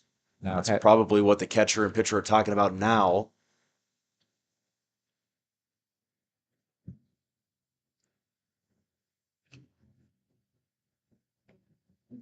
Vernon does have 6 RBIs on the season so far for Southwestern. And a hole in a 1-2 count here. Chambers, the delivery.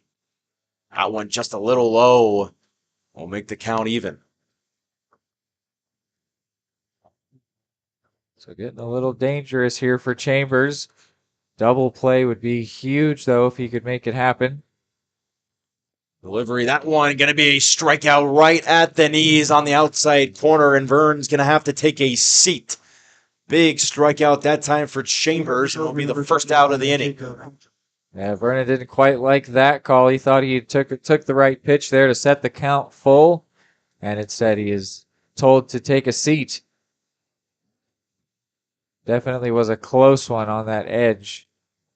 Another off-speed hooking in there, and for strike one, Chambers has got that pitch working. There's that good location we're talking about.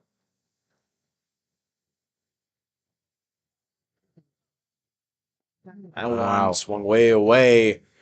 He's got two off-speeds really working, a curve and a slider right now, looks like. If he could get the second out here, and Hepburn's going to go talk it over with him. If they can get a put-away pitch here, that would be a really big sigh of relief to get only one more out to get out of this dangerous situation. So 0-2, 1 out. More than likely going to throw him some type of off-speed, throw a high in the zone here on the 0-2. See what Chambers has in store.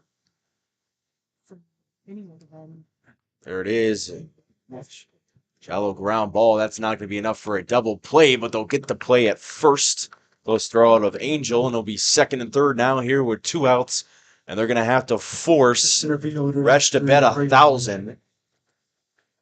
He has hit a home run today, hit one in the left field that was about 30 or 40 feet over the left field fence. Interesting, they don't want to walk him. They could do so and set up a force at every base, but instead they're going to go ahead and face him. Eklund is the one on deck, is also a very good hitter, so that's why don't necessarily want to take him on. 2-0 now here. Resch being careful with him, just mainly hitting the outside. Yeah, I mean, at 2-0 at this point, I would really just commit to that intentional walk. But the bases loaded here. That's going to be thrown inside, and that was probably the hardest pitch I've seen so far on the day by Chambers. And on top of that, Hepburn set up way outside and then came back to catch that one. So maybe if the batter was cheating at all, they tricked him a little bit there. Thrown in there towards the side. Nice play by Kelly over to first and will retire the side. Working his way through damages Chambers. Kelly making the third out in Johnson County, putting a 0 up there in the top of the 5th. For more than 20 years, Gherkin Rental has been the place to go to get the job done in eastern Kansas and western Missouri. With a huge selection of quality equipment, from roll-offs to trailers, telehandlers to generators, power washers to popcorn makers. Experienced equipment professionals and clean, well-maintained tools to help you get the job done right the first time. Gherkin Rental. Stop by any of their 13 locations across the KC Metro or call 855-GHERKINS. That's 855-437-5367.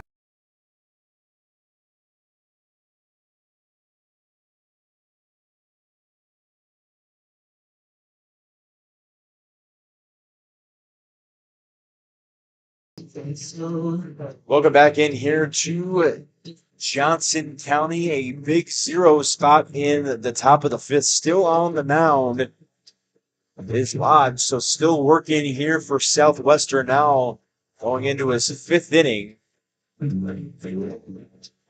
Giving up 7 hits, 4 runs.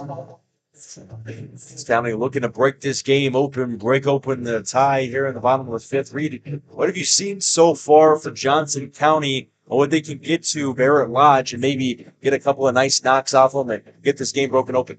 Yeah, I mean the batting has definitely not been as good as it was in the first game of this doubleheader. I mean that one was they couldn't not hit in that game, and so maybe they need to change their approach. I I don't think I don't know. I think they've just gotten a little bit unlucky on balls in play.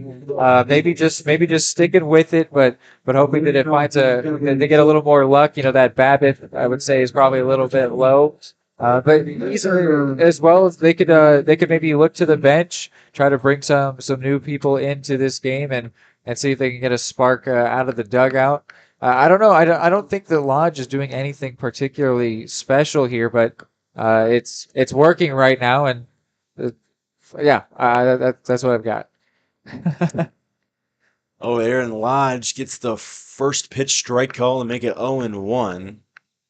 Done a well job so far, giving up 7 hits, 4 earned over a course of 4 innings now. Gets the 0-2 on the off speed. This is Mike and Miller, hit a home run into left center off him earlier.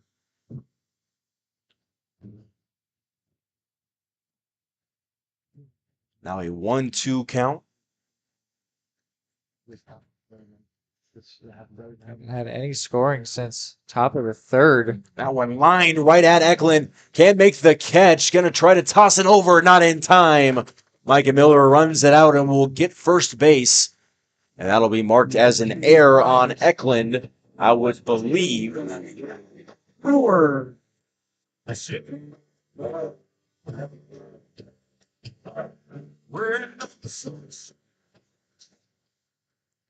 Has been put down for a hit or an error yet on either side. The runner on here is a big spot with no outs. Would love to see maybe him try to extend that, get to second, get into scoring position, especially if they can get him scoring position with none away. They could look to attempt to take a lead here. Will officially go in as an error. No mark on the hit book, so that was going to be an error on Eklund on the line drive drop by Miller. So up to bat now, Brewer. That one would fall for ball 1-1 count. Mentioned Brewer last game playing the position DH in this time.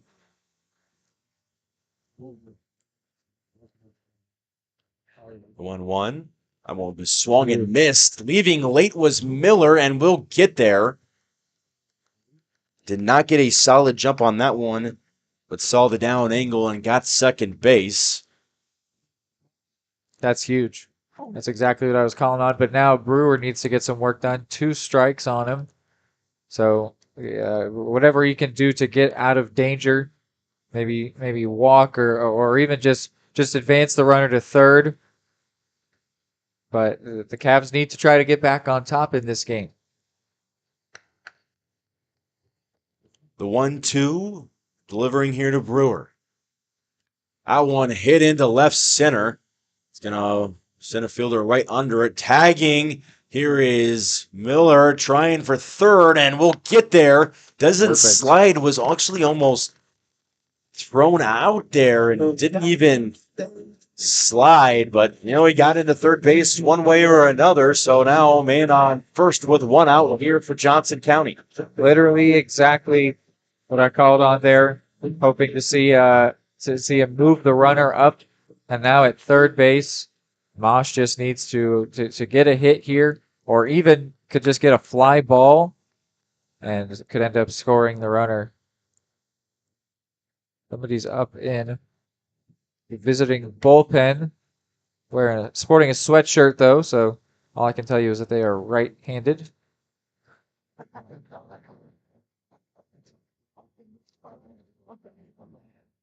The 1-0 will be swung on and missed. Big cut that time by Mosh.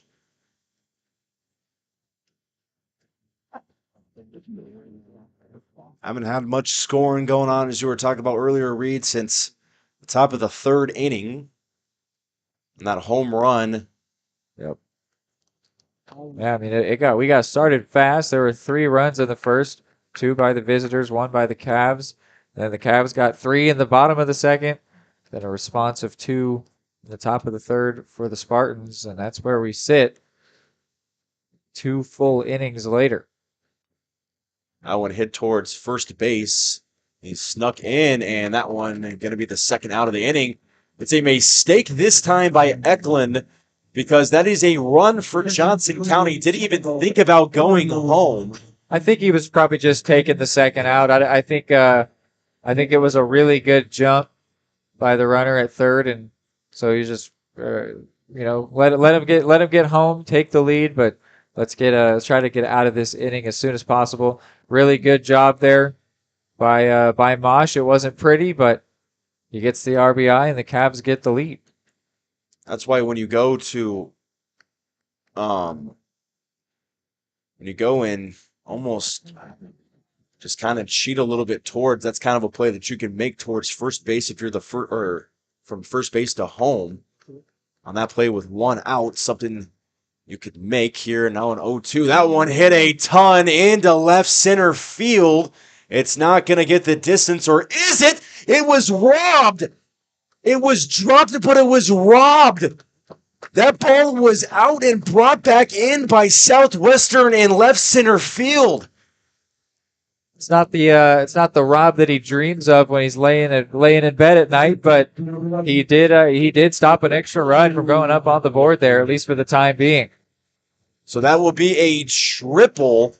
It was a home run for Hepburn, but that one was stolen away. It was dropped on the way back in, so still a triple and a 5-4 lead. But if you're Hepburn, you're saying, come on, man. You're going to bring my ball back in and then drop it and give me 3 bases instead of 4? Come on, man. Yeah. Who's going to do that for? Braden Resch did that. And then we might be seeing a pitching change here. Southwestern coach is out. And it doesn't look like there's any movement towards the field. No, he's going to stay on here. It's Colin Boynton that's up for the Spartans, but yeah, no change here. They're not going to him. So after now 5-4, a man on third now after that long triple.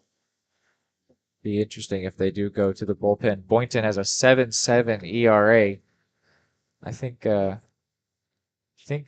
that Lodge is really doing a good job here.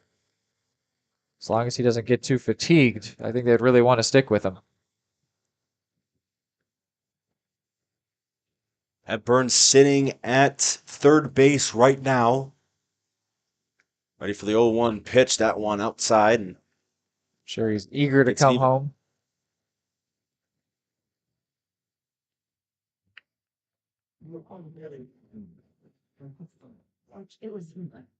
Probably wants to get back in his catcher's gear just to help him be a little bit warmer. 1-1. That one will spin its way too far inside and will put the count at a favorable 2-1 here for Rowe.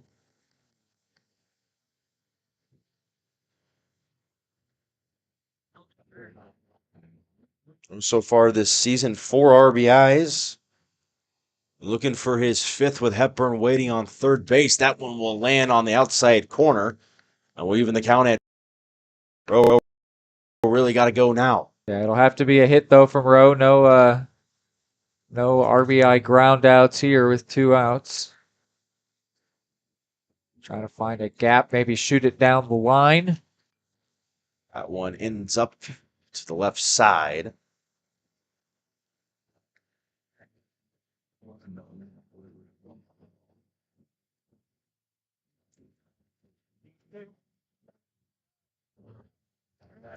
So the 6th pitch of the at-bat coming from Lodge. There it is. That one ends up outside, and there will be a 7th. Count runs full, 3-2. 2 away. Runner not in motion, though, because he's over at third this time, of course. I'm sure the pitch count for Lodge may be looking to bring in someone next inning.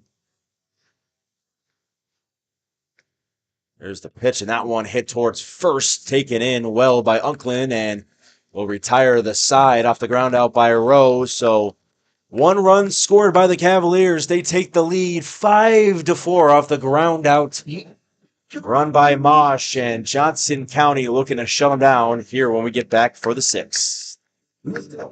For more than 20 years, Gherkin Rental has been the place to go to get the job done in eastern Kansas and western Missouri. With a huge selection of quality equipment, from roll-offs to trailers, telehandlers to generators, power washers to popcorn makers. Experienced equipment professionals and clean, well-maintained tools to help you get the job done right the first time. Gherkin Rental. Stop by any of their 13 locations across the KC Metro or call 855-GHERKINS. That's 855-437-5367.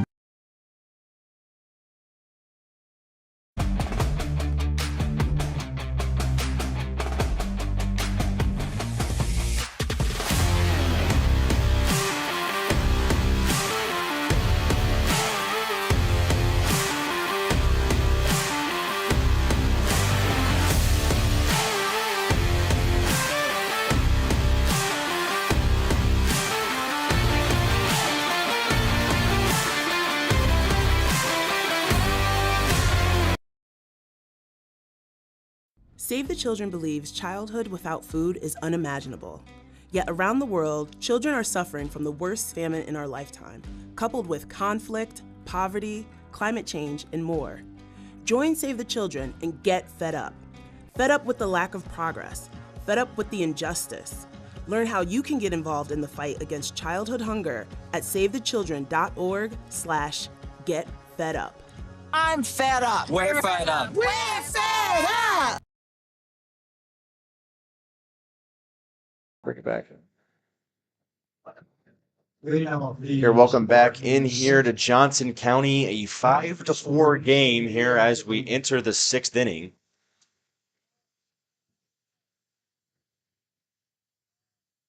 Johnson County took that lead over off a Mosh ground out RBI is how the run scored here. They have stuck with Chambers. I'm looking over at the bullpen for the visitors, and they actually have Lodge over there. So he's staying warm. But he is joined by Colin Boynton, who might replace him. Man, pitching in between innings when you're starting, ooh. Another way to stay warm is put a jacket on your arm, but... Yeah, it's just a little chilly out here. Sorry. Sun's going down more and more. That's Uckland, and he got rung up and twisted up on that curveball, so another strikeout for Chambers. The catcher, number 21, Carlos Allen. Good start here to this 6th inning of play. Remember, this game goes 9. The first one goes 7. Still lots of baseball here left to play.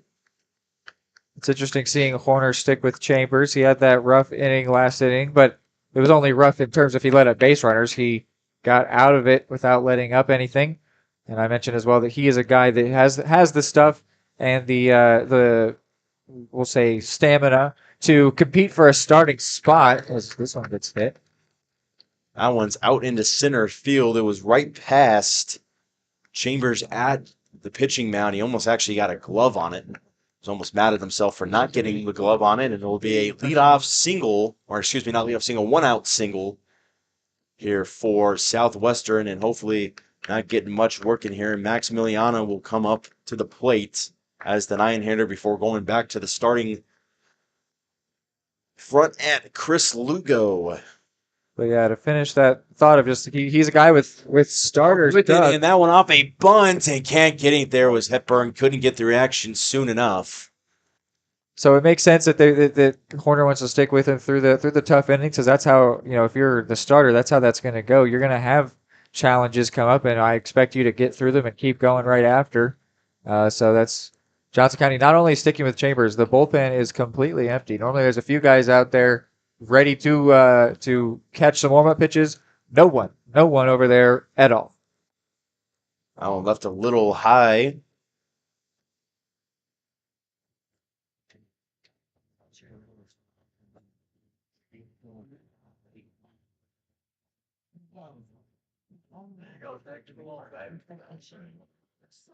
The delivery again here, Chambers. That one fouled straight back. 84 miles an hour on that one. 1-2. Chambers in line for the win here if he is able to keep this lead, and the Cavaliers would go on to win. That one popped up here into right field by Anna, and that one under it for the second out is Miller. So 2 outs now here, and still a 5-4 game, tied up in hits 7-7 apiece. This game has really been even all the way across the board. Which is so funny based on this series. I mean, the first 3 games were way one-sided, like not just a little bit. It was very clear that Johnson County was the superior baseball club. And now here we are in a game where it's a very close battle, which, I mean, we all know that that's how baseball is. It's sort of what makes baseball beautiful. It doesn't matter how much the Royals suck. For 30 days of that season, they'll make you forget that they're one of the worst teams out there, right? But it's interesting that after 3 games in this series of super comfortable wins, that they're really having to prove their mettle here today in this second game for the Cavs. Here Lugo down 0-2 again, has a couple of strikeouts in this game already, and they will set him down a third time, swing and a miss. Chambers, the 5th strikeout for him, and Johnson County puts up another 0 here on the top of the 6th. They'll look to expand their lead here when we get back on Johnson County Sports Live. Dan, you need to go. Really? It's important. I feel fine. Look, you cannot mess around with this kind of stuff. Some cancers, man, we just don't want to lose you from something we could have caught. What I need to do? You just give your doctor a call. They'll tell you what screening test you need. Fine. Can I have my pie now? Oh, man.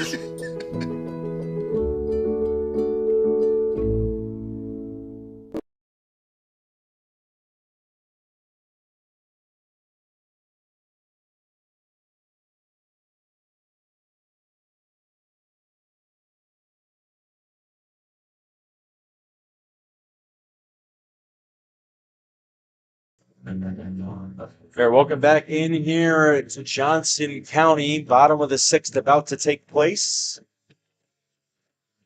The pitching change here. Colin Boynton coming in, the sophomore right-hander. I mentioned his ERA before. It's at 7.71. So interesting that he's the one that they turn to here in such a close game. But really looking at their whole staff, they don't have a lot of great players. Chirena was at a 0 coming into this 2-game set, and that didn't hold up for him. So I don't know. There's not a whole lot of people to turn to, and of course Boynton, it's in 2.1 innings, so it's not like that ERA is really indicative of who he truly is as a pitcher. They wanted to go out there and work his ERA down, of course. But yeah, Southwest is in a tough season so far. Only 7 games in, they've only had the 1 win. So there's not going to be anybody truly great to turn to as they try to look for what would be a really good win against 8th-ranked Johnson County. Yeah, coming in, are almost done with his warm-up pitches, ready to start this inning. Here is Boynton, and up to bat first is going to be Jordan Black, going to be followed by Carter Kelly as well on the deck circle. For the third baseman, number 21, Jordan Black.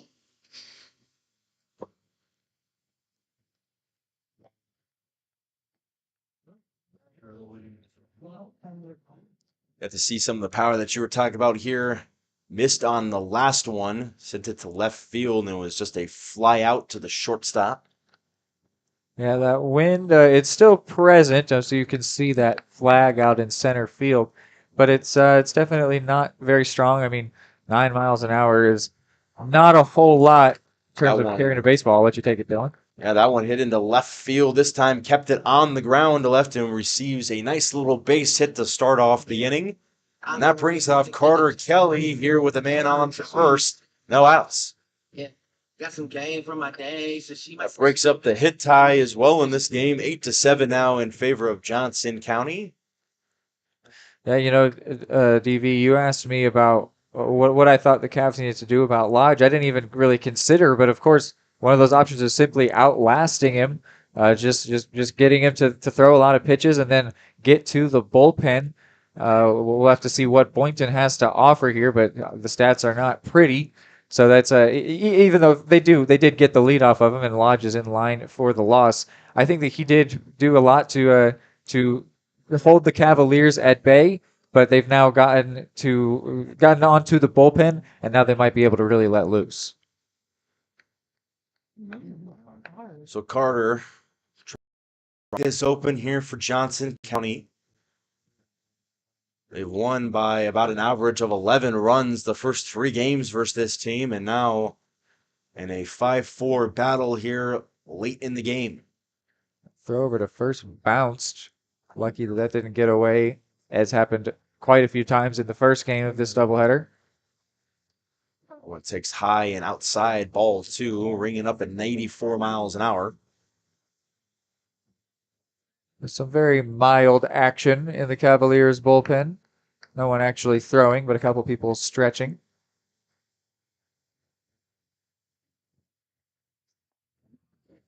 And land a 2-2 count on the off speed. So Ingman's it up here, and now a big pitch coming to Kelly, and a big moment here, trying to break the game open. Black leading off of first.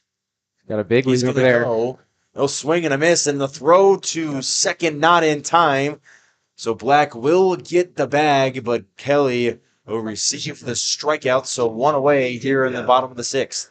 That strike him out, throw him out could have been the first double play of the game, but it wasn't. And now we've got some arguing going on here. Wondering if they're saying that maybe he had some interference with it, but they're not seeing any interference. The umpire not really agreeing with the call. Could be trying to give his team a spark here. Let's see if he actually wants to get tossed. It's getting a little animated now. Sometimes you're out there to prove a point. Sometimes you're out there to spark. You try to give your team something to motivate them. Seems like he just had a point to get across this time around.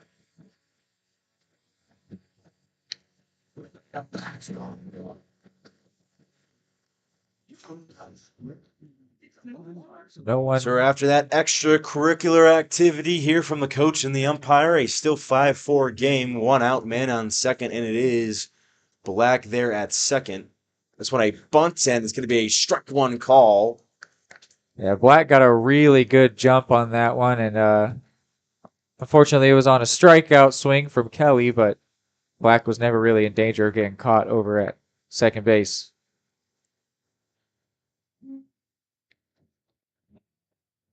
Trying to get something going here with 1 out is Tisdale. A couple RBIs already in this game, 2 hits. Catcher thought about a throw down to second. I think he was more just saying, hey, I'm watching you.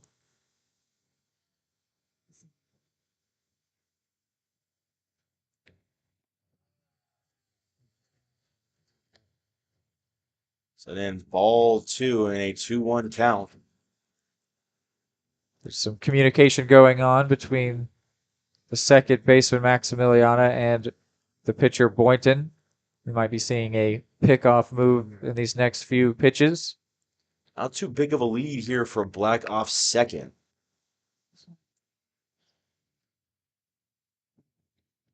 And swung and missed. Tisdale will take the second strike and will even count back up to 2s. That was a big hack there from Tisdale. He was really hoping to send that one, but whiffed on it. So the count evens up.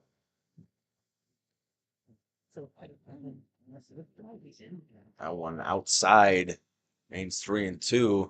And you're right, the catcher watching him, making sure Black gets back. And a hustle. And I think that Black is equally toying with the catcher by taking bigger and bigger secondary leads. Just saying, hey, I know you're watching, and I don't really care. That one, ball 4. And a big at bat that time for Tisdale, and we'll put 2 runners on here with 1 out. Brings Jake McClure up to bat here again.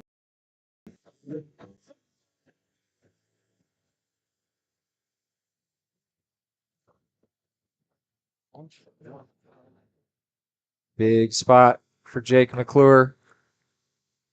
Been in a couple of them here today. It's going to be a bunt situation. That one taken back before anything else. So ball 1 too high. It was funny. I was watching the third baseman, that's Jackson Brooks, sort of encroach a little bit. It's off your screen, but I was watching him come in, and I was like, "What is he doing over there?" And then he was reading the mind of McClure. He understood that it's a potential bunt situation. I'll try to get him in on the shot here. That one hit into left field. Is it going to land? No, a diving play. Wow. A nice job in left field. Runners have to stay put because of a great play by Angel. Angel making the play in left field on a dive, saving a run here for Southwestern. That was huge. Game within one. If he misses that dive, I mean, not only is this game very different, he's going to have a lot of people mad at him. So that was a very risky move there, and it paid off for him. That'll bring up after that play. It's going to bring up Mike and Miller. Now big with a 3-run home run B right now. Already got a 2-run shot, a solo shot in this game. All the way back in the first made it a 2-1 score.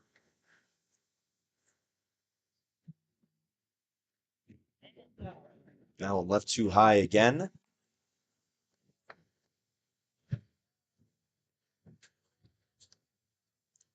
If you look at the right fielder, almost all the way back towards the warning track right now on Miller. He did hit this home run to left field last time. But they are afraid of the power if he were to pull. Want to be in position, which is interesting because that's out there. That's Vernon in right. We know he's quick, so he doesn't necessarily have to give himself the big head start. It's not like he's like a big bumbling right fielder as you might see in the major league level sometimes, but still fears the power that Miller has to offer at the plate. I went in there for a strike, so back to evens on the count. A big pitch being delivered here by Boyan. 5-4. That one too low, and we'll make the count full here, and I believe the runners will be going on the pitch. Yep. A big pitch here if he can put something into a gap. Score a couple of runs. Here's the 3-2. That one outside and a ball 4. Back-to-back walks. Forced here from Johnson County, and that's going to bring up Brewer. 3 home runs on the season for Brewer, so a dangerous power hitter here with 2 outs, bases loaded. Cav at every base. Brewer, 15 RBIs this season, easily leads the team by 4. I want inside on the inside part of the plates. We got a good call ready if we see a grand slam. Oh, I got a call ready. You call it anything fun? Grand salami or anything?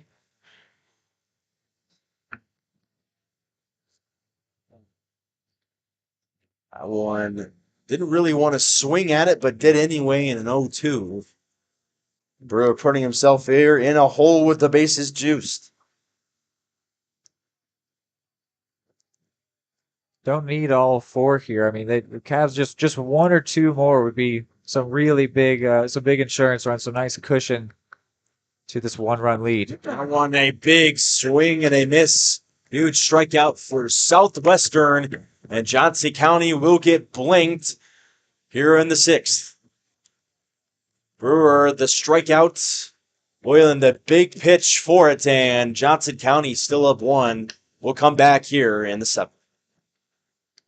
Question: what will you find on all over-the-counter or OTC medicine packages to help you choose the right drug and use it safely? The answer: the drug facts label. This label lists the medicine's active ingredients and purpose, how much to take, and warnings you should know before using it. Remember, even OTC medicines you buy without a prescription can cause side effects you don't want. So follow the information listed on the drug facts label. For more information, visit fda.gov/drug facts label. A message from the U.S. Food and Drug Administration. State coordinates of new land acquisition.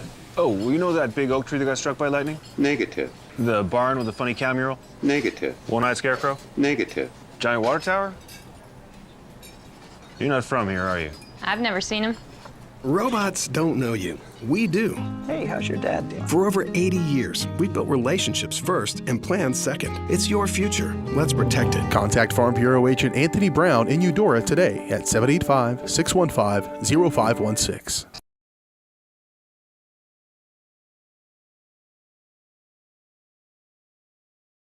For more than 20 years, Gherkin Rental has been the place to go to get the job done in eastern Kansas and western Missouri. With a huge selection of quality equipment, from roll-offs to trailers, telehandlers to generators, power washers to popcorn makers. Experienced equipment professionals and clean, well-maintained tools to help you get the job done right the first time. Gherkin Rental. Stop by any of their 13 locations across the KC Metro or call 855-GHERKINS. That's 855-437-5367. You're welcome back in here to Johnson County. The top of the 7th inning here.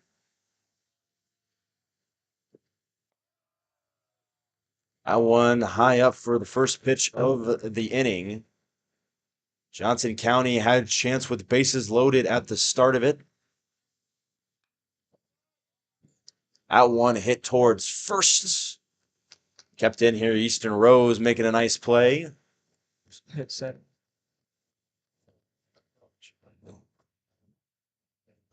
Boomer baseman number 15, Jackson Brooks.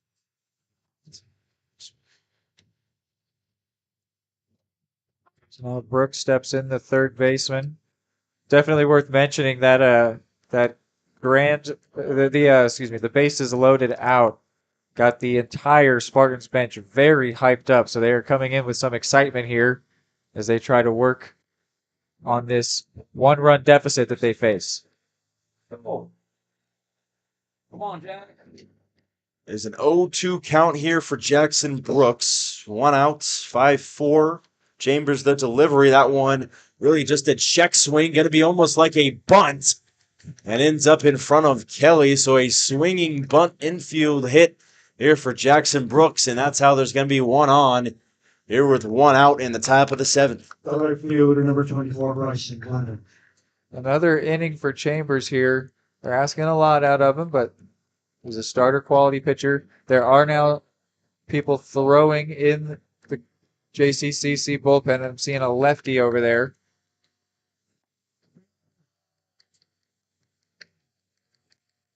You remember if Chambers came in when 5 hits were with the Spartans? They're giving up 2 hits in this game. It sounds right, yes.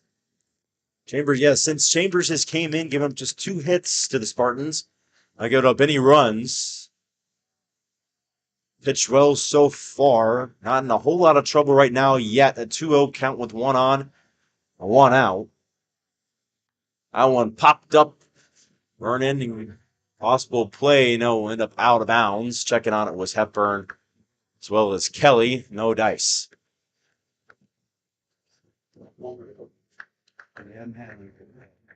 So 21 count, 1 out. Runner on base, Jackson Brooks. Runner at first looking very intently, because he's going to, he faked the takeoff there. Sorry, I stole a play-by-play from you, Dylan.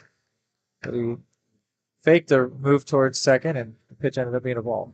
That pitch looked to be good to me on the curve. Might end up a little bit low. They checked the swing, no dice, and that one ends up low again, and a walk here for Chambers. And Vernon walks for the second time against Chambers. Left fielder, number 25. Dugout stays put. I thought we might see a meeting on the mound, and not even Hepburn wants to come talk to Chambers. They're just going to let him try to get through this here. Runners at first and second with 1 out. I still don't think we've seen a double play today, right? We have not seen a double play. How huge would that be right here? Would be absolutely massive here from the pitch from Chambers. That one in there for strike 1. And that one in a hole 83 miles.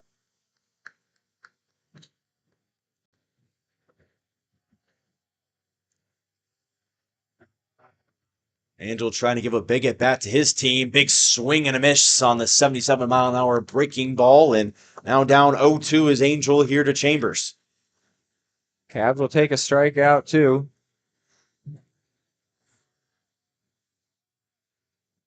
Would be a massive strikeout here for Chambers. The 0-2. That one hit towards him. And here's a double play chance. 6-4. And that is it.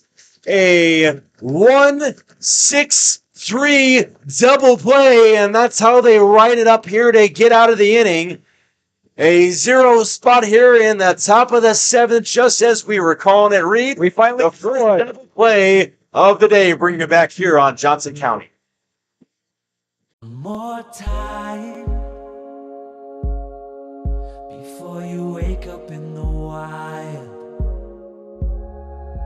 Our natural world needs us now.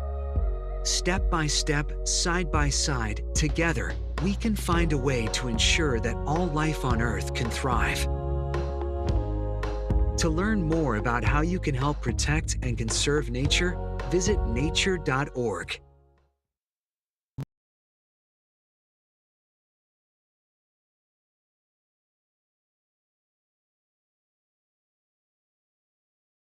Prescription drug pricing points to corporate Freedom of the press is about your right to know. and Clark sheer athleticism. It's about your right to be informed. Today, there are real threats to press freedom Reaching residential areas. and your right to know about the world around us. We must protect our right to know, no matter what kind of news is important to you. Before it's too late, understand the threats. ProtectPressFreedom.org. You're welcome back in here. Johnson County baseball, still a great game, 5-4 so far. 8-7 in hits as well, just 1-0 in errors. Southwestern making one error at first base. Outside of that, it's been a pretty clean game. Up to bat here to lead it off is Jack Mosh. Second baseman number 37. Where's the music for? I guess no walk-up music this time around. No mosh pit this time here for Jack Mosh. Have to walk up cold. Quite literally. That one and too far inside. Looked like a possible drag bunt opportunity. Still no movement.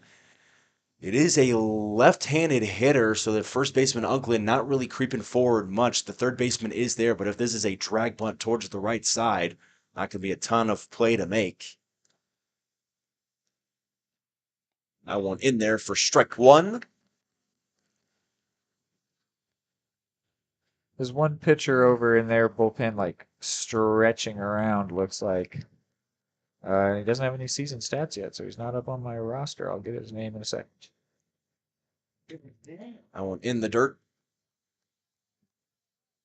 I do not know the name for the equipment that he is using. You might. I don't know. He's shaking around a plastic stick.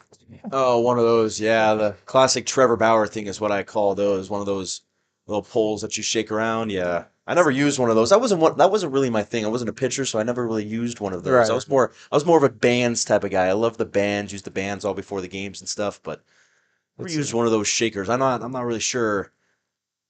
It's Christopher Marrero, left-hander from the Dominican Republic. I wouldn't expect to see him just yet since he's not actually throwing pitches, but if it gets a little bit away from Boynton, we might see him feature in this inning or next. So that's going to be a walk here to start it off. It's going to be a pinch runner coming in. It's number 23. Matt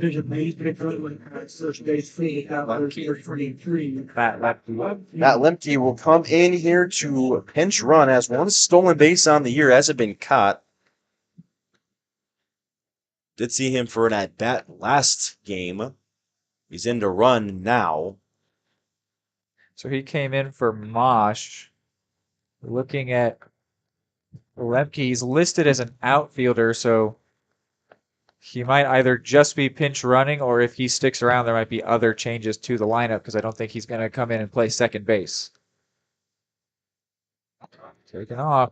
One taken off here right away, easily getting the stolen by Lemke. And this runner here in scoring position with no outs to go, and Hepburn up plate, nearly hit a home run. One of his last times up was basically stolen away and called a triple after he dropped it by rush in center field. Yeah, that's big. Runner into scoring position with no outs. Always a great spot to be in, especially in a close game. Byrne hit that one outside, and a 2-1 count now.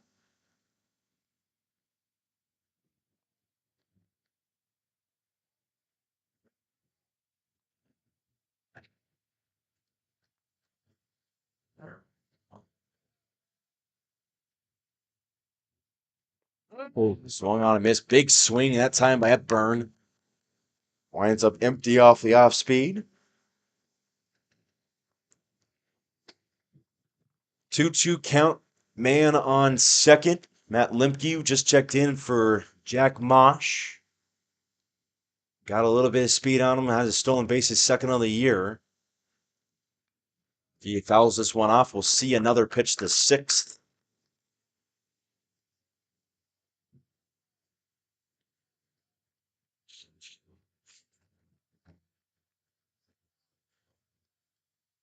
Hepburn can hit him far when he wants, and will be a super great time to hit a gap. I know this place would get really excited. Runner goes. That one a diving play at third base. Now off the hop, a nice dig by Upland to get the play at first. It'll keep the runner at third base. It was a nice play by Max Miliyama at second base. But now at third and in danger of scoring with only one out is Lemke. I think it's good that he was going. I don't know if he gets to third if he hadn't already been in motion. Since it was in on the infield, they probably would have faked a throw to third and then thrown to first. So instead, with one away, he's at third, and Rowe could look to maybe hit a sac fly or even just a strategic ground ball could get the job done and get the lead to 2. Simple as this. You got to do it. Hit it to the right side. Do your job. Get the runner in. So easy, right? And here a fly ball into left. This one's carrying back into left field, and it is caught. He left early. Oh. He thought he dropped it, and he left early. So he bobbled it and then caught it? He bobbled the ball and then caught it with his bare hand in left field.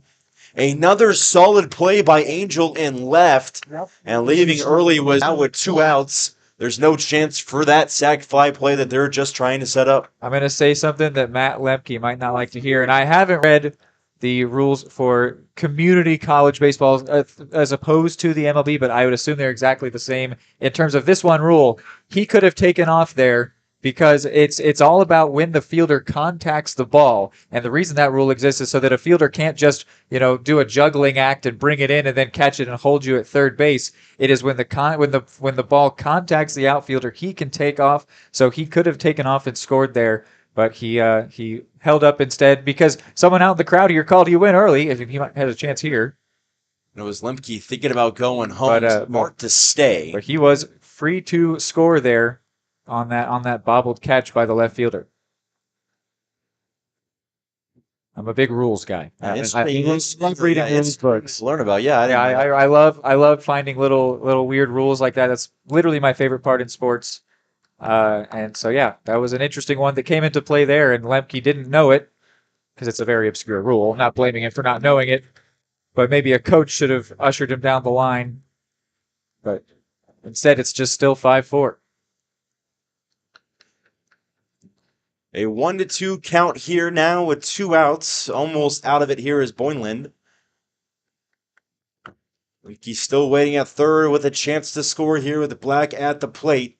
That one, big swing and a miss on the off speed, and Boyland. And the Spartans celebrating that one, rightfully so, as they get out of the inning. Only still down by 1. Lemke hitting himself in the head on his way off the field. 5-4 here from Johnson County entering the 8th. Across the 20, the 15, the 10, 5. Colt McCann, his 3rd touchdown of the game. It's like in the net, that'll be a point for Baldwin. A first touch volley. The substituted forward across the goal line. Touchdown, Trojan. At an opening on the near side. Is he going to take it? Yes, he is. Kaplinger will take it to the house.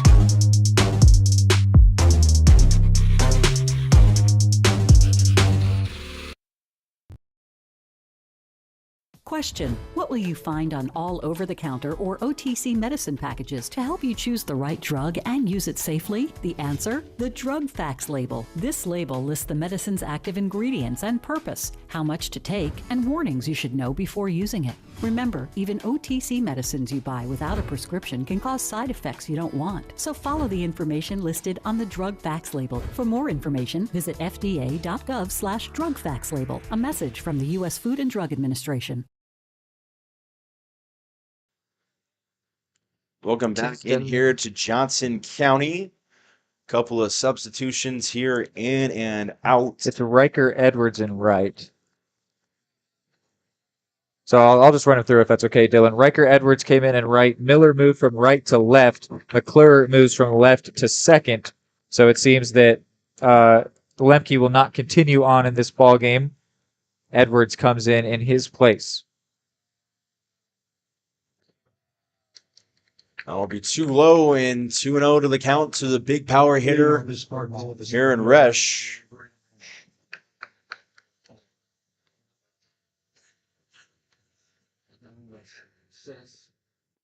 Allen lands in there for strike one.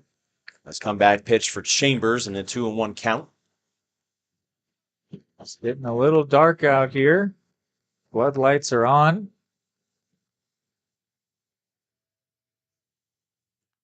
Sticking with Chambers, so they are really putting a lot of faith in him, and he's getting the job done. There's a lot of zeros up on that scoreboard for that are credit to Chambers. There are some arms getting warm. One of them is Sawyer Allen for the Cavs. And a big strikeout here of Resch. A nice hook got him. A one out here in the 8th inning.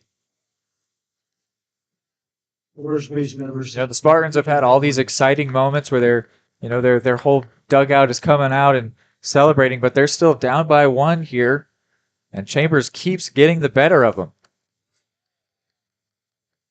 And there for ball one in the dirt. Eklund, who's made a couple of nice plays at first base here tonight, made one error and did possibly have a chance to get the play at home plate back in the 5th inning, possibly get that run that's separating the two teams right now, but would have been a close call there at home. That one hit deep right field, and it's going to be tracked underneath his Edwards and in there, and now 2 outs away here in the top of the 8th. Testing the new guy. He's ready, don't worry.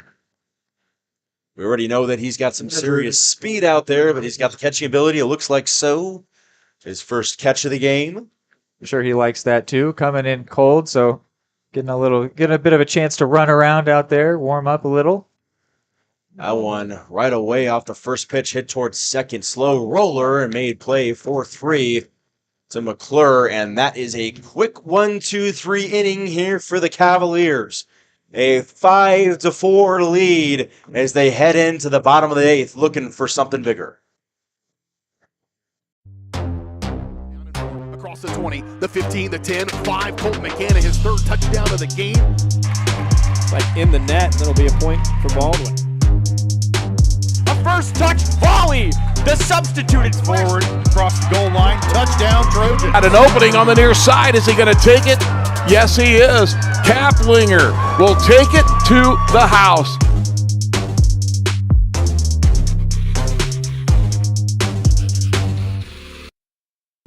State coordinates of new land acquisition.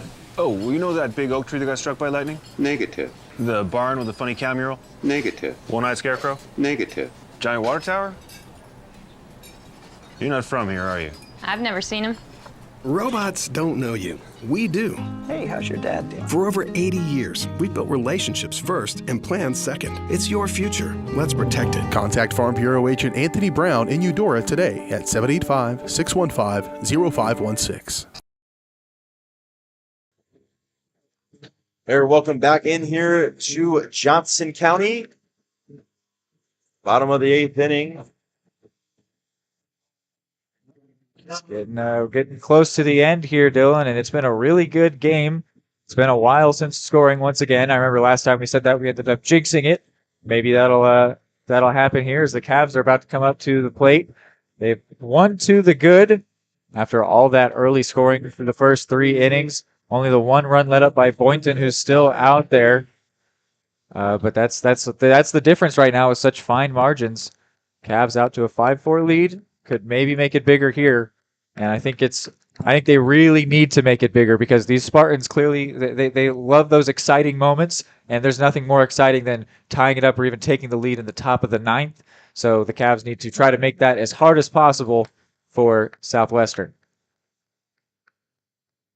Is that when they said he went was Kelly, so an 0-1 count to start it off. Johnson County still nursing that 1-run lead that they got back in the 5th. That one inside for ball 1. So right now, as time went down, if they did not score at all here in the 8th, all they'd have to do is shut down the 9th here, more than likely with Chambers. And that's would be all she wrote here from Johnson County. But a really impressive game for Chambers if they get another inning out of him. I mean, it's already been a really impressive performance from him, but if they get a further inning, oh my word, that would be 5 shutout innings for him. Yeah.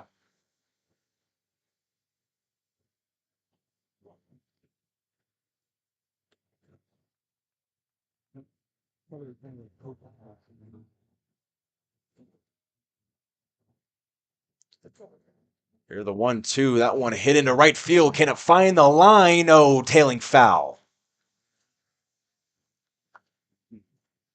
Will stay 1-2. Kelly has looked that way twice with 2 foul balls, seeing if maybe he can put it in play to that right side.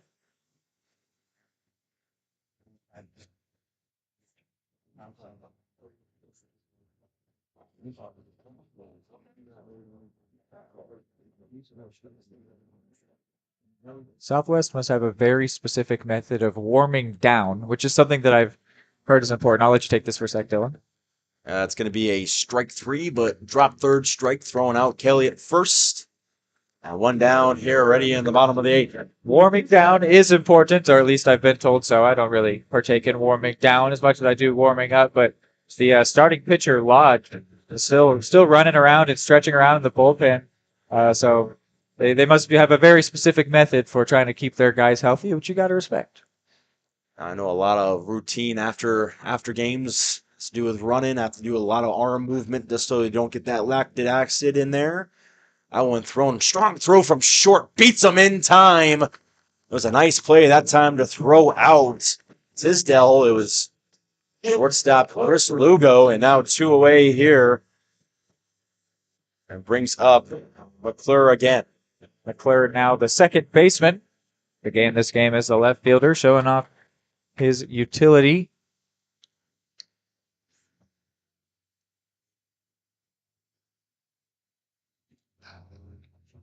One hit him. I believe a light might have caught him right in the foot. Yeah, that can't feel great, but he's definitely taking it like a champ. Left fielder number 26. Seems like he's doing all right. So an easy free base here for the Cavaliers.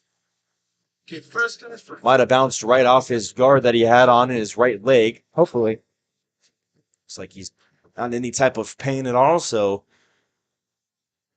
yeah, you're right. That'll bring up Mike and Miller. Moved from right to left in the last inning defensively. Big hack for Miller. Had his head looking right at 370.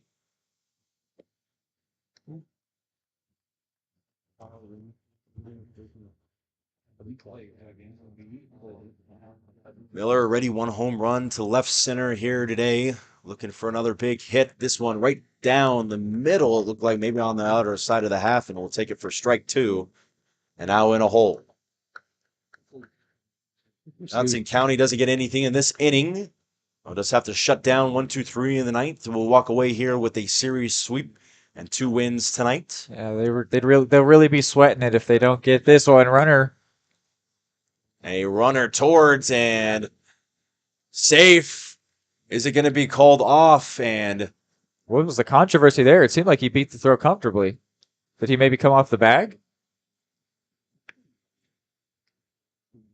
I don't. Saying Lugo was really saying that he came off the bag, was very vocal about it to his bench. Not really sure exactly what the bench what his dugout can really do for that. I mean, Well, yeah, I was just interested why it was even controversial because McClure definitely beat the throw, but I guess if Lugo thinks he maybe came off. But now with that runner in scoring position, this is even bigger.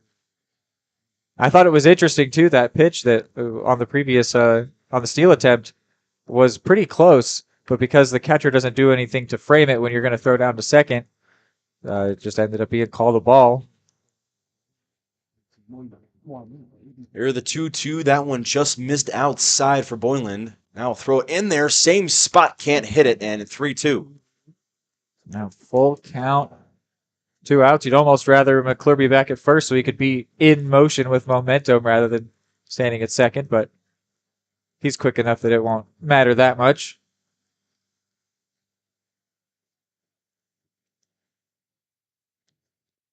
That one in the dirt.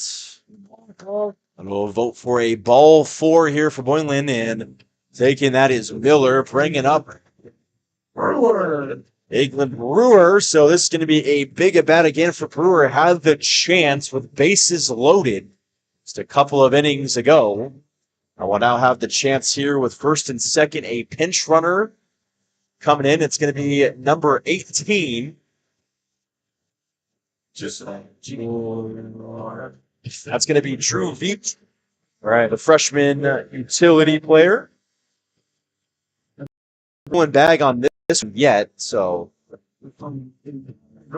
he came in for Miller. Veach can play outfield, so he might stick around at this game. I am interested to see why, with 10 stolen bags, I know that they were playing Edwards in. I know that he was playing Edwards in right field. Right, he was on the bench. He was a defensive substitute. Yeah, exactly. A little bit curious on why they put it Limke in instead of him to pinch run and then play the defensive position as well with his 10 stolen bags. That one hit a ton into left field. That one going all the way back and gone.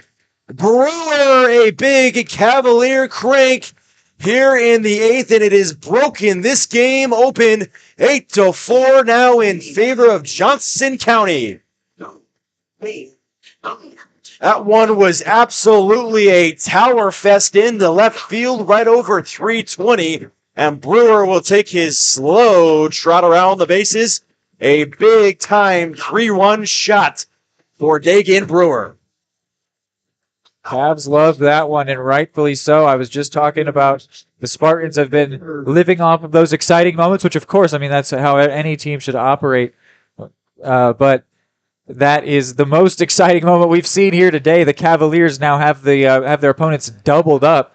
It won't even be a save opportunity if they bring someone new in. So, that's huge. That swing is gigantic there from Brewer. An absolutely monumental, game-changing swing. Don't worry about it. it. 8-4 now in favor, only 9-7 in hits here for the Cavaliers, but that home run changes everything. Puts it only still a swing away on a grand slam, but he puts his game away in a hit by pitch. The second of the inning here was started off by a hit by pitch, and this one, I doubt it's on purpose from Boynton, but there used to be an era of baseball where if one guy hit a homer, you'd hit the next on purpose just because you were, I don't know, your feelings were hurt. But we're not in that era anymore. That just got away from him, especially with the cold. That was Edwards taking that one, so he came in, and how about this for a gift? He gets hit in the back on his first at bat. He's taken off, and will easily get that steal. Pitch in the dirt, no problem for Riker. So that'll be the 12th stolen bag of the year here for Edwards. And that's through 12 games. 12 games, yeah. I mean, he's going to have a big tally if he keeps that rate up. The 1-0, 2 outs here in the 8th. Been saying 5-4 for so long, almost said 5-4 automatically. I've been saying it for about 5 innings long. A lot of big flies for you, Dylan. I didn't get to call any of them. They're making the fun plays with DV on the play-by-play. That's all right. It's all right. I'll get my time. 8-4 here. 2-0 count.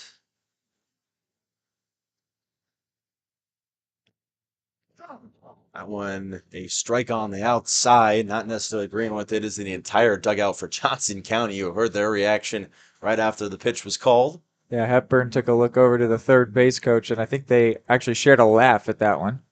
Just like, all right, sure thing.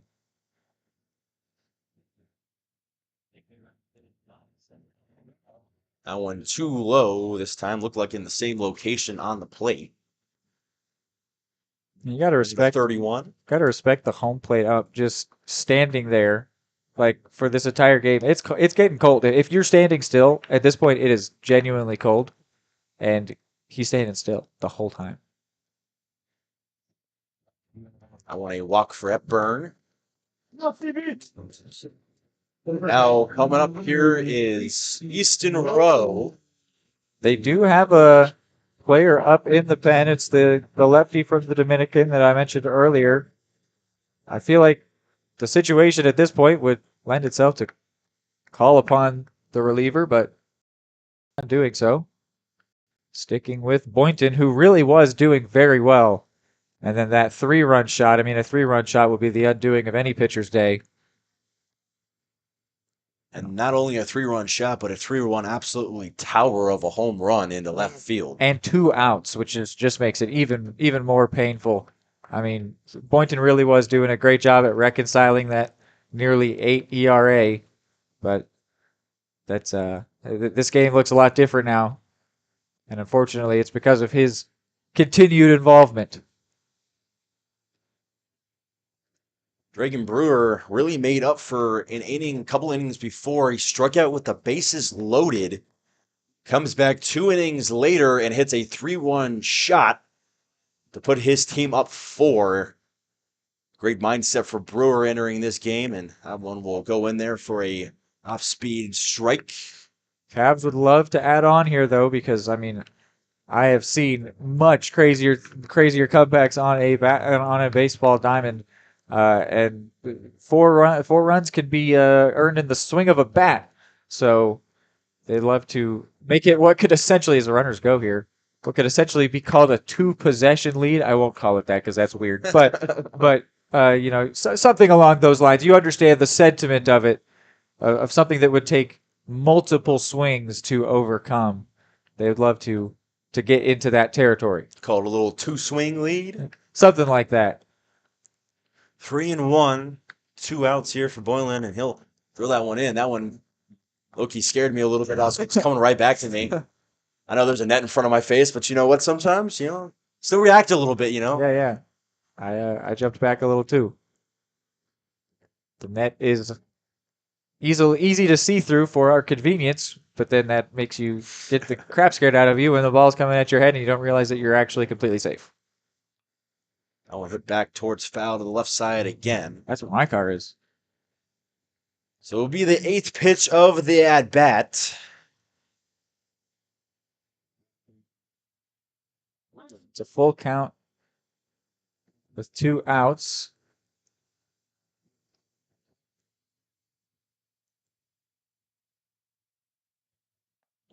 Oh, and too high, and another walk here for Boylan, and that. Will they stick with Boynton still? Bring someone in. 3 straight walks? No. I think they really wanted to get out of this inning, but they might need to get him out of this inning. They want to get themselves out of this inning. They might need to get Boylan out here soon. Now bases juiced again. This time coming up is Black. Be a good time to show his power. I think if Boynton gives up another run, they'd pull him, but I do not know the mind of their manager.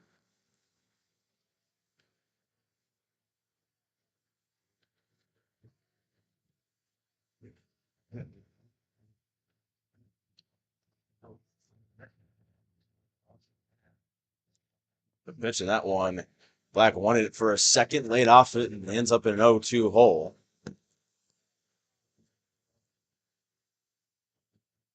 You think after all this time off, do you think that would benefit a potential reemergence for Chambers, or do you think that it's more likely to make them go to someone else to close out the ball game? I would look at Chambers first. I mean, it depends on how cold he is and how good his arm's feeling, but I would look at Chambers easily first, and maybe if something happened to him where he let up a walk and let up a base hit or something like that, got a couple runners on, that's when you try to pull him, bring in more of a closer type role. But it's interesting though; he's been really good at cleaning up whatever situation he finds himself in. But yeah, I could understand that thought for sure. And take that one, DV. It's going to be a strikeout here for Black, and Black had looked like a word for the umpire as he was walking off. They were walking together for a little bit at a time as he was walking to the bench. So, not much being said with the umpire, a little bit of talking with the coach as well, but nothing serious becoming of it. So, Johnson County looking to close this game out as we head into the ninth, and it's Chambers back on the mound when we come back. For more than 20 years, Gherkin Rental has been the place to go to get the job done in eastern Kansas and western Missouri. With a huge selection of quality equipment, from roll-offs to trailers, telehandlers to generators, power washers to popcorn makers. Experienced equipment professionals and clean, well-maintained tools to help you get the job done right the first time. Gherkin Rental. Stop by any of their 13 locations across the KC Metro or call 855-GHERKINS. That's 855-437-5367.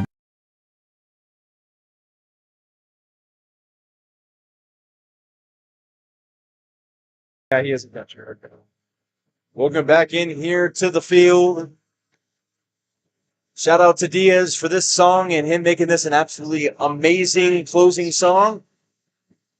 8-4 here, 9-7 in terms of hits, but the big play of the game so far, the absolute monster shot to left field off the bat of Dagan Brewer. That's what's made this game 8-4 here for Johnson County. The stage is set here for a really good finale. Either Chambers puts the finishing touches on a really good relief appearance, or if he even happens to give up a run, somebody comes in and tries to get a save here and put this one away for the Cavaliers. So it's definitely going to be a good one here. The Spartans have proved that they are dangerous at the plate, so this is no write-off here. There is work to be done. And these are the moments that make us love baseball. Is what the either the comebacks that happen in moments like these, or shutting down that and putting it away and being the big dog that wins the game right at the end. So Chambers looking for his 6th straight scoreless inning. He's been pitching since the 4th, has not let up a run, just 3 hits given to him. 2 hits given to him. Only 2 hits.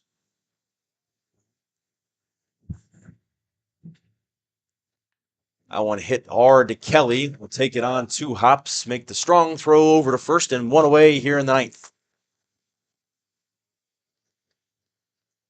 To the shortstop, number 9, Chris Lugo.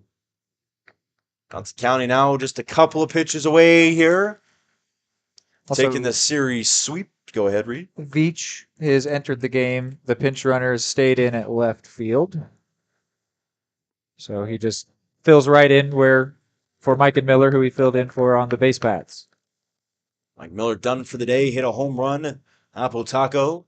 That one head high would have drained him right in the face if he didn't duck. Yeah, it literally went. I've never seen one drop beyond the head of the batter into the glove of the catcher.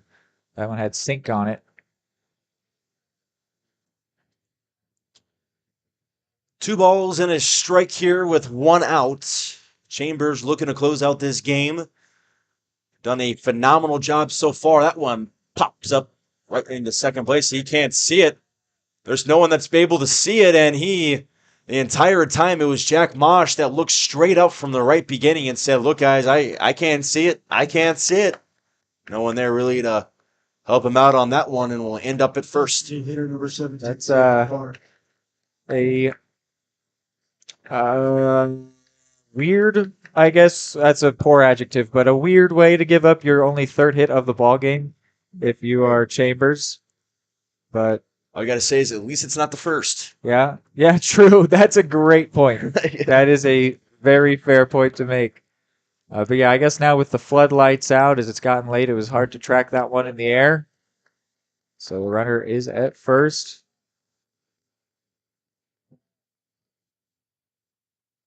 That is a really good point you make, though. That's exactly how no hitters end. It really, and it's just the worst. That one thrown in. That one's going to be fouled off to the left side. Up to bat right now is Zaid Stark.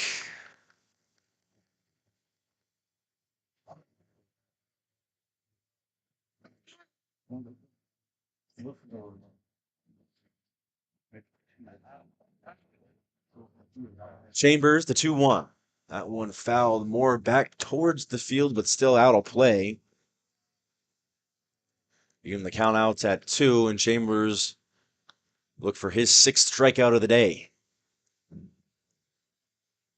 Such a good day he has had. Would hate to see that that bloop single end up punishing him. That one not even close to fair. A third fouled off pitch. That will bring up the 6th pitch of this at bat coming up. I mentioned, though, if a run scores, it would be a save opportunity. That would be the point that I would expect to pull him, considering that he's back out there now, because he's been good at preventing anybody from coming across home plate. That I think that would be the true sign of, like, all right, he's done for the day. He's done everything that he can, and he's had a really good day. So let's get him out of there. But until that happens, let him try to finish this game.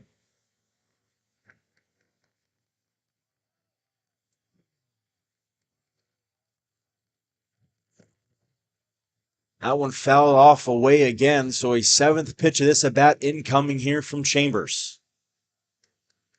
The delivery. That one hit and nearly caught. Tried to stick his hand up, and that will send first to third. Chris Lugo now at third. That base hit in by Zaid Stark here. This game not yet over here, as you mentioned.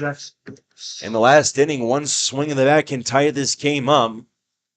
Jackson Brooks up to bat now here, and the tying run would be on deck, and that is Vernon. Yeah, we're not just yet. We're not in that spot just yet, but we're maybe a little uncomfortably close to it.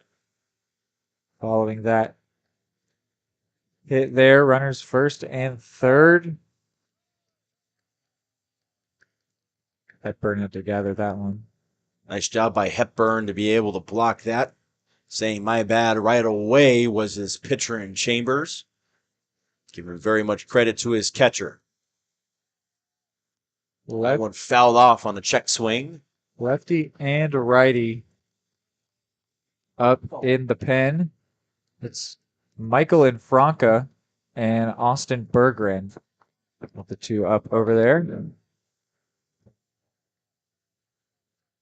The 1-1. One delivered high. In the 2-1 here. Not going to want to go 3-1. Big pitch this time for Chambers.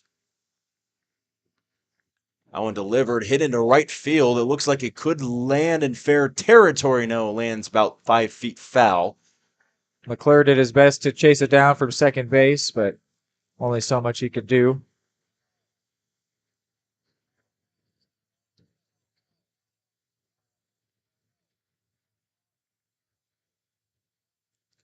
So a 2-2 count. Big pitch coming up here. You could feel it, all of the yapping and barking from the Spartans dugout. They are desperate for this one. They're begging their player to lock in here. He hits this one to right. That one's going to be a short fly ball trying to go home. No, going to be on a stop inside was Edwards. So it's going to be an empty at bat here for Jackson Brooks. And just what you needed if you're a Cavalier fan with 2 outs. 1 out away from closing out the series sweep.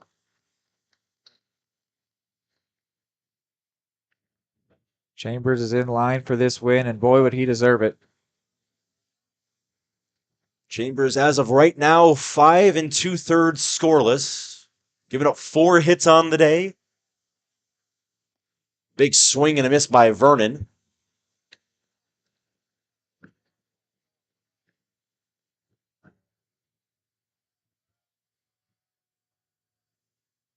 That one in there, a nice hooker. We'll put him in a hole 0-2. Potentially the last pitch of the ball game here. Chambers, an 0-2 delivery here. Swing and a miss, and that's the game. Wrap it up here, a Cavaliers sweep here of Southwestern. Give it up to Mr. Chambers, 6 scoreless innings to close it out here for the Cavaliers. A big 8-4 win, and they can go home happy here. Everybody can go home happy viewing here on Johnson County Sports Live. A series sweep 4-0, 12-3, 10-1, 14-0, and 8-4. The 4 scores of these games, and Johnson County going 4-0, 8-4 now on this season. And we will bring you back here with the post-game show in just a few minutes. Stay with us. State coordinates of new land acquisition. Oh, you know that big oak tree that got struck by lightning? Negative. The barn with the funny cow mural? Negative. One-eyed scarecrow? Negative. Giant water tower? You're not from here, are you? I've never seen him. Robots don't know you. We do. Hey, how's your dad doing? For over 80 years, we've built relationships first and plans second. It's your future. Let's protect it. Contact Farm Bureau Agent Anthony Brown in Eudora today at 785-615-0516.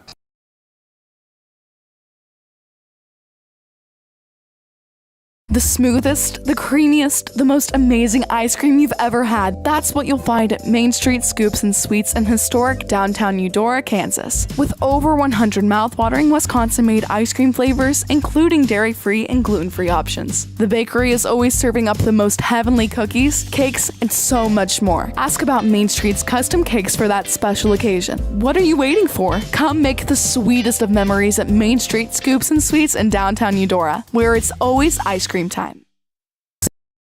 Are you looking for a trusted partner in pet care? Look no further than Eudora Animal Hospital, proudly serving Eudora and the surrounding area since 1975. Eudora Animal Hospital offers a wide range of services, including wellness exams, surgeries, routine vaccinations, and emergency care.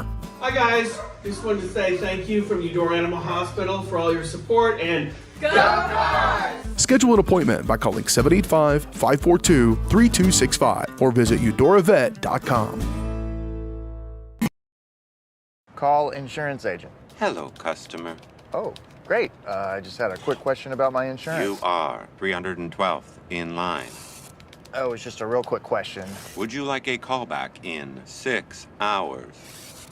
Sometimes humans are just more helpful. Hey, Max, I can answer your insurance question. Awesome. Appreciate it. Farm Bureau Financial Services. It's your future. Let's protect it. Contact Farm Bureau Agent Anthony Brown in Eudora today at 785-615-0516.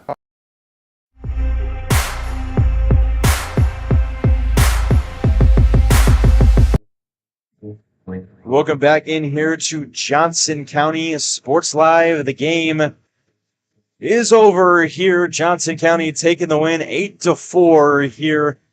Couple of big plays in this one that stuck out to pretty much everybody. The 3-run shot by Brewer, along with an incredible pitching here by Chambers, making this game final with 6 scoreless innings here for him.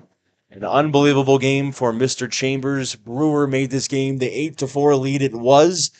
It didn't turn out to necessarily be needed for Johnson County, as they would have won the game 5-4 anyway. But a 8-4 win for Johnson County. They'll do it with an exclamation point off of Brewer. So an unbelievable game here so far, and a good season start. 8-4 for Johnson County. Rid, I'll let you take it away here. What have you seen here from the 2 games from Johnson County that makes you look like they are a top 10 team in the nation? Yeah, I mean, they are that top 10 team in the nation, but I do think it's funny how one, harsh baseball could be, and 2, how easy it is to just box score scout when you look at this series and see that it was ended with an 8-4 win, they'll think, oh, so it was just like the other three games where they had these comfortable wins, but this one they just scored a little less.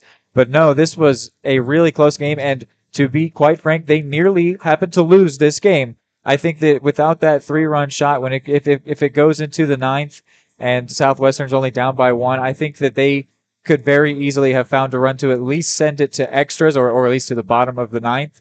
And I think that 3-run shot really was what killed any of that last hope that Southwestern had.